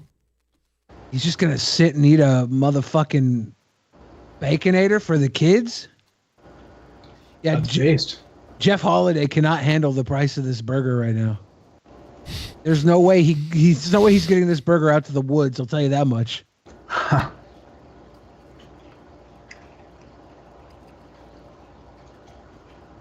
This is like Magicus. Once Magicus loses his virginity, he's gonna eat a Baconator over the girl he fucked too. It's good to Badass. be the king. That's a Burger King line. Damn. Yeah. That's How you gonna- History of the World Part 1 line. It's good to be the king. Huh. Yeah. When he eats that Jack in the Box burger, it says that it makes me think he's calling war on Burger King. Yeah, is this the Burger King of games? Was that a Wendy's burger or was that? That was a Baconator. That was 100% Wendy's. He's a big fan of Wendy's. Yeah, I don't know why I said Jack in the Box. I think it was our previous conversation, Jack in the Box looming in my random access memory. That's a Wendy's Baconator. I'm a very staunch hater of Wendy's. Wow. You and Jeff Holiday have something in common. Oh, he doesn't like Wendy's? I think he doesn't like Wendy's. The way he was speaking about it, he said it was too expensive. He wants Wendy's socialism is what he wants. He wants the people in the woods to have access to Wendy's at an affordable price. I don't care if no one ever has access to Wendy's again. Wow, you monster. Extinct. It is disgusting. It is weak. They don't introduce enough new competition and innovation. They never try to I don't innovate think the you've burger eaten game. at Wendy's. I don't think you've eaten at Wendy's, son. Have you had their loaded nacho burger? Is that very new? Oh, it's like been out for a month. Yeah. So this is the thing I'm saying. You compare Wendy's to a Burger King. You compare Wendy's to a Taco Bell, an Arby's. They're not innovating at the speed that these other chains are innovating at. They just had the pretzel pub burger before that. The pretzel pub burger is old news. The pretzel pub burger has been around for like 2 years. Oh, but since then they also had the Italian marinara with a full disc of mozzarella on the burger. A mozzarella stick disc where the burger right above the burger. I mean, I'm gonna be honest. I'm biased because I'm a Burger King stan. Burger King just introduced. Burger King gets way too much hate. Burger King is trash. No. Oh. Okay. Burger King is good. I'm not hating on any burger place named Burger King or Wendy's. Burger King just introduced snack wraps. I know what this poll is gonna do. I know what you're doing to me right now. I'm just asking. All the time. Is gonna do. I'm just asking. But I'll say, Burger King just introduced snack wraps. They just introduced a new chicken sandwich, honey mustard, chicken. They have the best chicken sandwich out there. Ooh. Yes. I know the gravity. Did you know Wendy's also has a snack wrap too? Yeah. Wendy's, it doesn't match up. The Whopper is goated. Also, in addition, the hill I will definitively die on is that Burger King had, until very recently, the past couple weeks, they got rid of it, but Burger King had the best chicken nuggets in the game. They had. What they do to their chicken nuggets? They introduced a spicy chicken nuggets, but they were like kind of sweet. They had like a little bit of sugar on there. There was like a honey element to the chicken nuggets, and it was like a spicy and honey chicken nuggets. But they got rid of. What did you think this poll was gonna do? People hate Burger King. Fuck. What is it? What is that right now? Burger King's in third place. Yeah. I mean, it's pretty close. Is Arby's the final one? Arby's is in last place. Yeah. How is Wendy's number one above Taco Bell? I don't understand. Wendy's is just recognized as the highest quality of the three main burger chains. One, Magicus is eating a Baconator in front of us, which gives Wendy's a I don't supreme think advantage. that makes a difference. It does. Because he's the king of games, and the king of games champion is brandishing a Wendy's as we tell this poll. That's one. Two, guess who used to work at Wendy's? A lot of people. Josh. King Cobra. Ben. They're all ex-Wendy's employees. They all still have good things to say about Wendy's after working there. You know where I worked? I was the king for a while at Burger King, and I will not say a good thing about that job. None of the jobs are good. Let's be honest. I worked at McDonald's when I was 16. None of the jobs are good. He was one of the Dominoes at Burger Domino's. King. Yeah, I was the Noid. Yeah. Ben also was annoyed. I am all the time. But yeah, the Burger King's great. Everything you said about Burger King, I can't fault you for. I think the chicken sandwich is not as good as that sounds like a slur. Wendy's chicken sandwich. I'm just saying. As the what? As the what? I don't think it's as good as the Wendy's chicken sandwich. I think the Wendy's chicken sandwich is very well done. But I don't think it's bad either. I don't think the chicken's bad. I don't think it's disagree. bad. I think Burger King has the best chicken sandwich out of the fast food restaurants. Aside I'm not mad at that. Do you like the what's the Burger King? Not the Whopper, but they have like is it the King Deluxe or something? What's their Bacon their Big King? Mac? The Bacon King? Yeah. It's good. It's Love good. It. It's great. It's good stuff. Like most everything Burger King puts out, I love. It's they great. They had the creepiest mascot ever too. Yeah. The king guy, the guy with the giant king head. That shit was creepy. The thing about Burger King is they have the perfect middle ground between innovation and sticking with what they know. Taco Bell is the extreme of constantly innovating, creating like the Doritos Locos Tacos and the crazy, grilled cheese burrito. Like they always go ham on the innovation. And then McDonald's is the other end. They stay the same. They know what they like. They keep the same thing. And then Burger King's right in the middle. And they have the perfect balance of those two things. Do you think maybe you were ordering the cheap chicken sandwich at Wendy's and you didn't get the expensive Do you remember one? the chicken sandwich at Wendy's that was like a mini sub almost? I don't recall that. No. I remember Burger King having a mini sub. Or hold on, did I say Arby's? I meant Burger King. I said Wendy's. Yeah, Oh, okay. Burger King had the The Burger King chicken sandwich that was a sub was not as good as the chicken. I will admit that chicken sandwich sucks ass. It's like a McRib but with a McChicken on it. Yeah, when they did the Italian version with mozzarella, it was passable because it was like a little fucky chicken parm doodle, and I could run with that. Yeah. But it needed that matzah and marinara to get it by. Yeah. But overall, Burger King's the best, in my opinion.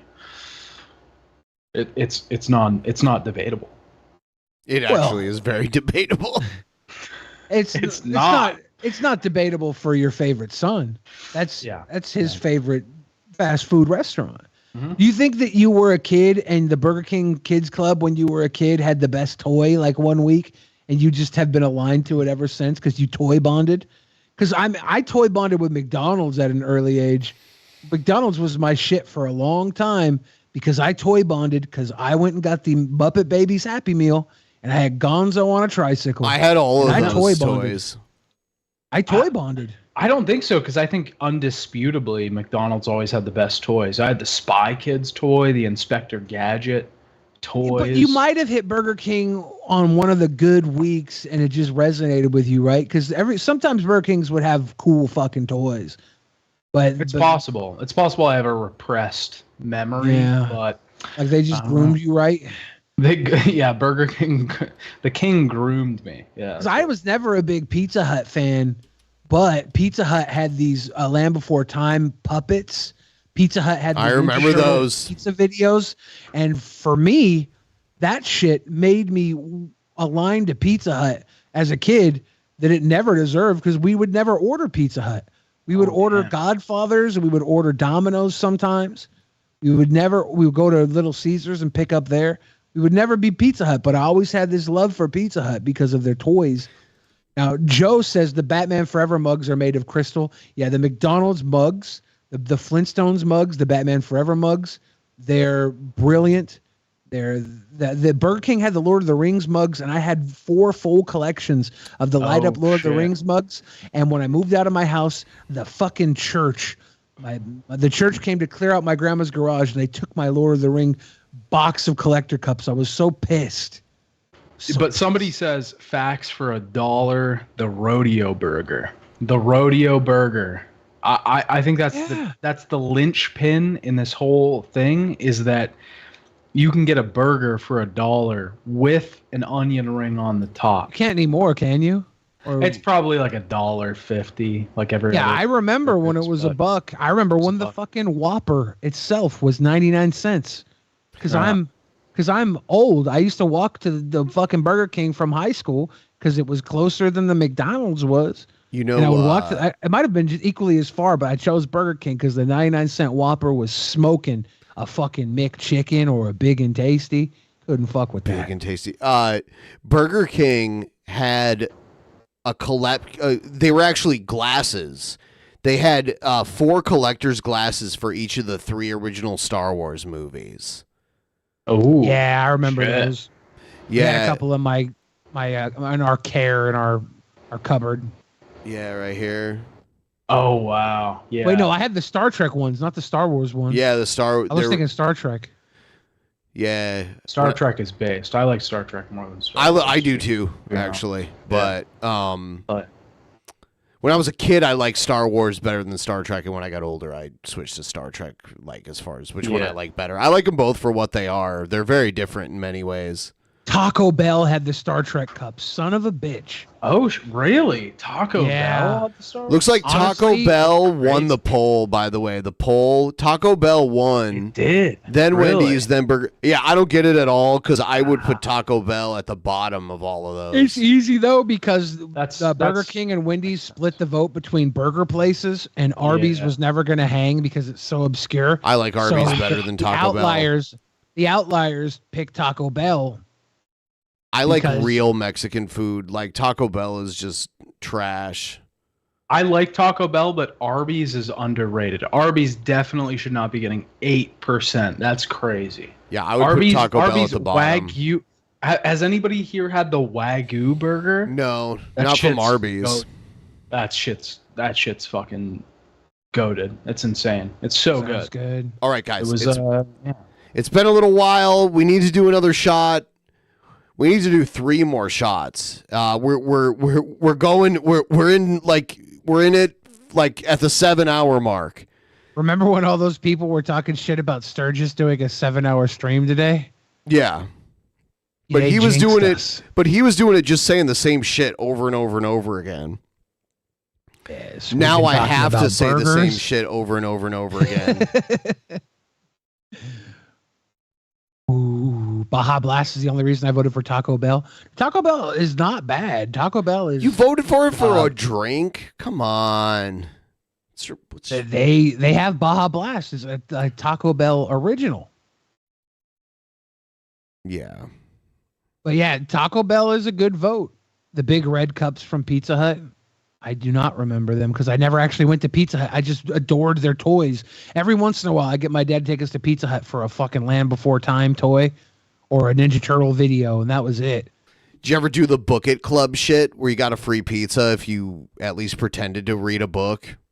I think I did it once, and that's probably how I got the Ninja Turtle VHS. I did it all the time because my mom was like, hey, you want free pizza? All right, tell me you read a book. I'm like, oh, I read this book. And she would like, yeah, because it was all in the honor system, basically. My parents were dealing with issues, so they wouldn't usually push me towards programs like that. They had their own things my going school on. like pushed that shit, but it was like you had to like go home and like claim to have read a book or whatever, and then you get a free personal pan pizza. And you can get it, I think you could do it like once a month, but maybe it was even like bi-monthly. I don't Should have been doing that shit. Should have been doing Book It Club. Instead, we were doing domestic abuse. Tacos with a side of breadsticks? No way! At Taco Bell, at the combination Taco Bell Pizza Hut. Get your tacos with a side of breadsticks. Baja Blast? And a cheesy stuffed crust? What? No way. Yeah, the Taco Bell Pizza Hut. Combination Taco Bell Pizza Hut. Yeah, I have an AMW KFC. I did a video when the Double Down first came out. I went to the AMW combination, AMW KFC, and I took the Double Down and I took the Big Papa Burger from AMW, the Papa Burger or Grandpapa Burger, and I took the meat and innards out of that and put it inside the Double Down for a Double Down burger. Made a little video about it, and gave me a heart attack.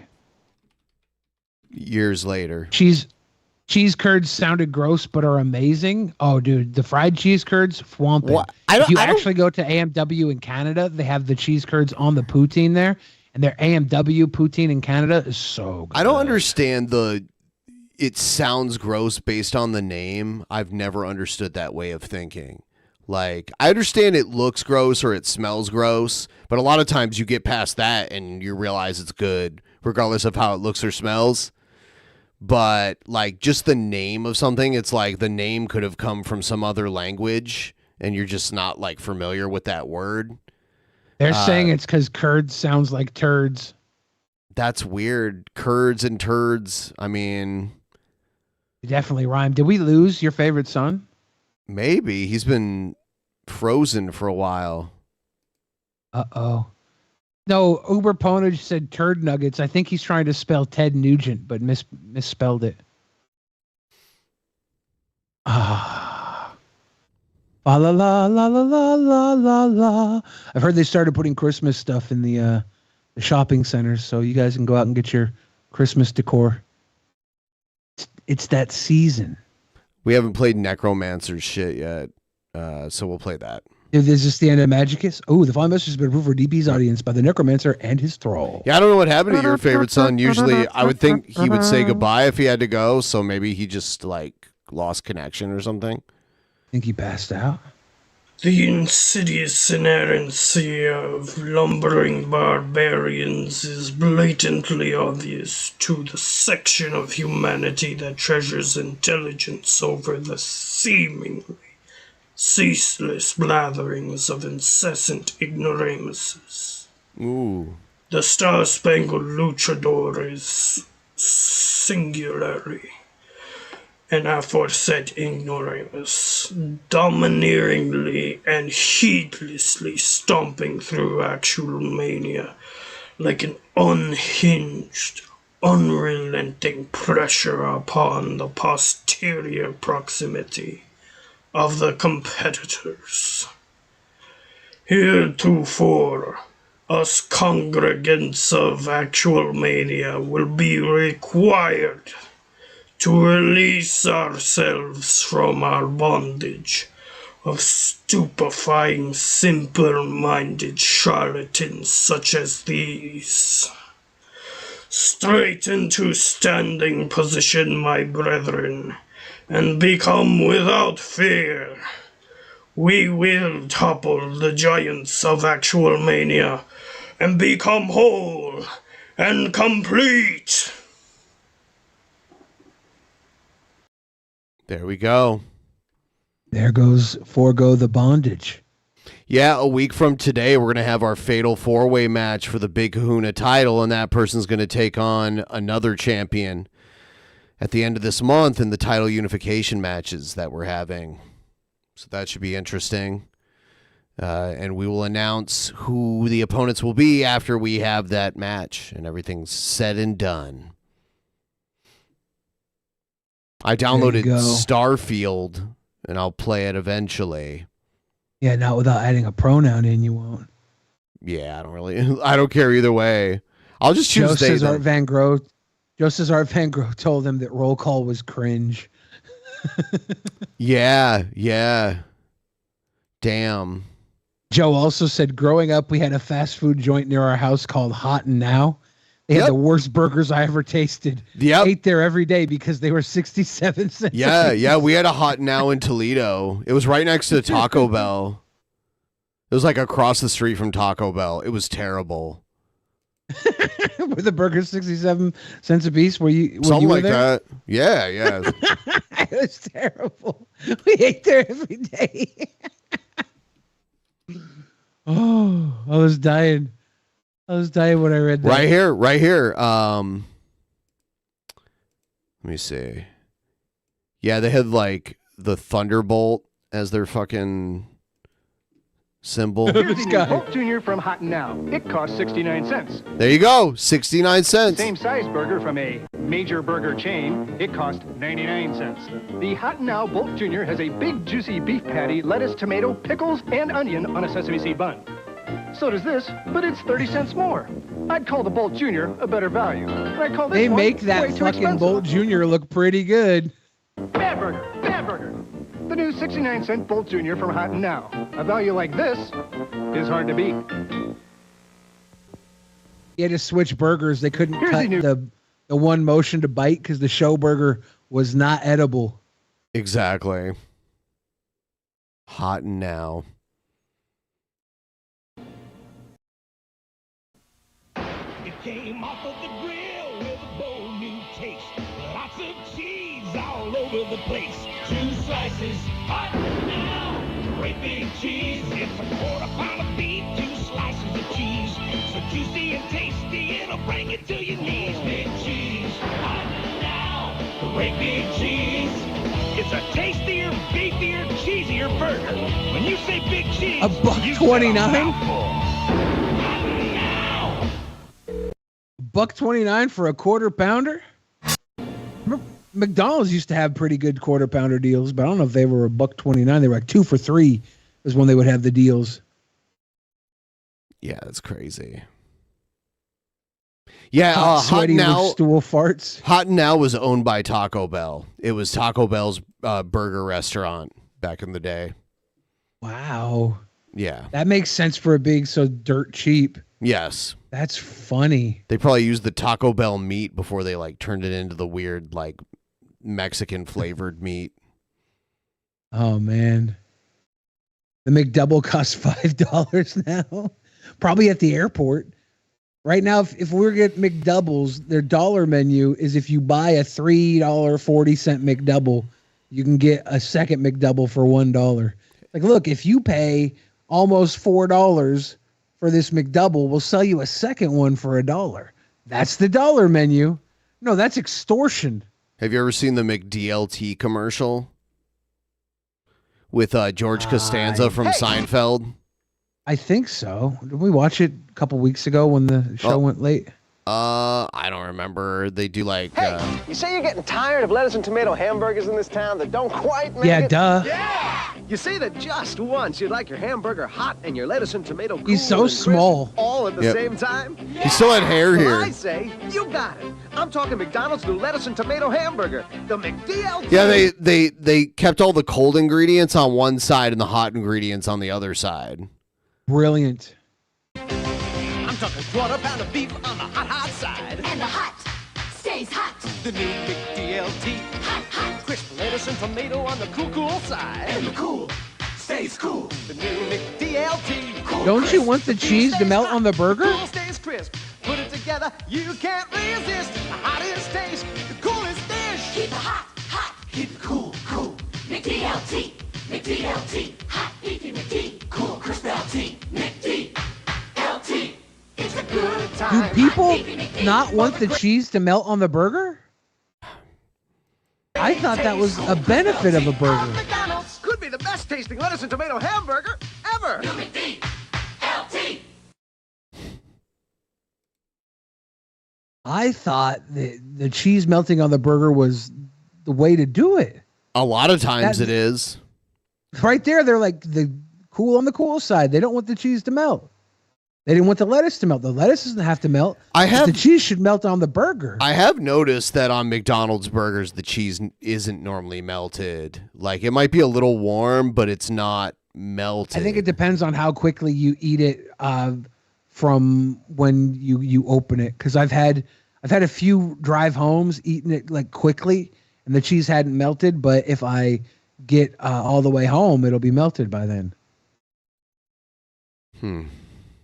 Hot lettuce is hot trash. Well, that's true. Joe hates cheese on burgers. He hates melted cheese on burgers. He also hates unprotected sex. Whoa. Joe, you must hate yourself. There's that burger place. I can't remember where it is right now, but they basically like deep fry the burgers on the tip of a spatula in like this vat of oil that they've been using for like 100 years. And they melt the cheese on top of the burger patty there. You know what I'm talking about? Interesting. For some reason, I'm thinking of a place in Reno, but I don't think that's not it. What you're talking about. Carla says, I like my lettuce melted. The only person in the chat that likes melted lettuce. Everyone else is like, boo, melted lettuce. Now I'm trying to think if I like melted lettuce. Dyers, that's what it's called. I used to get the spicy Dyers after eating KFC in the 90s. Tennessee. The Awful Burger in Reno is what I was thinking. I couldn't remember the name, Air Joe. I was thinking the Awful Burger. Gonette says, can we please not talk about food? Dude, I am morbidly obese, starving. I've been live. I've only eaten multiple things live, including burrata. I've only eaten multiple things. Including I had some banana chips, and I've also only eaten the chocolate covered banana. Come on, guys. They cook this shit in like a vat of grease that they've been collecting for like a century. And they melt the cheese like right on top of it. Somewhere in there is molecules from 1912. That's what makes it. This guy looks like he's got a pervert out, roll into balls. Secret. Take our spatula. Roll into balls. And pound it flat out. Scrape it off a marble countertop, and plop it in our 90-year-old grace. It sinks to the bottom and starts 90-year-old to soak around grace. the edges, and pretty soon it floats to the top. And when it floats to the top, it's done. Take it out. Take the top of the bun and go down there and get it, and you drain the grease off as much as you can. Of course, it's They're soaking just in the top of barehanding the bun. You put it burger. on the mustard, onion, pickle. Every now and then, somebody grumble there's no lettuce or tomato, and we explain to them why. You know, I could have it, I don't want it because it's not our concept, and that's part of the tradition, and that's part of what the guests like also.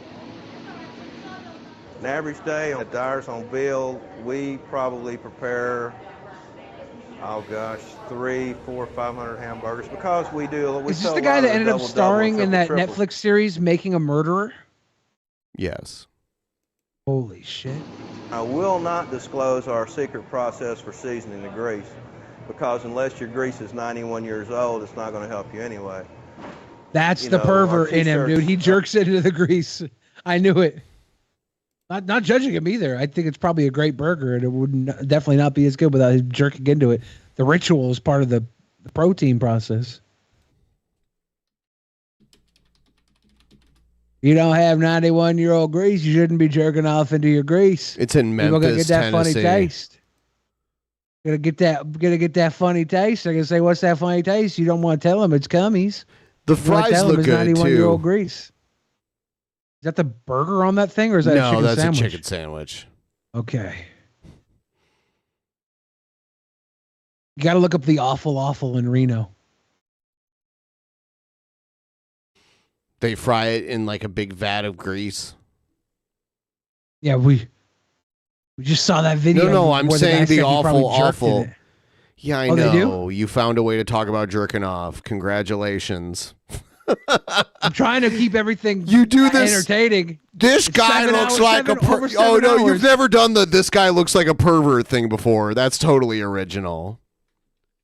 My bad, guys. After 7.5 hours, I'm reusing my routine. Ben, this could be the part where you continue to do the show while I go to sleep. Have a good night, everybody. Sweet dreams are made of these. Who am I to disagree?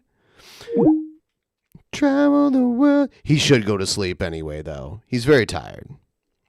Jerking off is cool, and we all do it.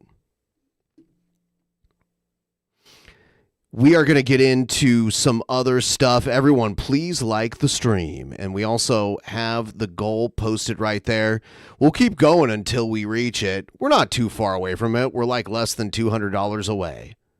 So we can keep it going. Yeah, look at him. He's so intense. Let's do this view.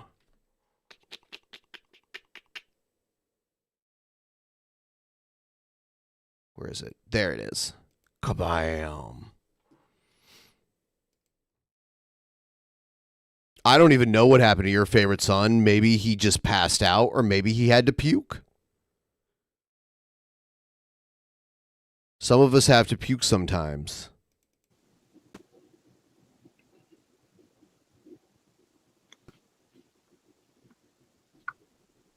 What up, YouTube? Just chilling like a rock star, feeling we live. PayPal has a security check, so my PayPal account is temporarily locked until they finish their review. He suddenly froze and didn't come back. Yeah, I think he probably just like ended the call. I don't know. He might have lost his connection, but he probably just felt tired. He's like 3 hours behind ahead.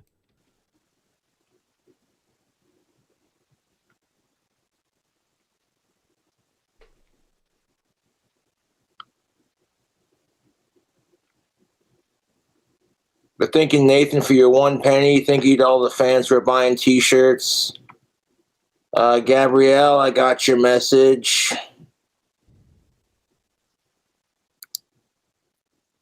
It says, do not read on stream. I'm down for your offer, Gabrielle. Just send me your address again and the money, and I'll do it. Yeah, he should not respond to 1 penny alerts. He shouldn't respond to 50-cent alerts. He shouldn't respond to $1 alerts. Like any alert that's under anywhere from like $2 to $5, he should not be responding to that.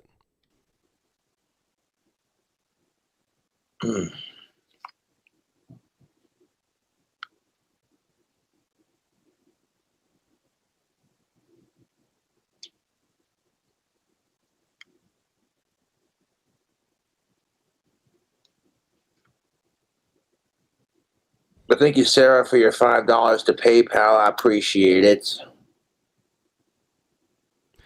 I don't even know if it's desperation. I think it's just that he doesn't realize that he should ignore, like, the people who are literally just paying him a penny. Like, how can you even donate a penny? I don't even understand that. PayPal, like, if I only get like a $1 donation, PayPal takes more than half of that. And I just can't even, I can't even do it. Like, so I put a minimum at $2. He's immune to botulism. Love from Utah. That's what's up.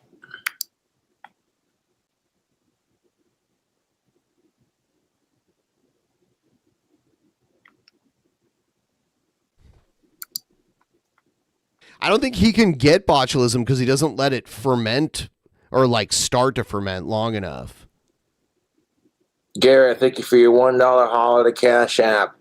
You're a goth as fucking a mystery. Yeah, for sure, for sure. But yeah, just hanging out with fans.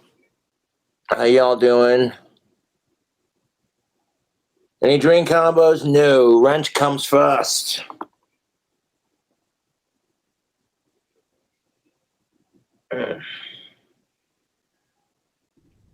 Somebody hit me with enough, or at least like a $2 dono just to make sure this shit's still working. You want a drink combo? You have to contribute to it, I guess. I'm making wands for Etsy. Those take a couple days to make. You can't rush perfection.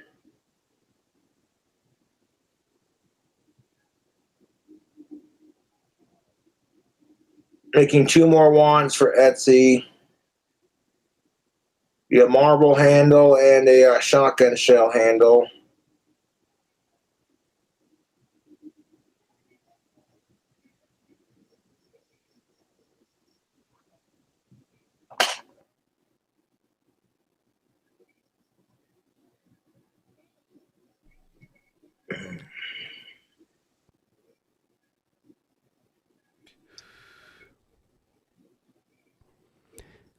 I think he does Delta 8 vaping.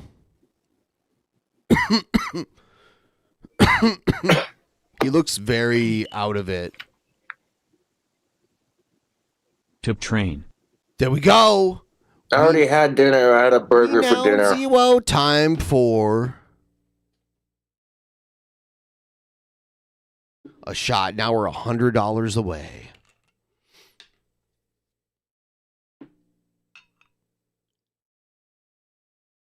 Cheers.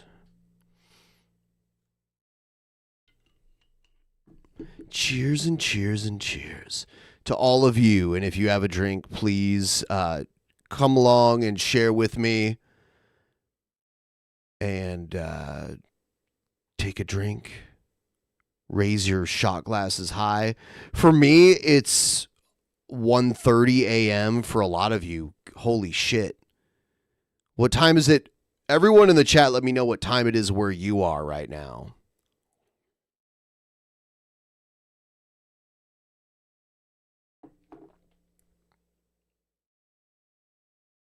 $4:33. Holy shit. 4:34. So you guys are in the same time zone. It's just like a minute. A minute has passed. Oh, God. In Brazil.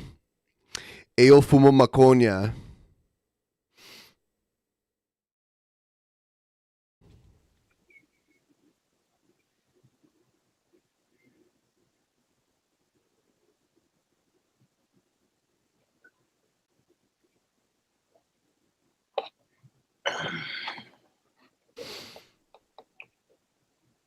Got my next burger planned, but I want to wait till my rent's paid and then, you know. Você é cabeça de merda. We're good. We're Gucci.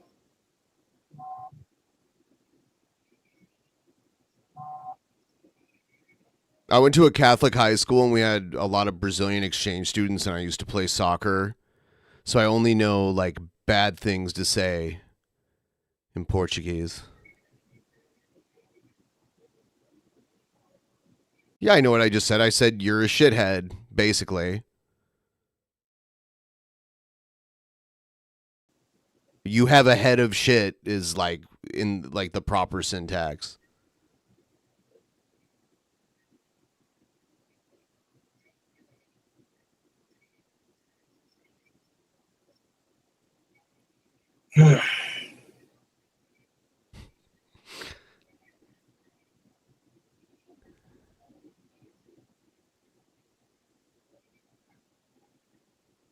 He's kind of quiet. You have a head of shit, Stabby.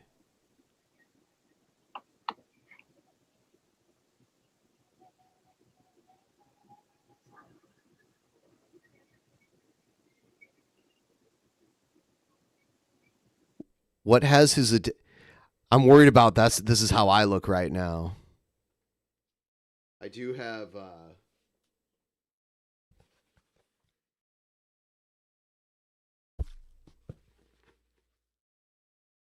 I do have this.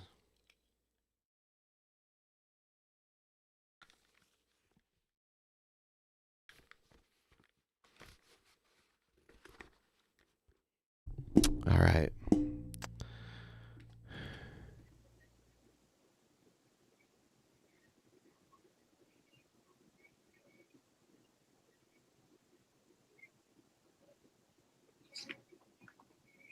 Doing good, man. How you doing? He's my third cousin. We could technically do the nasty.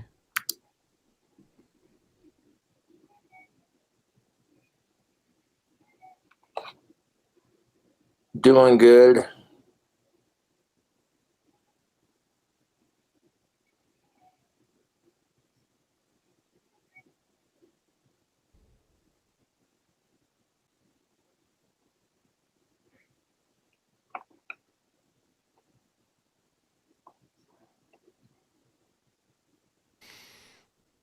$9:36 a.m. in the UK. Send me some pounds from the UK. That's my favorite way to gain some pounds, if you know what I am saying, Tubes. Oh no, your name's the homeless YouTuber though. Maybe I shouldn't be asking you. Yeah, you know what? I can't grow a mustache.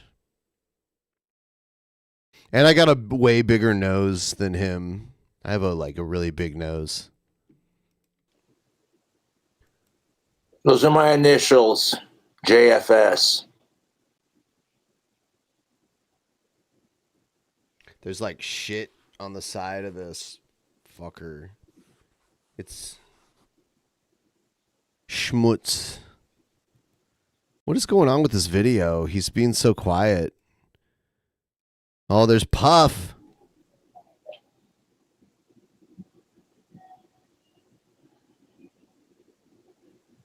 Yes, we're still going. We still haven't met the goal. We're really close. We're like $100 away. I know we can do it. I might just have to grind until like an ungodly hour. If that's what I have to do, that's what I have to do. We just do it the way we do it. You know what I am saying, Tubes?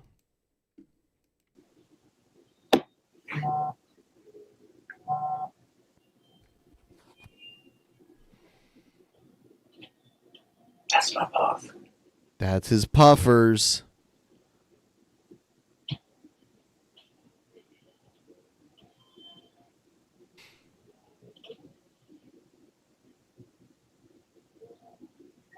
I love my lizard puff so much. She brightens up my day. You have Cobra will never quit YouTube. no idea. That's all he. I mean, like that's what he's doing, right? Like, what's he gonna do? Go back to working at Wendy's? I don't think so.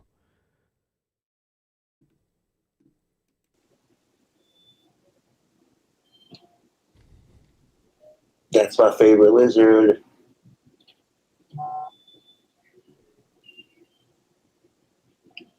He's been shedding. He's looking good too.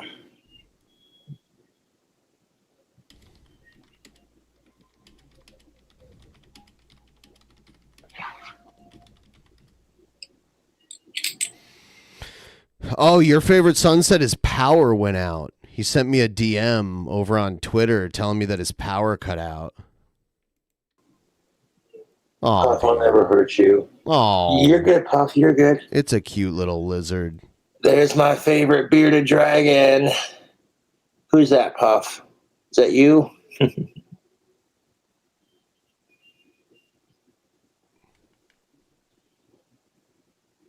Look at the size of this beardy. He's a healthy-looking dragon. He's been shed. I would say he could just collect Social Security if he doesn't already. I don't know. You know, he went to Job Corps and couldn't find like a program there that he could do. And then he got kicked out, and then he went to Wendy's and couldn't follow like the basic instructions at Wendy's. Jesus, how long have you been streaming? Here, have a smackaroo. Thank you so much, and I'm glad that you realized I was Jesus. I was hoping someone would figure that out, but you cracked the code. It's like the YouTube Da Vinci Code. You cracked the code, you found out I was Jesus, and then you said, Jesus, how long have you been streaming? And I've been streaming, hey, don't start doing that David Koresh shit, you fucking smart ass. I've been streaming for 7.5 hours. I mean, I've done 24-hour stream. I've done streams longer than this over on my other channel, so I can keep going. If I need to go until the sun comes up, I guess I will.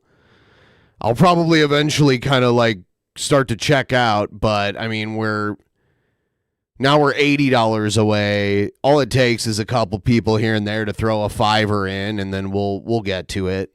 I'm not worried about it. You know what I'm saying, bro? Do you know what I am saying, bro?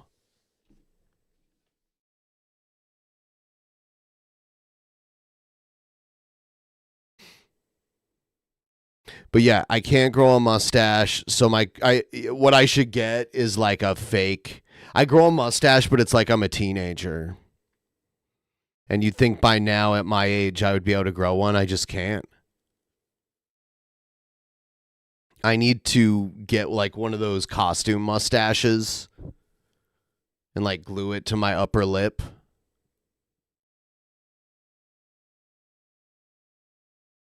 I cannot grow a mustache. Just can't. There's no way to... If I could like force it out, maybe I would.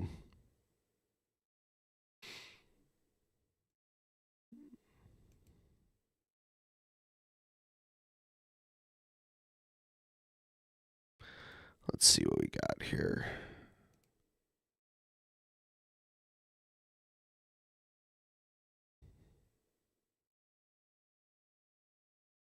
I gotta let it do its thing. No, if I just let it grow, it still doesn't. It doesn't grow in thick enough. It just doesn't grow in thick enough. I've accepted the fact that I cannot grow like a strong mustache. And that's fine, you know?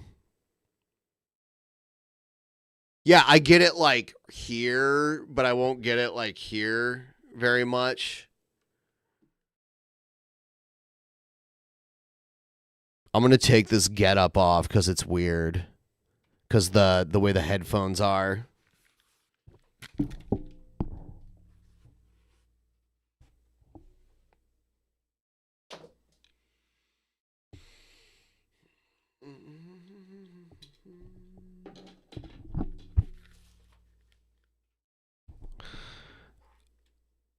After dark, baby, where is Teddy and Jess? Sexy time. Yes. I don't know what that means.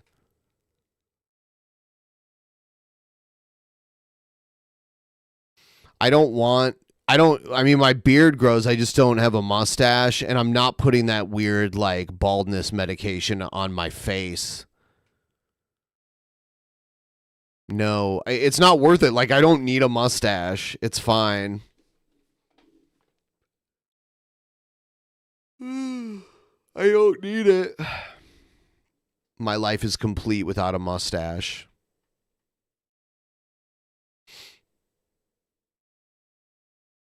Toothbrush. What is a toothbrush mustache?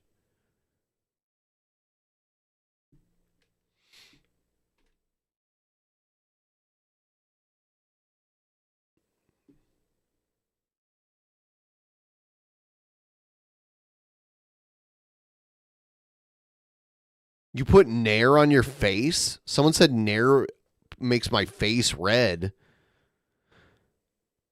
I couldn't grow a Hitler mustache because that's right here, and I don't grow a mustache there. I grow it like out on the sides. I could grow like the Fu Manchu.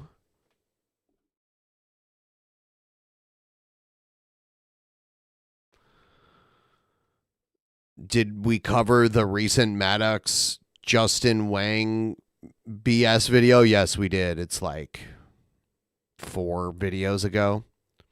We don't normally stream this late. It's just we do our goal for our bonus show on Saturday, and it's now Sunday morning technically, but the stream is still going, and we're $80 away.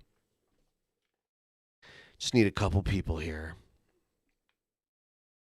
A couple people to throw a couple fivers in.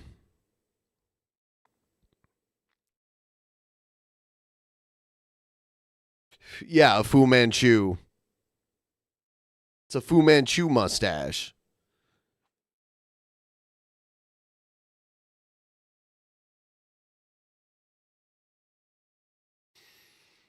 Yeah, I went to one I went to one of the road rage shows in Portland, and I had a list of blocked words Maddox asked me to block on my live stream, and I read it to the crowd. You can go back and see that. I actually watched that on the episode, the last episode that we talked about it, where Maddox is in the thumbnail.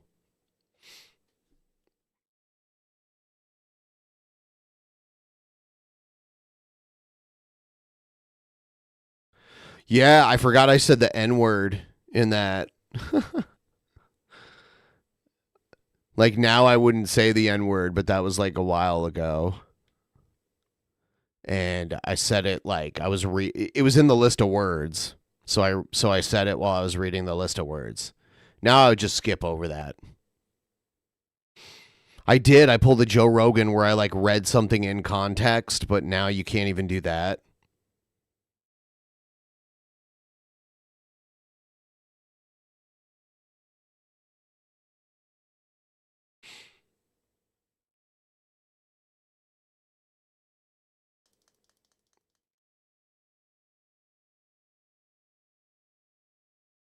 Yeah, please donate to my lip hair transplant so I can get lip hair grafted to my upper lip. I'm not going to apologize for it because, like, I'm not sorry about it. I just have, like, reflected on it and realized I don't want to say the word anymore at all because you just can't say it anymore. So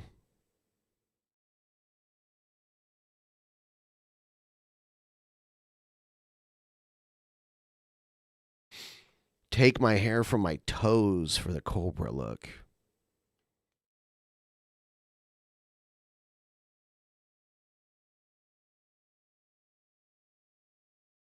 Yeah, back in the day on the old days of DP, like if it was part of a news story or if it was like quoting someone, we would say it. Obviously, that's different than like calling someone that word or something like that. But now it's just like you just don't say it. And I'm fine with that. Perfectly fine.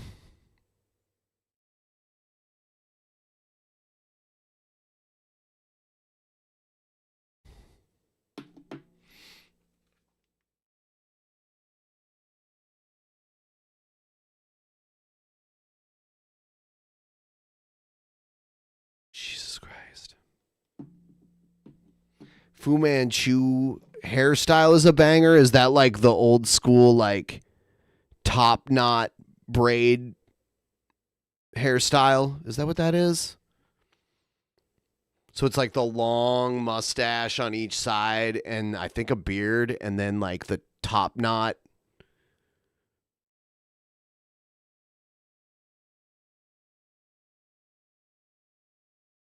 Like the Jet Li Kung Fu movies. Yeah. That's pretty sweet. Yo, yo, yo. I'll never watch that weirdo. Which one do you mean, Jet Li?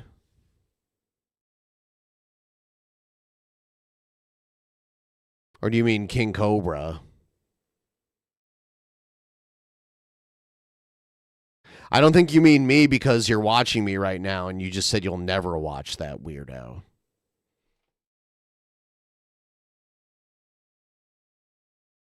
And his shed's just about there. Better like the stream, boy.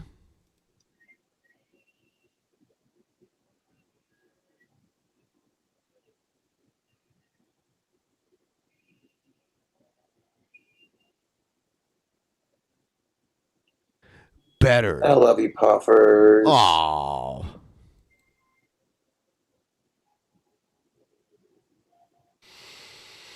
All right, guys. If you can get me to 750, I'll show you Space Puppy.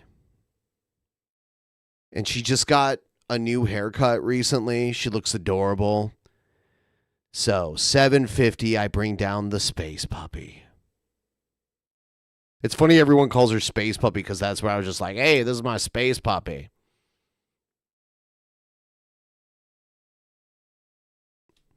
She's not in space, though, for real.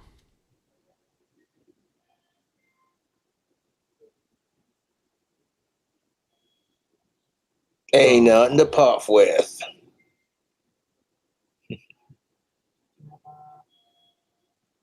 I'm doing good, Death Dead Tates. Just chilling out with Josh. And look at that, Puff's a ventriloquist.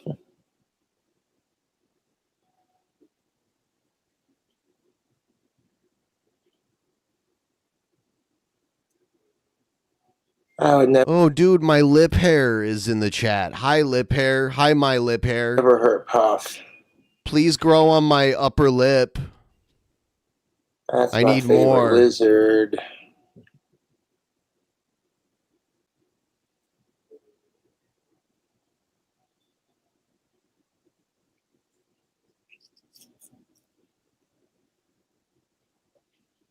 Yeah, I need donations for my lip hair transplant, please. Hey, you handsome devil. How you doing?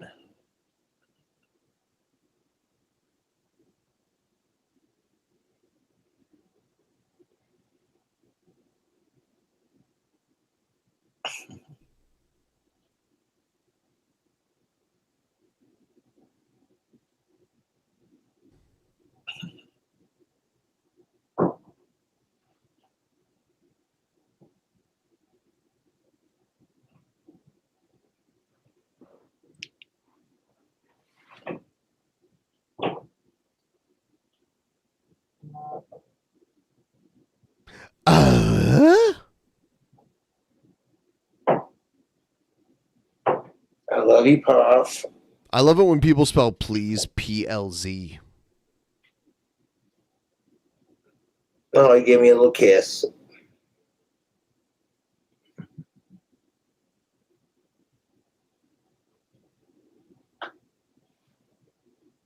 Long live Puffers. You know you want to go exploring. I vacuum the floor so it's extra clean for you. Calmest Cobes ever. Well, I mean, the one we just saw live earlier was one of the least calm he's ever been.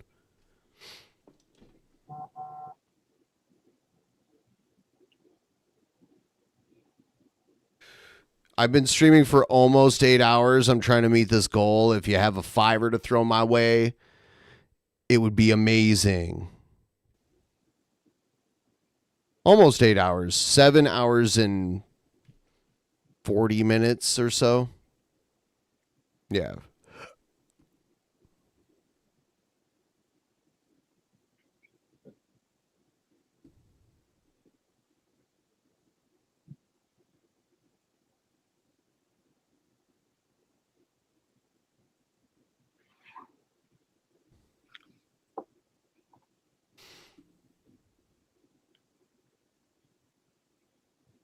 Don't really know how Casper's doing, to be honest. I don't get out very much.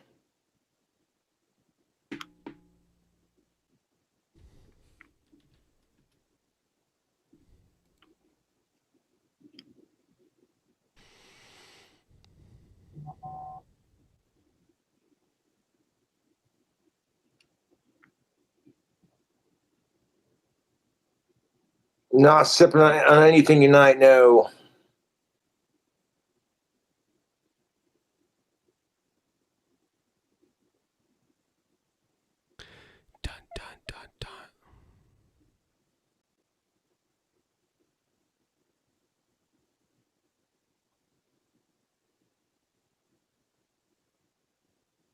Puff is looking at the door. Yeah, he's like, what can I do if I make a run for it? Using. Oh, God, what happened to him? What happens to him here?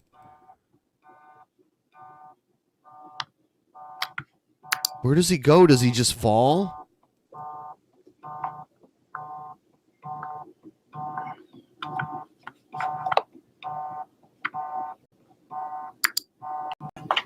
Oh, yep, he does, but he falls forward there. There he goes.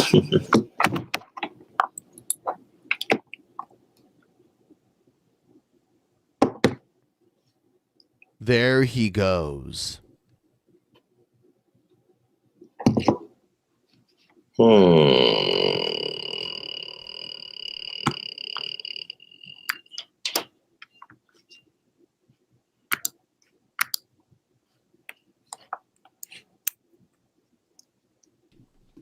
Fuck Jared.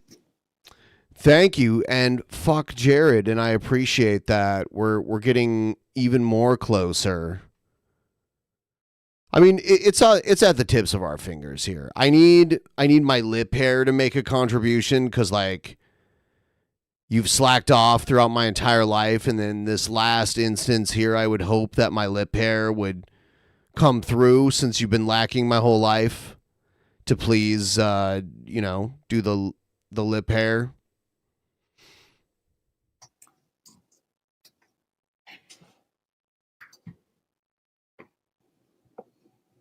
I got 2 more shots to do, too.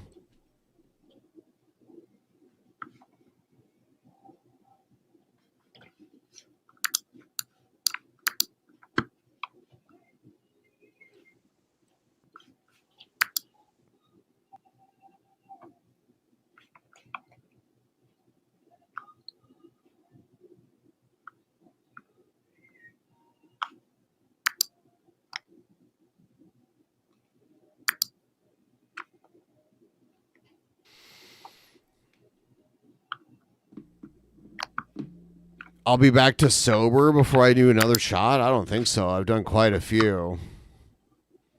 And we're only, we're not too far away from it.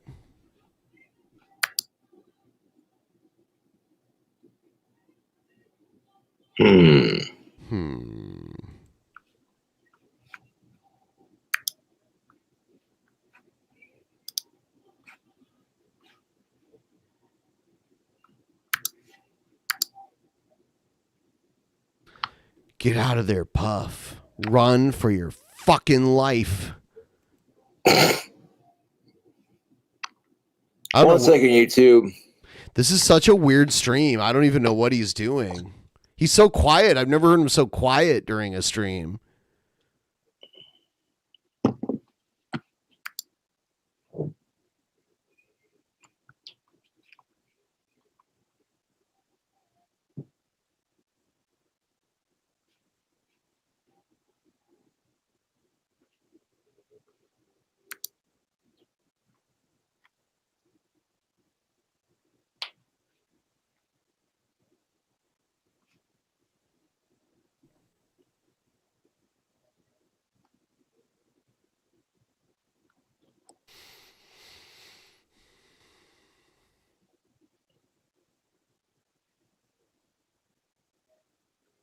Yeah, the stream recently where he sat arms crossed and did nothing. I guess I don't watch those because they're usually... I usually watch like edited videos of him.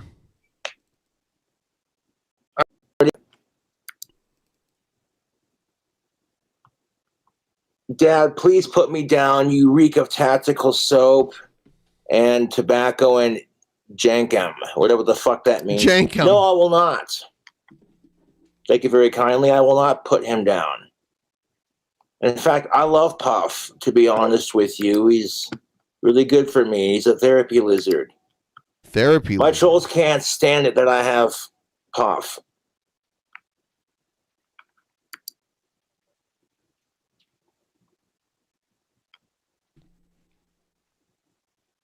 Thank you, F Cartel, for your $2 to Cash App. Try making a bussy booger burger, whatever the fuck that means. Play the trumpet. I don't have one, Tate, but thanks for your $1. So your favorite son told me he's sitting around with candles and shit because his power's out. It's crazy.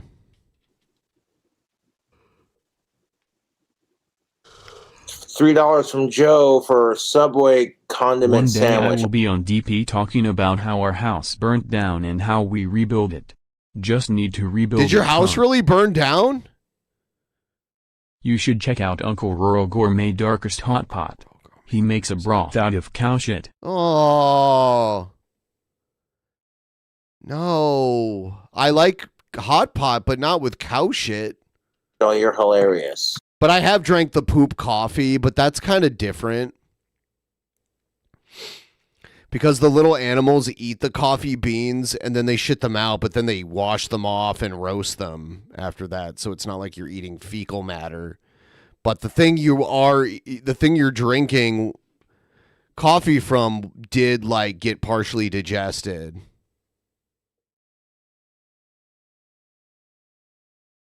That's terrible. I'm sorry to hear that. Yeah, that's awful. Yeah, fires are just horrendous. Like, they're just...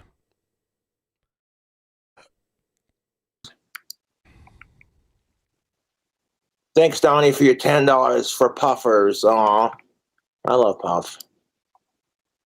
Joel, Cash App. Thank you. $7 holler for You Rock. Thanks, man.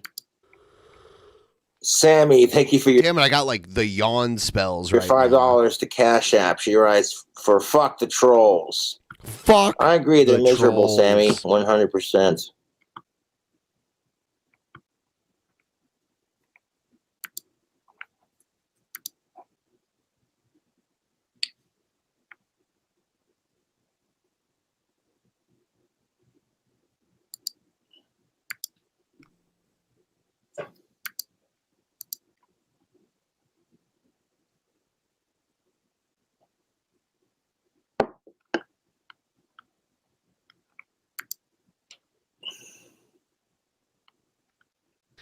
Cow dung dumplings. King Cobra, my man, I know I dig those Puff videos. He's obviously so happy to have to know. Have you ever considered breeding him? Maybe get him some bearded lizard lady. He has good genes. He might enjoy it. Thanks, dude. If I could afford it, yes, I would get Puff a consenting of age alive girlfriend. What's of age when it comes to bearded dragons? It's like 6 months. If I could afford it, I would get I'm Puff guessing as an a animal like girlfriend, that but hits like sexual maturity very, very young. he's all I can barely afford at the moment.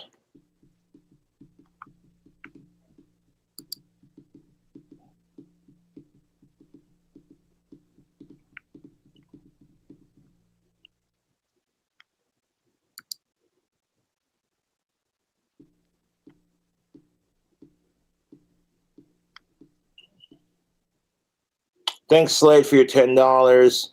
Hope you use this for on alcohol. I think you should try shaving your head again. Girls love the smooth look, and if you oil it up and rub it on your private area, they feel really good. Keep on rocking gothic, bad boy. Fuck sickos. Fuck sickos. Rent comes first before booze, and I'm not shaving my head.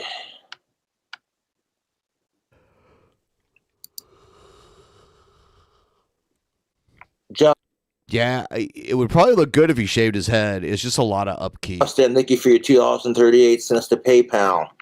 Appreciate you.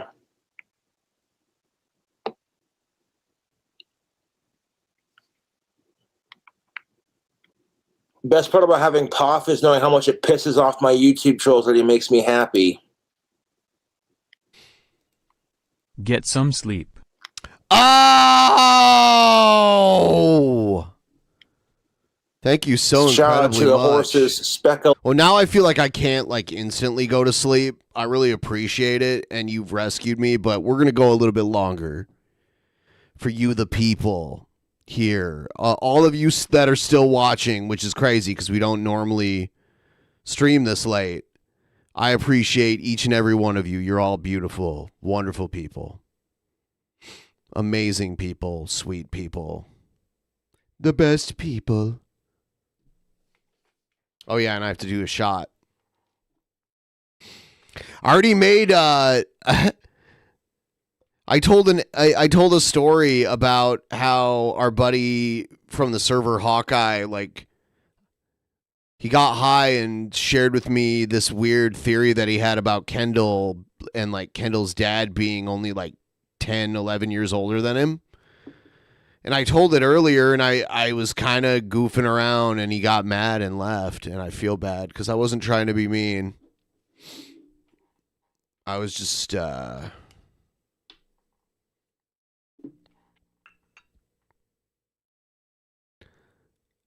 joking around about the Kendall stuff.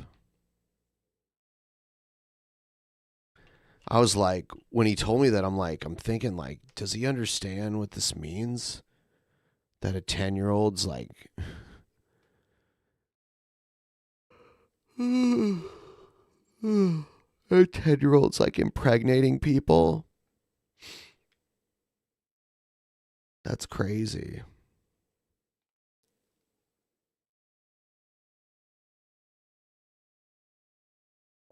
No, I'm not doing a sleep stream because I'll fart and snore all night.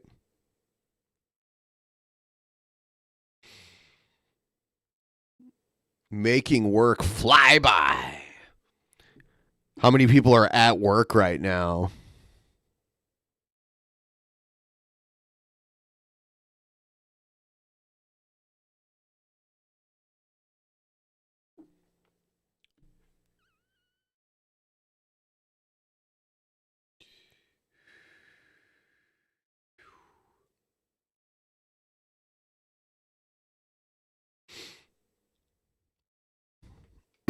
This has been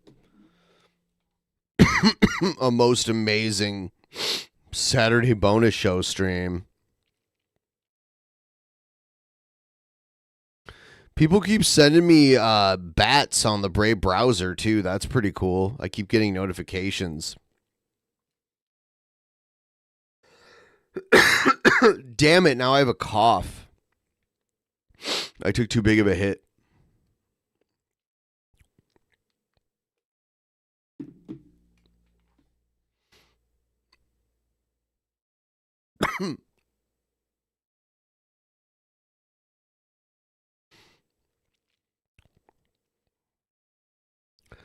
Getting COVID? Man, I hope not. I've already had it once. I did go to an event last night, and there was a lot of people there. So I guess if that starts becoming a concern again, that's going to suck so bad.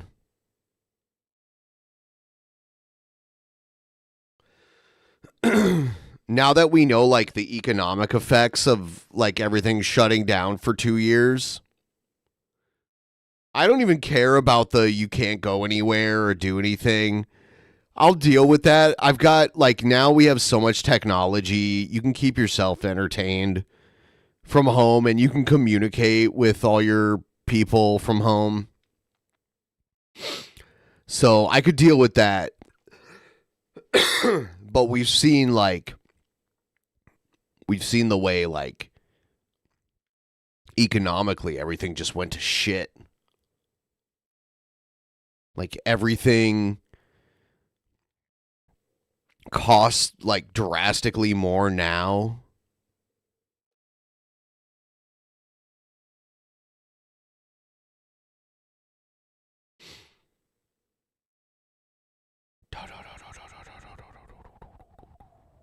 Coney? Are we bringing back the Coney stuff? Does he even still exist?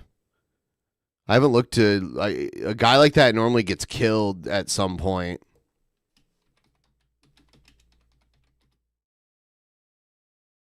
I remember the weird emails and like groups about him.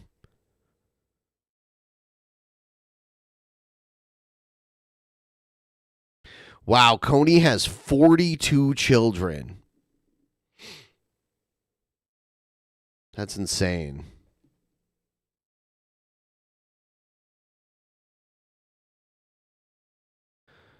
Yeah, Billy wanted to go to bed. I think I annoyed him because I was just like talking trash, but you know. Yeah, I have him booked on the 12th. So yeah, he's scheduled to come back.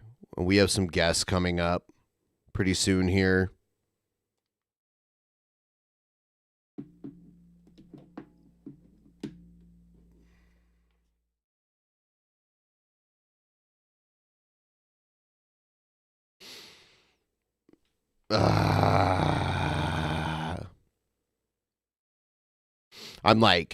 I'm going to stay awake for another like 3 or 4 minutes, I'm thinking. I should go to bed eventually here. Tomorrow's my fasting day. So I can't eat anything all day tomorrow. Well, technically today, meaning Sunday, is my fasting day.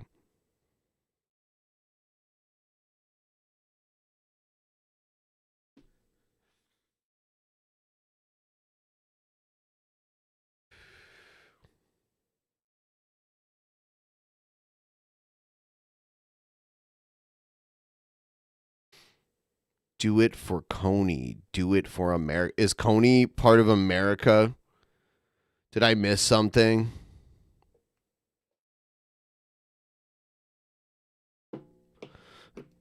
Is that how it works?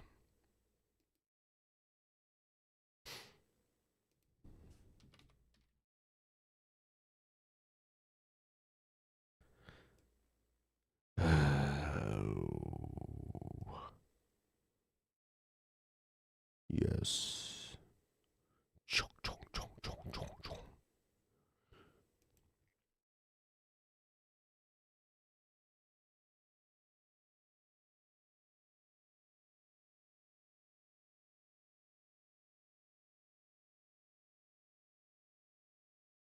Simba, you must avenge my death.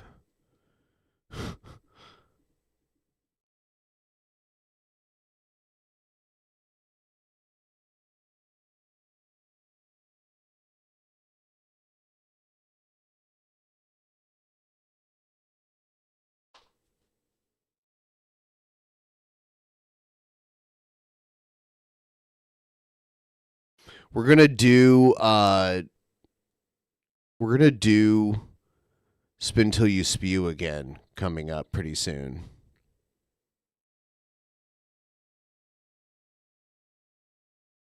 It's gonna be insane.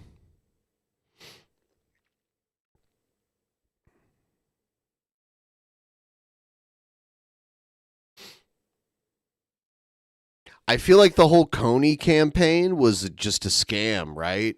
I don't think it had anything to do with stopping actual Joseph Coney. I think it was like your typical misinformation campaign, right? What was it, Coney 2010 or something like that? I don't remember. Holy shit, hopefully Kane doesn't become president.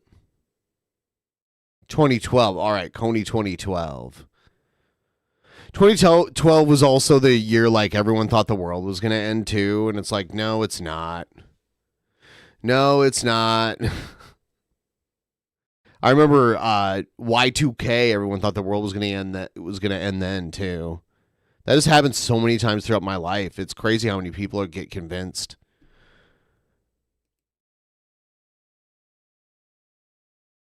Just waiting for the Phantom Planet X, Naribu, to like come suddenly into our solar system and just destroy it, right?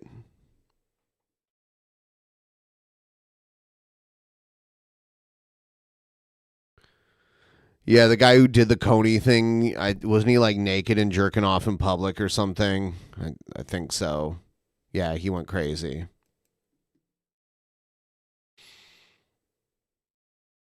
Okay. I am tapping out. Thank you to all of you for making this happen. You guys are amazing. And I will be back on Tuesday. And and then coming up next week, we've got some cool stuff on the show, so you don't want to miss that. Have a wonderful night, everybody. Good night. In the beginning, there was nothing. And then there was the Drunken Peasants Podcast. Drunken Peasants. Drunken Peasants. Drunken Peasants. Drunken Peasants. From the strangest corners of the internet, gonna get TP'd by Billy and Ben. You know where you can find them at. Get ready, cause they're gonna kick your... Drunken Peasants. Drunken Peasants. Drunken Peasants. Drunken Peasants.